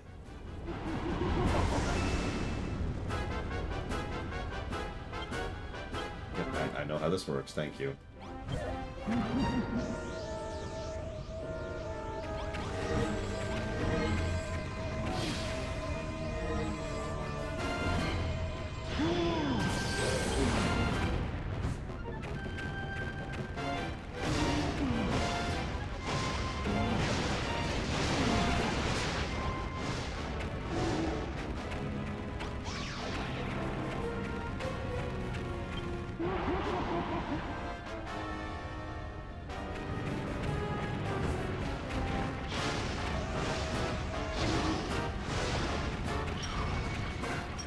mean, yeah, Chthon. I don't see any issue here, really. I really, really don't. Unlike the last boss fight, which was just kind of there, I think this one might qualify for a pause. Let's see what we think of it when we go through the full rotation.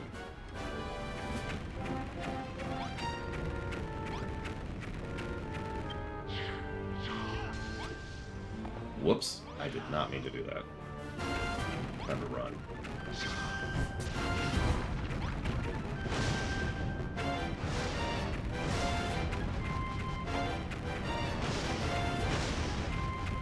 Oh god, that sounds like a difficulty option in a game. Make your NPCs and allies completely ignore your orders constantly. Every time a new mechanic shows up, they will always get hit by it 100% of the time. If they die, they will blame you and complain about it.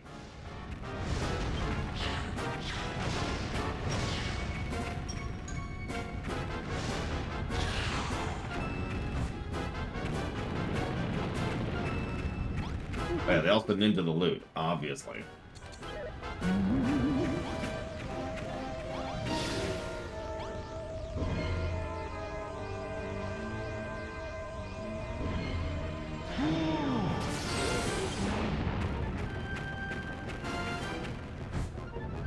Yeah, we're gonna call that masochist mode. Because alliteration is awesome.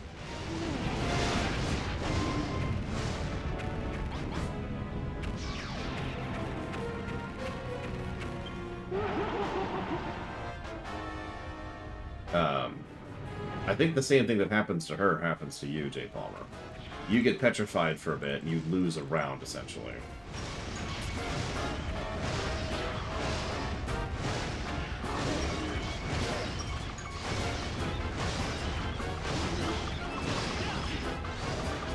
The masochist tag. I mean...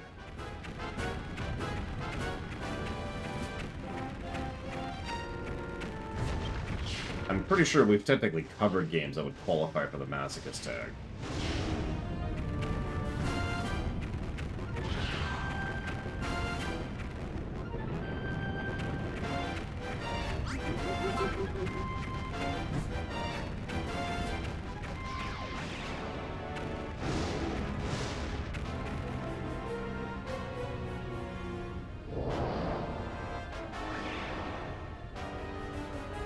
Medusa tries to trick you. Only one is real. Other is illusion. Really?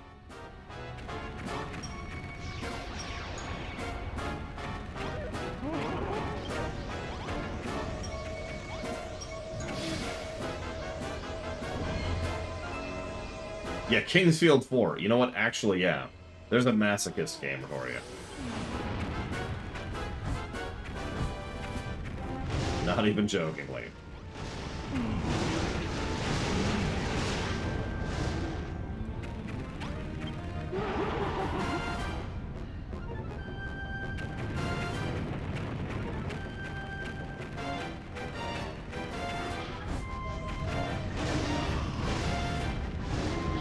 It's probably worth noting, these hits I'm doing for like 150 plus regularly, at this point in the game, even if I wasn't using, you know, the needle, which normally I wouldn't be, I'd be hitting for about 50. So we are bare minimum doing about triple damage by being on Goldie Rocks here. There it is. The masochist tag.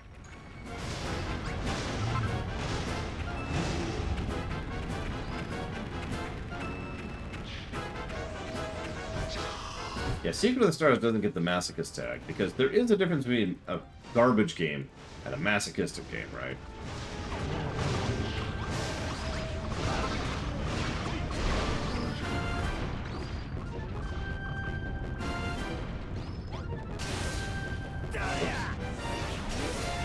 Yeah, Echo the Dolphin. Yeah, that's a good example of a game.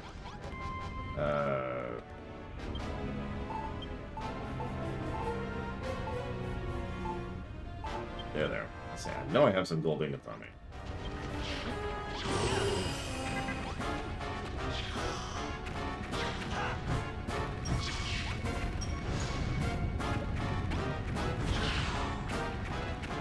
I mean, a garbage game is a garbage game, but Yeah. Masochistic games. Ugh.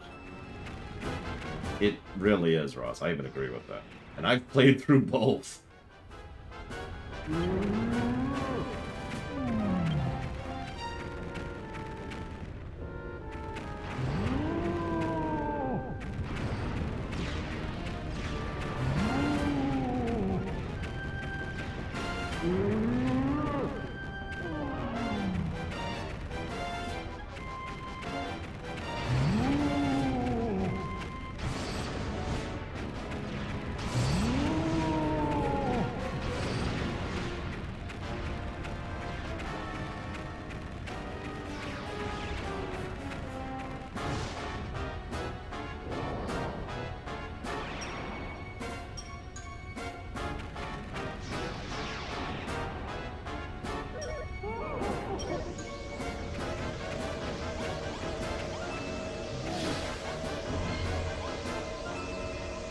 I know, Jay Palmer.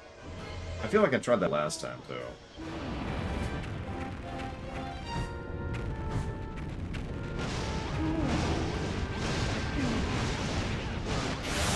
And game.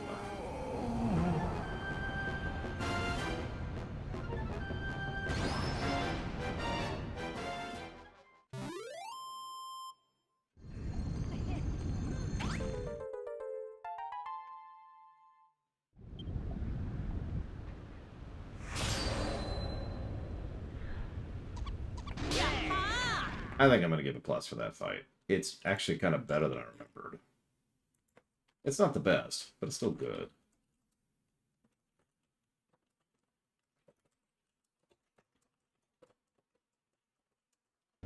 Plus, you get to fight it on the back of a death machine, so that's fun.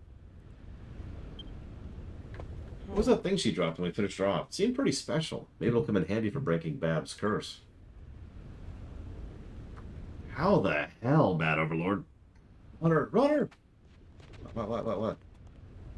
You defeated the Medusa, and soon enough I'll have my darling daughter back. Yes, Runner, you freed us from the cruel creature's curse. Okay, well, that orb law is good and all, but we can't celebrate yet. Oh, Babs, sweet Babs, come back to us, I pray, so I may regale you with tales of the heroic deeds I, and my allies, performed on the battlefield, all for you. Can save Babs, but one thing left to do. Don't answer that until we fix things up. Okay.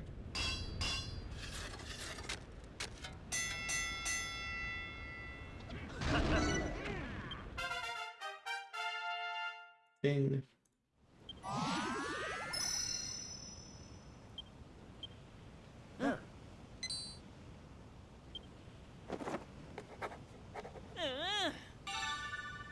Hey, a shield that's not total crap.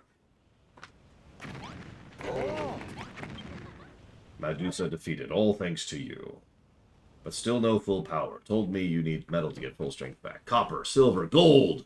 To tell truth, need one more thing. Need Heartstone. Medusa steal it from me, but now we steal it back. No, we killed her. Use stone, give glow back, then can save Babs. Okay.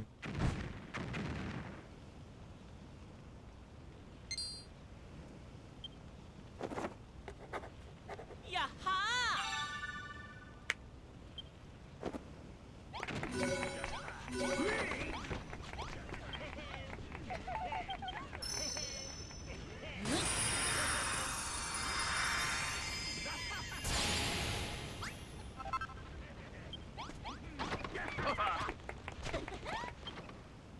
You make golden glow. Amazing! Can use it to give full power back. Give me golden glow.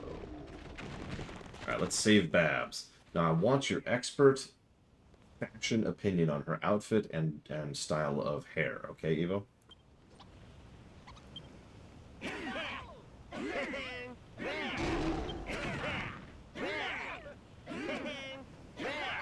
You must know, when use golden glow, me disappear.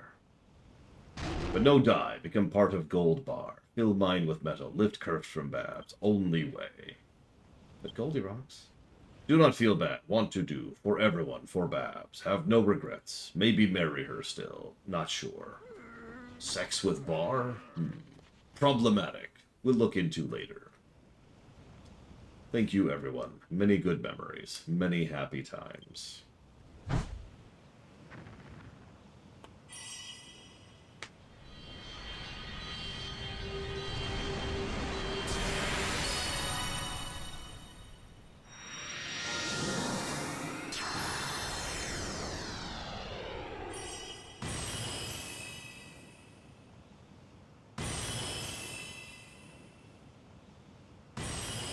Just generating gold, silver, and copper everywhere.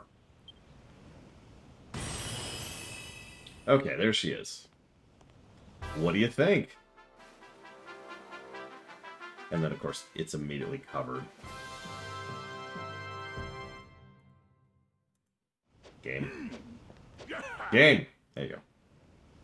Ahem. What am I doing here? What happened to the party?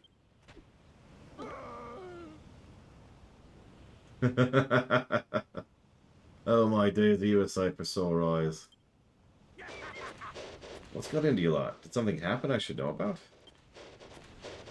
Wait, where's Goldilocks? So, as Den ladles out the punch, because there's no alcohol in this game, the miners throw a few of their own as they fight for the right to dance with Babs and regale her with tales of their mining exploits.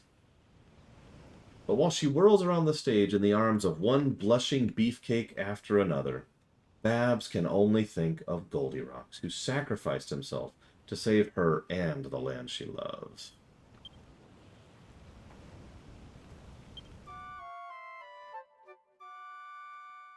It's grape juice. It's fine. It's soup. It's soup. Thanks for coming to the party last night. I had a right laugh. I know Dad and the miners haven't seen me in ages, but they could have left me alone for 2 minutes. By the way, the lads told me when we got you and Goldilocks to thank. So, thanks. I mean it. You know, I think I get it now, why Goldilocks did what he did. He sacrificed himself so the person he cared about most could survive. That's what you call love, right? He would have been better off without any, if you ask me, but I suppose it worked out okay in the end. Tell us how those really feel, why don't you? All I know is, thanks to Goldilocks, the island's about to enter a whole new era of prosperity. I just wish I was here to share it with us.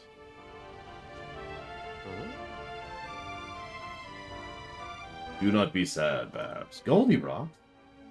Me part of Gold Bar now. Always here. Always watching. Especially when you shower. I mean. Oh, thanks, Goldilocks. I feel a lot better now. You'll always have a special place in my heart. I nearly forgot something important. If I nearly forgot, that means you two definitely did. Whoop, that did. Trying to kill her here. So, we're all set to enter the second golden age. But somewhere along the way, I think you forgot what you came for here, to find new mates and materials to back home. You're right, and all the excitement had completely slipped my mind. I should have said something sooner, but my memory's been a bit rocky lately. Anyway, there's a few of us here. So, let's go talk to everybody. So I'm not going to read all this out loud, because we're running a little late here. So, some of them will come back with us. Not all of them will. We'll get the blacksmith, so we have a new class. Actually, we have several new classes. Including dancer. You're gonna take me with you, right? Yeah, let's keep the jokes to a minimum. That's my job.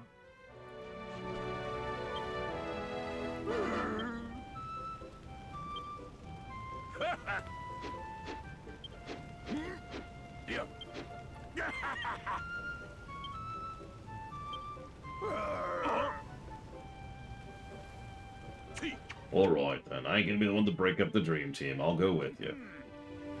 Yep. In case you're wondering what he was debating there. He's gonna stay, of course. He's got a very lovely little bar, and then another bar, and then another bar. He's got several bars. I know that Babs, the Vine Apple Maya, has got her heart set on going to that island of yours. That's why I'm gonna come too. Okay, sure. Whatever. We need someone to get people booze. Bonnet of I'm not reading that aloud. Yes, we will definitely have time. Aww. We don't get to keep jewels. And yet, for some stupid reason, we do get to keep Ordelia, who will never take this outfit off.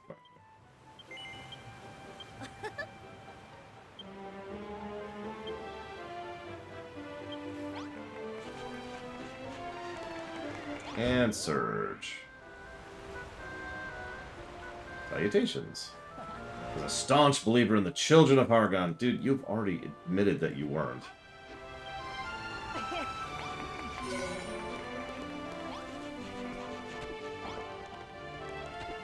Oh my god, Yura.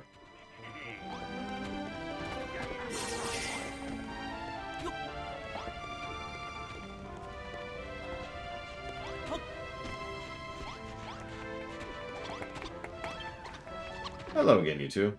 Is this everyone who's coming?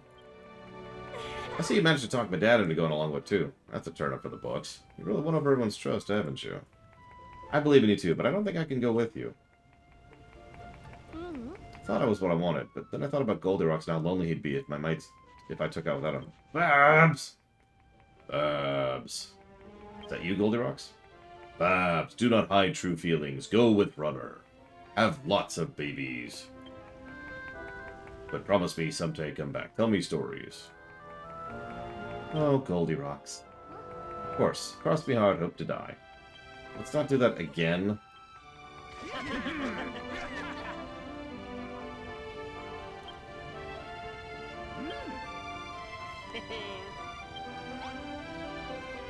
Listen, Evo.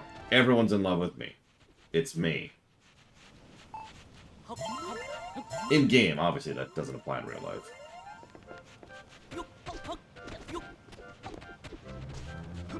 Nah, I'm good, prisoners. You. So what chest?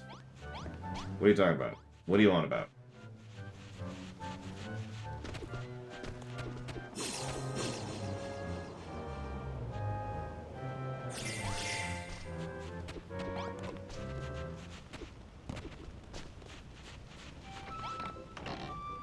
Oh.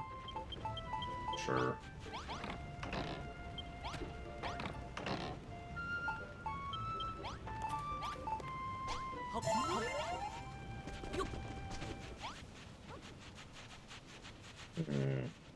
Well, since we're already over our cutoff time, I think we'll go ahead and cut it off here. Tomorrow, hopefully, 9 a.m. Eastern Standard Time, we'll be able to go ahead and continue the game and get through... I think we're going to have a couple... That's actually a good point, isn't it? We'll have a couple of things. I'm going to do a little bit of off-camera stuff, but we'll have a couple of things to do. And then, of course, we will go ahead and hit Island 2.5? Actually, hang on. Before I cut off, let me do something really quick here. I just need to make... Oh my god. Yes, you're saying goodbye. I don't care. Leave me alone. Please wait. You're not thinking about leaving without saying goodbye. Yes, I am leaving without saying goodbye. I'm in a hurry. Oh my god, that's a lot of people. Feelings of Hargon have been sent packing. Wow. Will you stoop to take the beautiful Miss Babs from us? As much to my chagrin. She is the real treasure of Cumber... Oh my god, you've got like 5 other women right there. Dude! Is it the hair? It's the hair.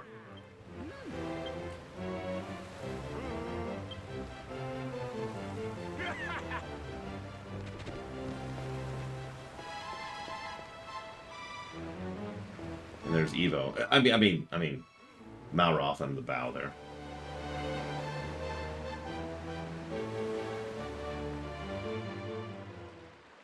She's the platinum rank hostess. I mean...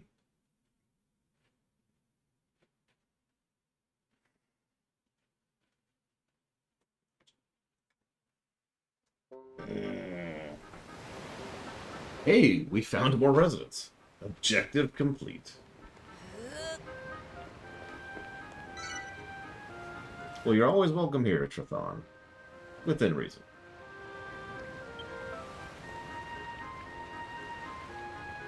Wiggly! And other people. Welcome back. You were gone ever so long. Yeah, we were gone a minute. Is your mates in all there? Watch your lads, watch your lasses. So when do we start building? Who are these people? Are they the new subjects of Lulutopia? And what's that sweaty stench? You must be Lulu. Pleased to meet you. I'm Babs. You're most welcome to join us. We look forward to building a beautiful kingdom with you. So, Lulu, how's the hairy hammerhead doing? Still as balmy as ever? Funny you should ask. One day, as he was gazing at Runner's work, his memory started returning. He's been a different hammerhead ever since. Hey, man. It's the Builder. Welcome back to Dryland, man. What the heck are these guys doing here? I know that symbol. They're with the Children of Hargon. What do you want? My name's Shane, man, and I'm a Shaw man. Get it? Cool to meet you, man.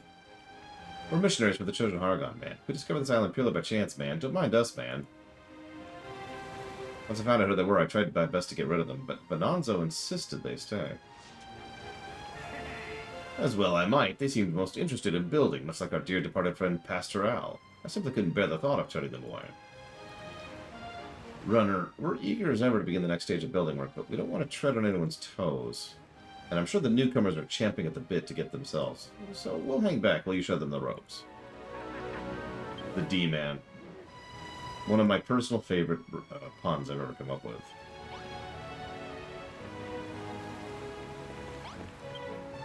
Hey, man. We found this island by chance, man. It was never a plan to put you in a jam, man. Thanks, man.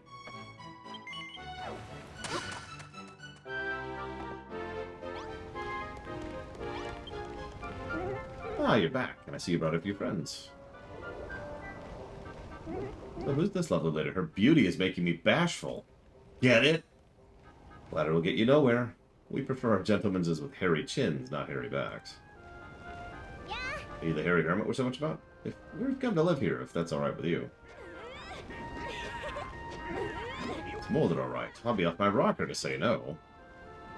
I imagine first you'll needs a place to stay. Now where can we put you? Thanks for the offer, but we don't need no houses or hotels just yet. There's something else I want to build first. Remember when you got turned to stone?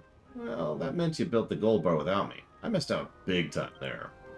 To make up for it, I want to build something big. Something people can see for miles. Ooh, that's a good idea. Lulutopia could do with a premier tourist attraction. In that case, I know just the spot. In the Scarlet Sands. Which, fixing the Scarlet Sands was such a time-consuming thing. Oh my god, you have no idea. We've got quite a chain going on at the moment, don't we? Look at this. Look at this.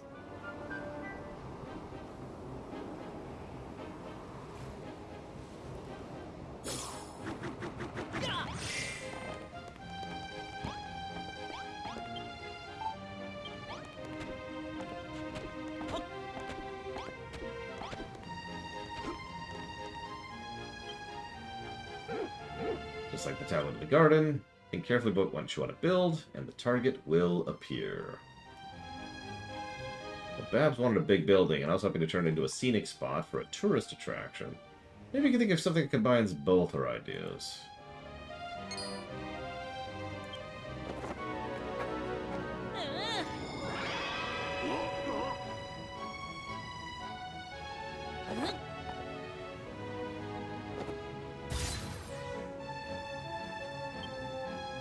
We're gonna build a pyramid? That sounds like just the ticket. What's a pyramid? Some kind of giant spike? Maybe when we're done we can throw Lulu on top. I like the look of this place. Sand, cactuses, red rock. Reminds me of home. Yeah, there's also mud and slime all over the place, so don't forget about that. You seem awfully keen to get started. Are you always this excited about building? Of course, my dear. Ever since we met Runner, we've been crazy for construction. Speaking of which, we brought some materials with us. The ones will be useful, eh? We handpicked the best from our island as offer. If you want some of what we brought, just have a butcher in a chest.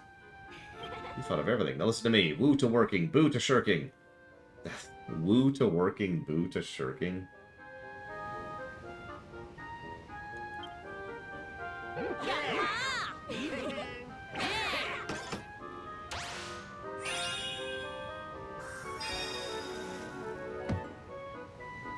You got a mini medal. Yaha!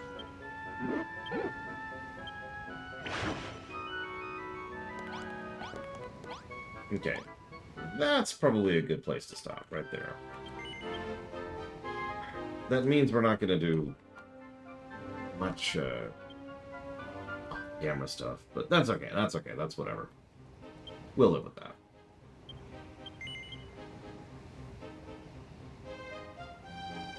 So tomorrow, 9 a.m. Eastern Standard Time. I'll see you guys.